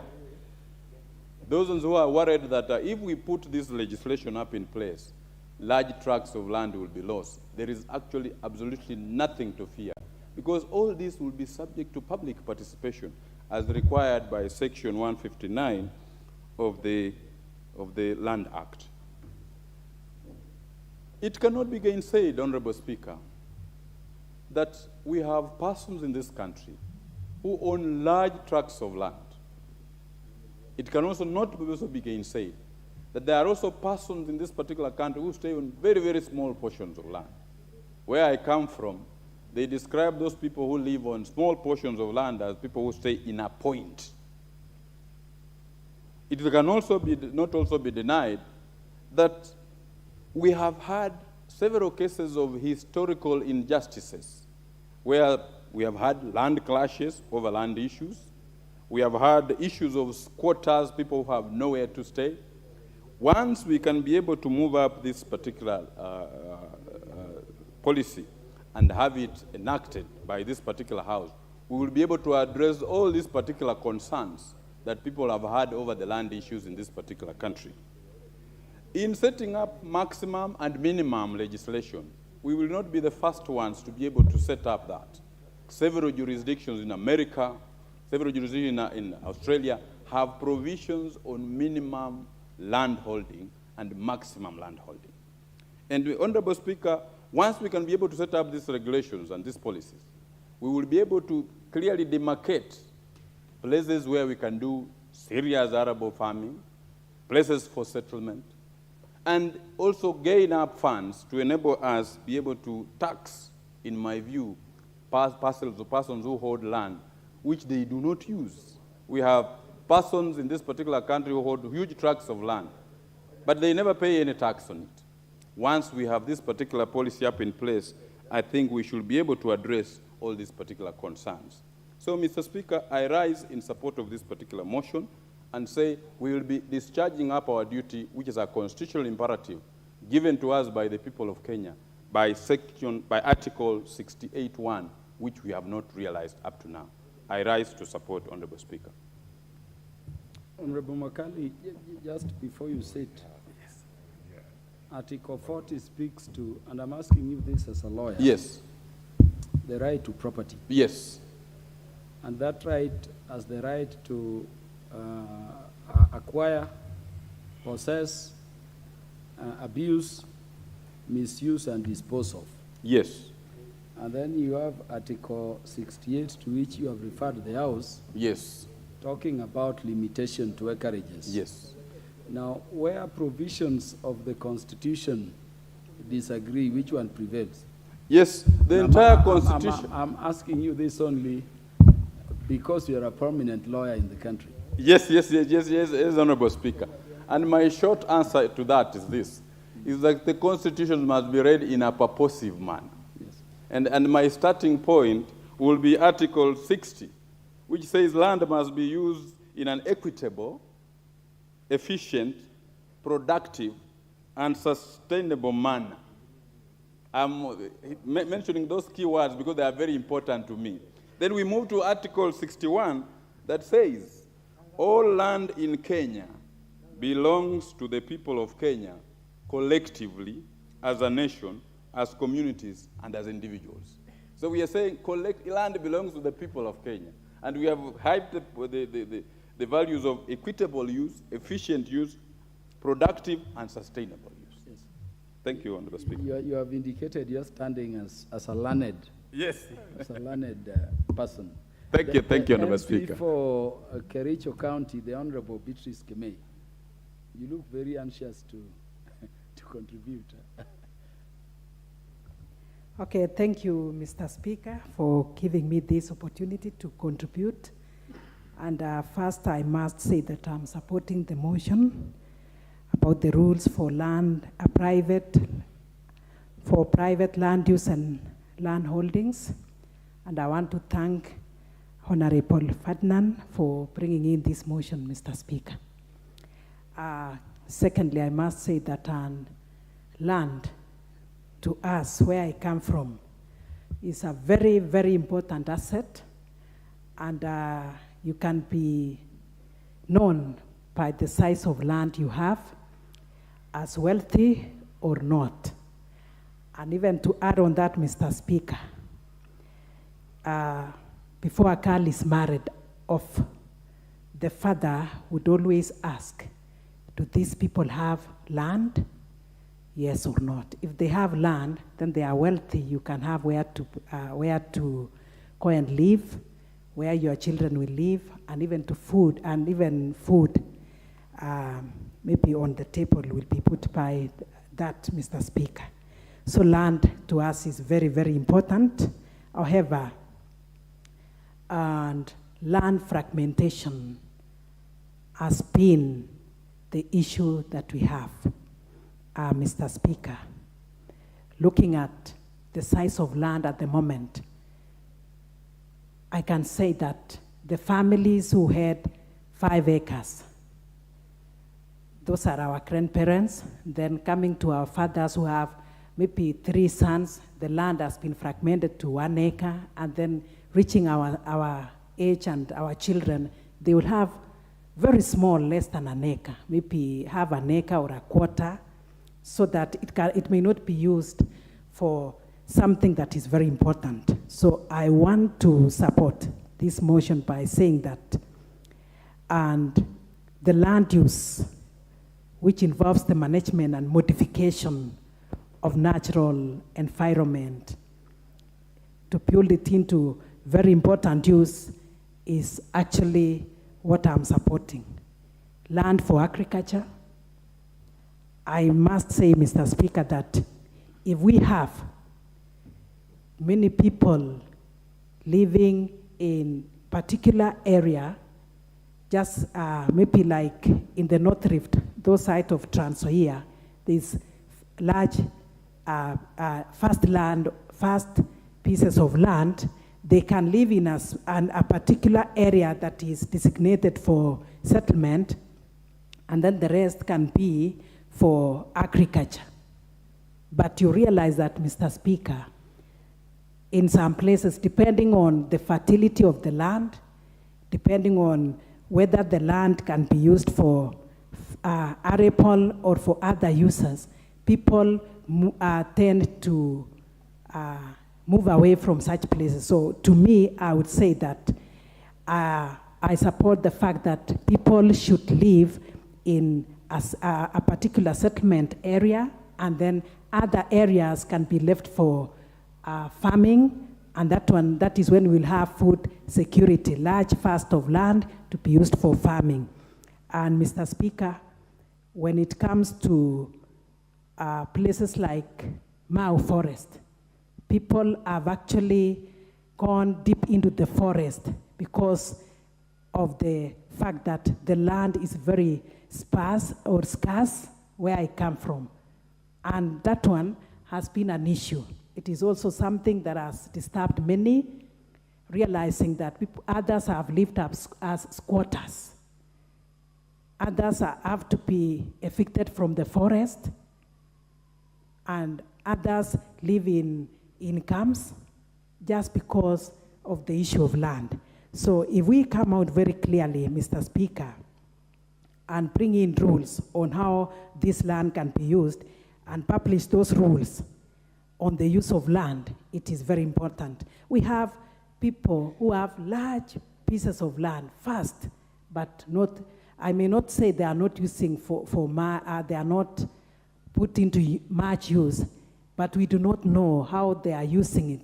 And that is why when people go and live in those areas as squatters, then I think they should not be chased away, because what is that land using? And nobody, when they go out of this world, Mr. Speaker, will go with this land. Can you imagine some people don't have even where to put a house, and then the land is there for years and years.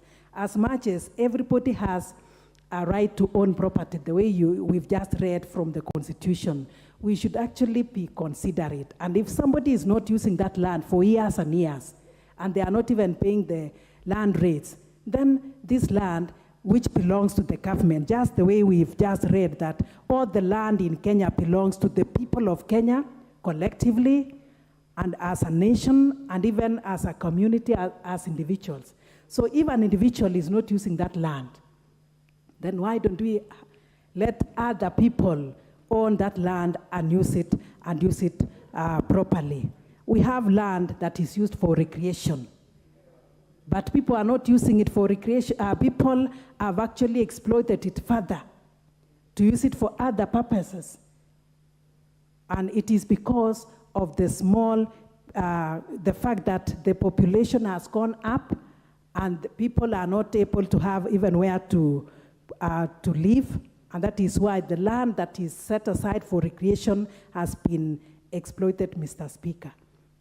We also have land that is used for maybe mining.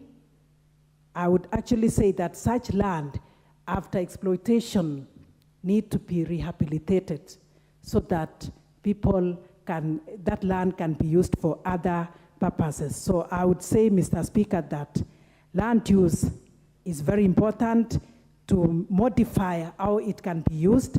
I would also say that for us to make sure that even the people who don't have land can have, then we need to look into these issues correctly. We have people who own land, maybe they don't even have title deeds, and they still own that land, I can say illegally. Can they have the title deeds? And Mr. Speaker, some people have been killed because of the issues of land. So I want to say that the government, as we come and discuss in Parliament, and the ministry should take this one seriously. The arable land has been overexploited, so that issues of soil erosion has taken place. Now, looking at people planting along the roads, because that is just a public land, and along the reserves, it is because of the other areas that belongs to individuals, the large vast of land that are not used well. So I would actually say that when we have these rules, and of course the regulations, it will go hand in hand with helping our people, and even to know how to acquire land also. It will help those who are landless to be settled.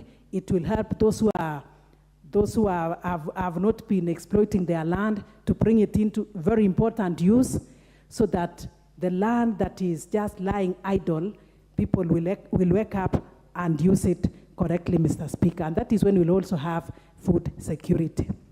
So I stand to support and say that this is a very important motion that we should all support. And thank you, Mr. Speaker. Thank you very much. Honorable Mpuru Aburi, MP for Tigania East.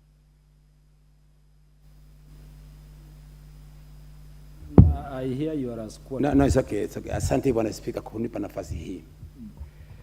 Kwanza Bwana Spika, mambo ya masamba katika nchi yetu ya Kenya ni mbaya zaidi. Ukiangalia let's say for example upande wa Meru tuko na Timau. Timau kuna watu ambayo wako na more than 4,000 acres. Na neighbor wao ama wale ambayo wamepakana nao akana only 20 points. Kwa hizo pointi 20 Bwana Speaker, yule jamaa akona eka zaidi ya 4,000, yeye peke yake ndo analima. Na hiyo kilimo wanalima hapa katika nchi yetu ya Kenya, hawauzi pale Kenya, wanapeleka wengine South Africa, wengine Netherlands. Wale ambao wako pale ndio wanaendelea kuumia Bwana Speaker. Motion hii inaisupport kwa sababu inaangalia watu ambao hawana uwezo wa kuwa na shamba kubwa. Motion hii inaisupport Bwana Speaker kwa sababu ukiangalia mara mingi watu wanahangaika, wanataabika kwa sababu ya mashamba Bwana Speaker.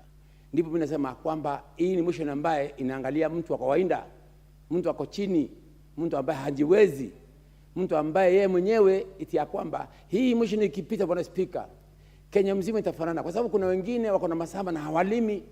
Kuna wengine wako na mashamba ambaye ni wanyama wanaishi kwa ile mashamba Bwana Speaker.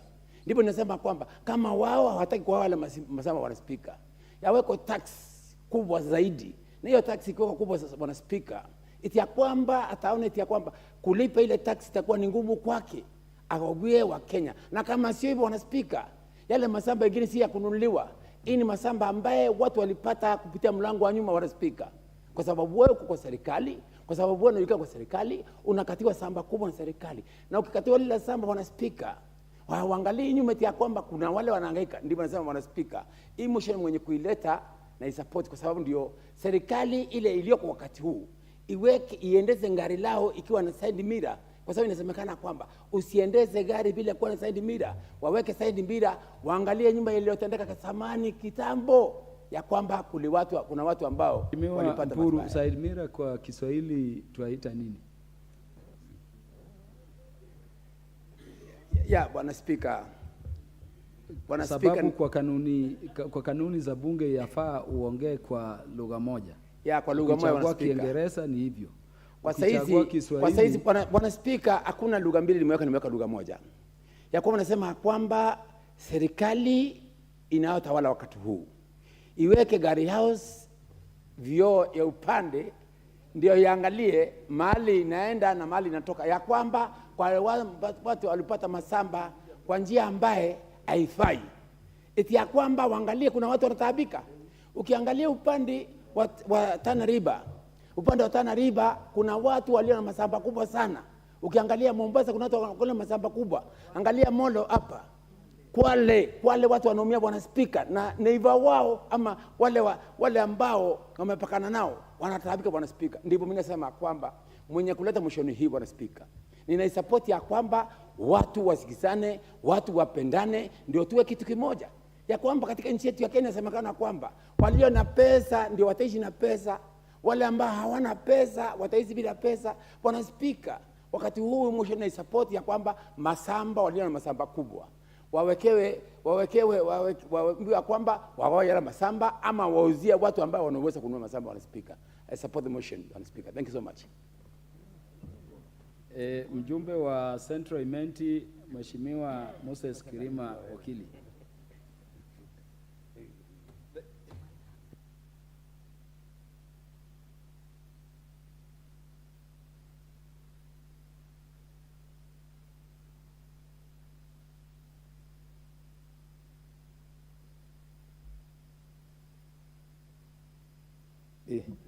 Thank you, Mr. Speaker. First and foremost, Mr. Speaker, sir, I take this opportunity to support this motion by my friend Ferdinand Wanyonyi this motion is timely because, as it is stated in Article 60 of the Constitution, there are a number of things which ought to have been done up to now from the time when this Constitution of ours was promulgated, the 2010 Constitution. Some legislations ought to have been done by this Parliament, at least to regulate of our land tenure and land use in Kenya, ought to have been at least legislated upon. Mr. Speaker, sir, in Kenya, as it is now, we are facing hardship of lack of food. And this lack of food is not that we don't have land to cultivate. The problem we have, Mr. Speaker, sir, is land use. Whereby land which is fertile enough for production of food is lying idle. It's not in use because, Mr. Speaker, sir, the same land is being owned by people whom we call telephone farmers. Most of them are living in Nairobi, and they are not using that land for the benefit of Kenyans. My support of this motion, Mr. Speaker, sir, is that if you go to developed countries like Germany, Belgium, and those others in Europe and even parts of America, you'll find that there are tracts of land which are arable and they are being used for production of food. And then the public, citizens of the country, live in a well-programmed settlement, which settlement, Mr. Speaker, sir, has all the amenities which are necessary and which are required for human existence. You find in those settlements, there are shopping malls, there are places of residence. Those places of residence are supplied with electricity, sewage system, adequate water, and all the amenities which are necessary for a good human habitation. And then the rest of the land is commercially used to produce food commercially for the people of those countries in a way that the food will be enough for their consumption, and even they get extras to sell or even to export. And then they earn foreign currency out of that food which they sell from what they have produced.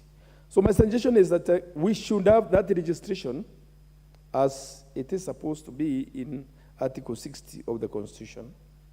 And that registration, when it comes, because I tend to believe that there will be a bill following this motion in this Parliament, of which bill we are going to put regulations and other orders therein, of which is going to stipulate how we are going to be using that, to be using our land, and what size one is supposed to be owning, and if one has that big trunk of land which is not in use, what can he be paying the government so that the land cannot just be lying idle there, it's not commercially being used to benefit the Kenyans, and it's not earning the government any revenue.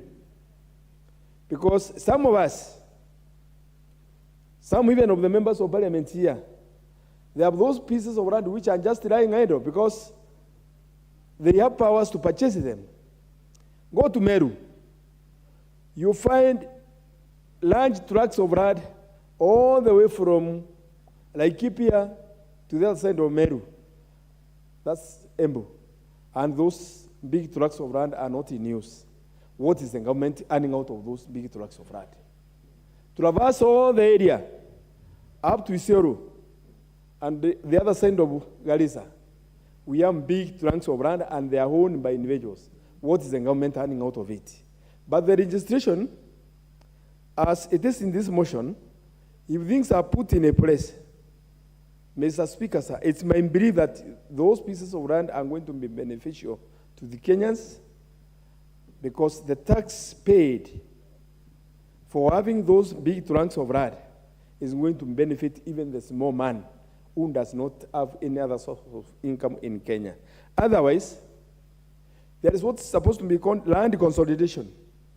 We should move from the parochial idea of subdividing small pieces of land which cannot benefit anybody. Because even though it is said that the moment you subdivide these pieces of land, they give you incentives of how you are going to earn your earning through other methods, because you know that there is no land, there is no land of which you can use for production. But that's not the case. We shouldn't be thinking out of the box.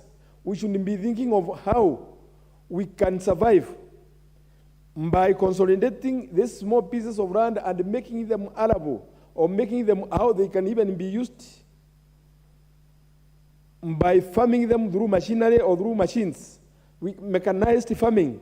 And there is no way we can have small fragments of pieces of land and use mechanized farming in them.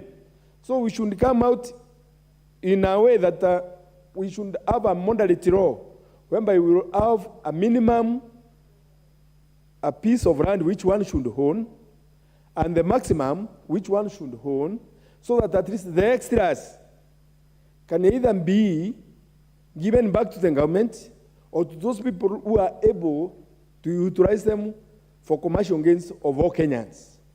So I thereby, Mr. Speaker, sir, support this motion by my colleague Ferdinand, because it is well thought of, and it is the right time that we should implement Article 60 and 68 of the Constitution to have the full force of law. Because within a very short time, Mr. Speaker, sir, I know, if it had happened sometimes back that maybe I succeeded, it meant that these sections could have been dealt away with, because we could have maybe discarded this Constitution. So, Mr. Speaker, sir, I think that first, if we embark on implementing this Constitution, it's one of the best documents, and it has a solution of many problems which Kenyans have. I support the motion, Mr. Speaker, sir. Thank you.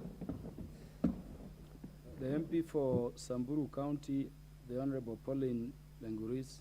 And members, we have barely 10 minutes to the end of the debate today, so if you could use even less, a fewer minutes, you would accommodate more.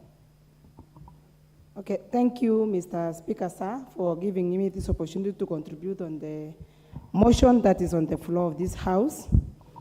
Mr. Speaker, we all understand that land is a very sensitive issue in Kenya that is supposed to be handled with a lot of care and caution. I think we have seen in this country so many cases, so many disputes that are related to land use and land fragmentation in Kenya. I heard my colleagues saying that there is idle land in Kenya, but to me, I believe that there is no idle land in Kenya, because land is either owned by an individual or owned by communities. In a place where I come from, land is owned communally. So in my place, there is no land that is idle or land that does not belong to anyone. Most of the land in the place that I represent is not put in use, not because people don't want to put into use, but it's because of the harsh climatic conditions. So people will find a lot of bare land that is not being used, but sometimes we use our land for grazing our animals. And you know, in the place where I represent, livestock is the main source of livelihood. We have also converted most of our land into conservancies, and conservancies belongs to communities.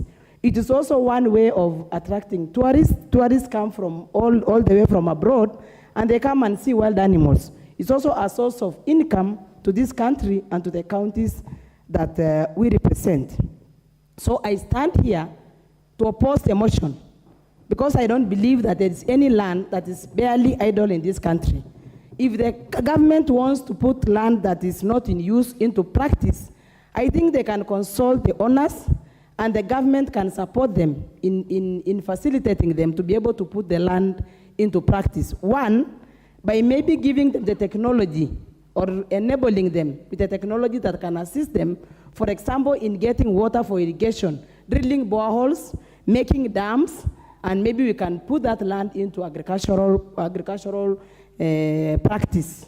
Because right now, because of the harsh climate, we are not able to use most of our land. And if given to other people, I don't think it's something that's acceptable.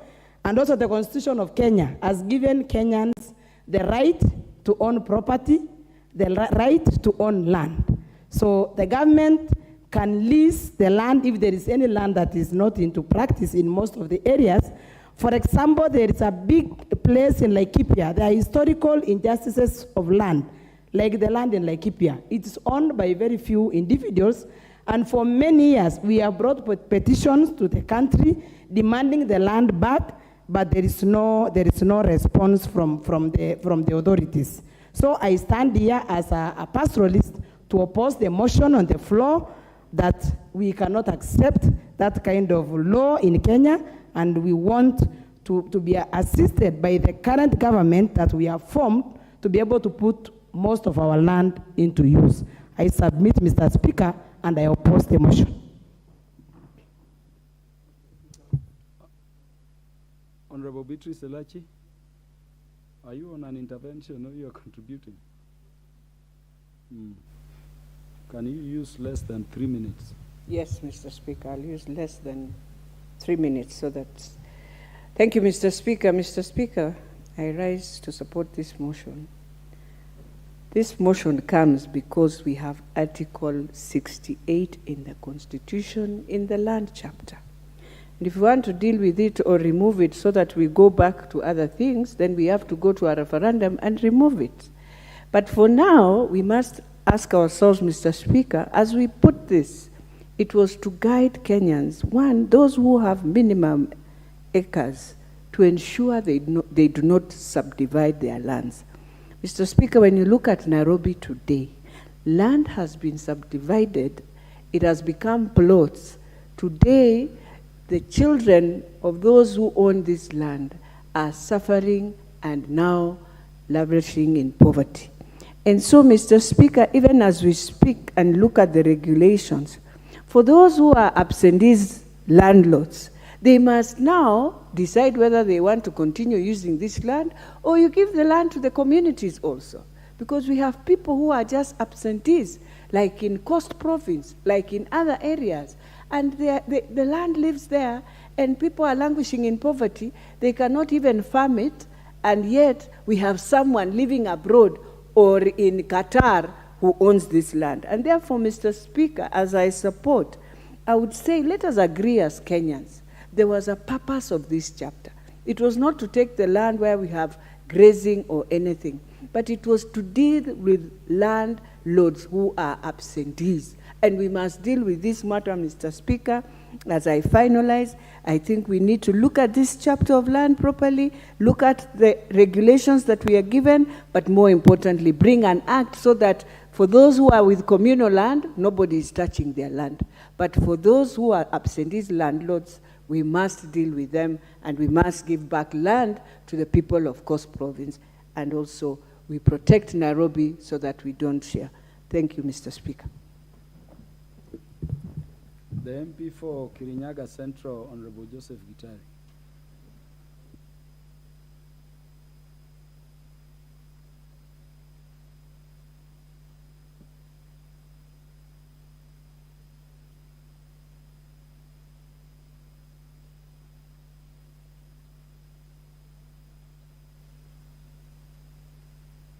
Is there a problem with the system there?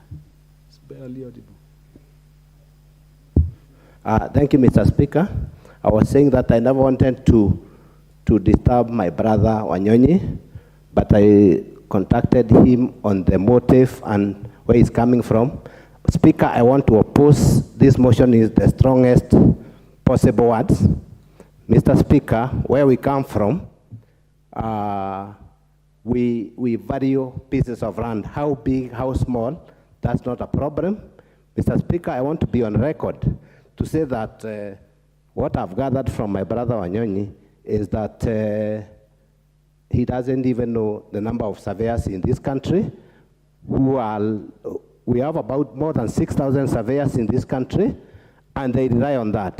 this is not applicable in Central Kenya, because after consulting him, he is even telling me that the bare minimum would be 5 acres. Mr. Speaker, it's a bit wanting when people try to say that if, Mr. Speaker, you bought a piece of land, even it's 5,000 acres, that some people can come there and get part of it. Mr. Speaker, what I'm saying is, other people are in the business of fragmenting those land. Mr. Speaker, we are trying to usurp so many acts: the Physical Planning Act, the Surveying Act, the RAD Act of 2012, by introducing this motion. Mr. Speaker, I don't know the motive of this motion, but what we are saying that will be, if it had an amendment where we don't talk about minimum, and even we say that we don't, for the absentee roads, we give them taxes to the government. Mr. Speaker, I want to oppose with the strongest term. I thank you. Honorable Lea Sopiato, MP for Kajiado County.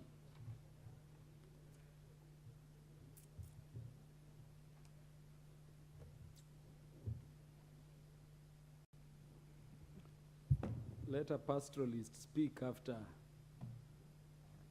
a landlord. Thank you, Mr. Speaker. I want to thank you for this opportunity to make my contribution to this debate, which I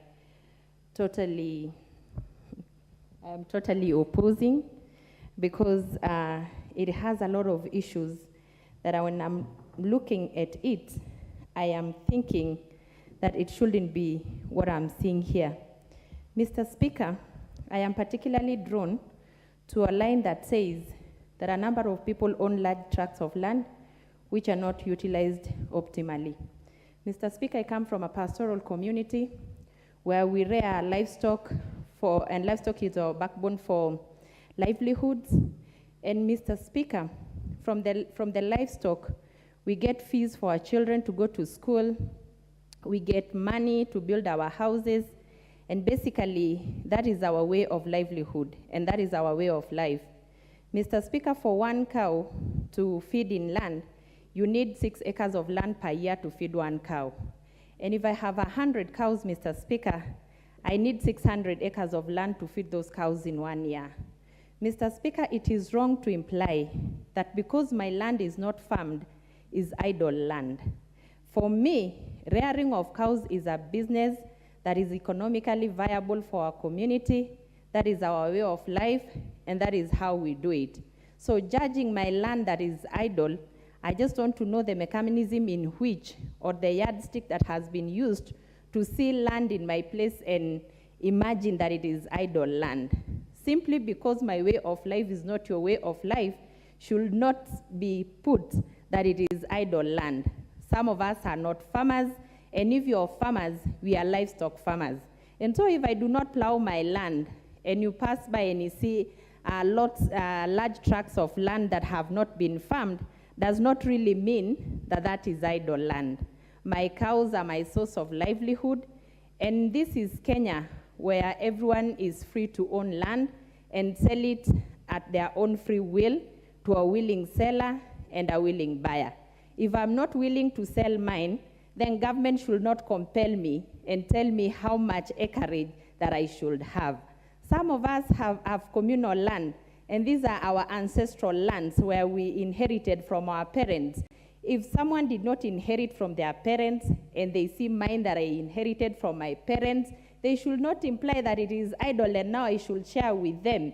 It is viably giving me income. It is there for posterity for our families. And I urge this House to completely disown this motion and throw it in totality, because this motion is not going anywhere. Again, I see. The Speaker is on his feet. I'm grateful, members, for the interest demonstrated in this particular motion. The motion should be debated for 3 hours. I'm informed that we have only debated it for 1 hour 25 minutes. So we have a balance of 1 hour 35 minutes. Honorable Supiato, you will be the first to speak when we next sit. The remaining time for the debate, when Parliament next sits, will be utilized by the members who still are showing interest in the debate. Honorable members, and the time being 5 minutes past 7 p.m., this House stands adjourned until tomorrow, Thursday, 17th November 2022, at 10 a.m.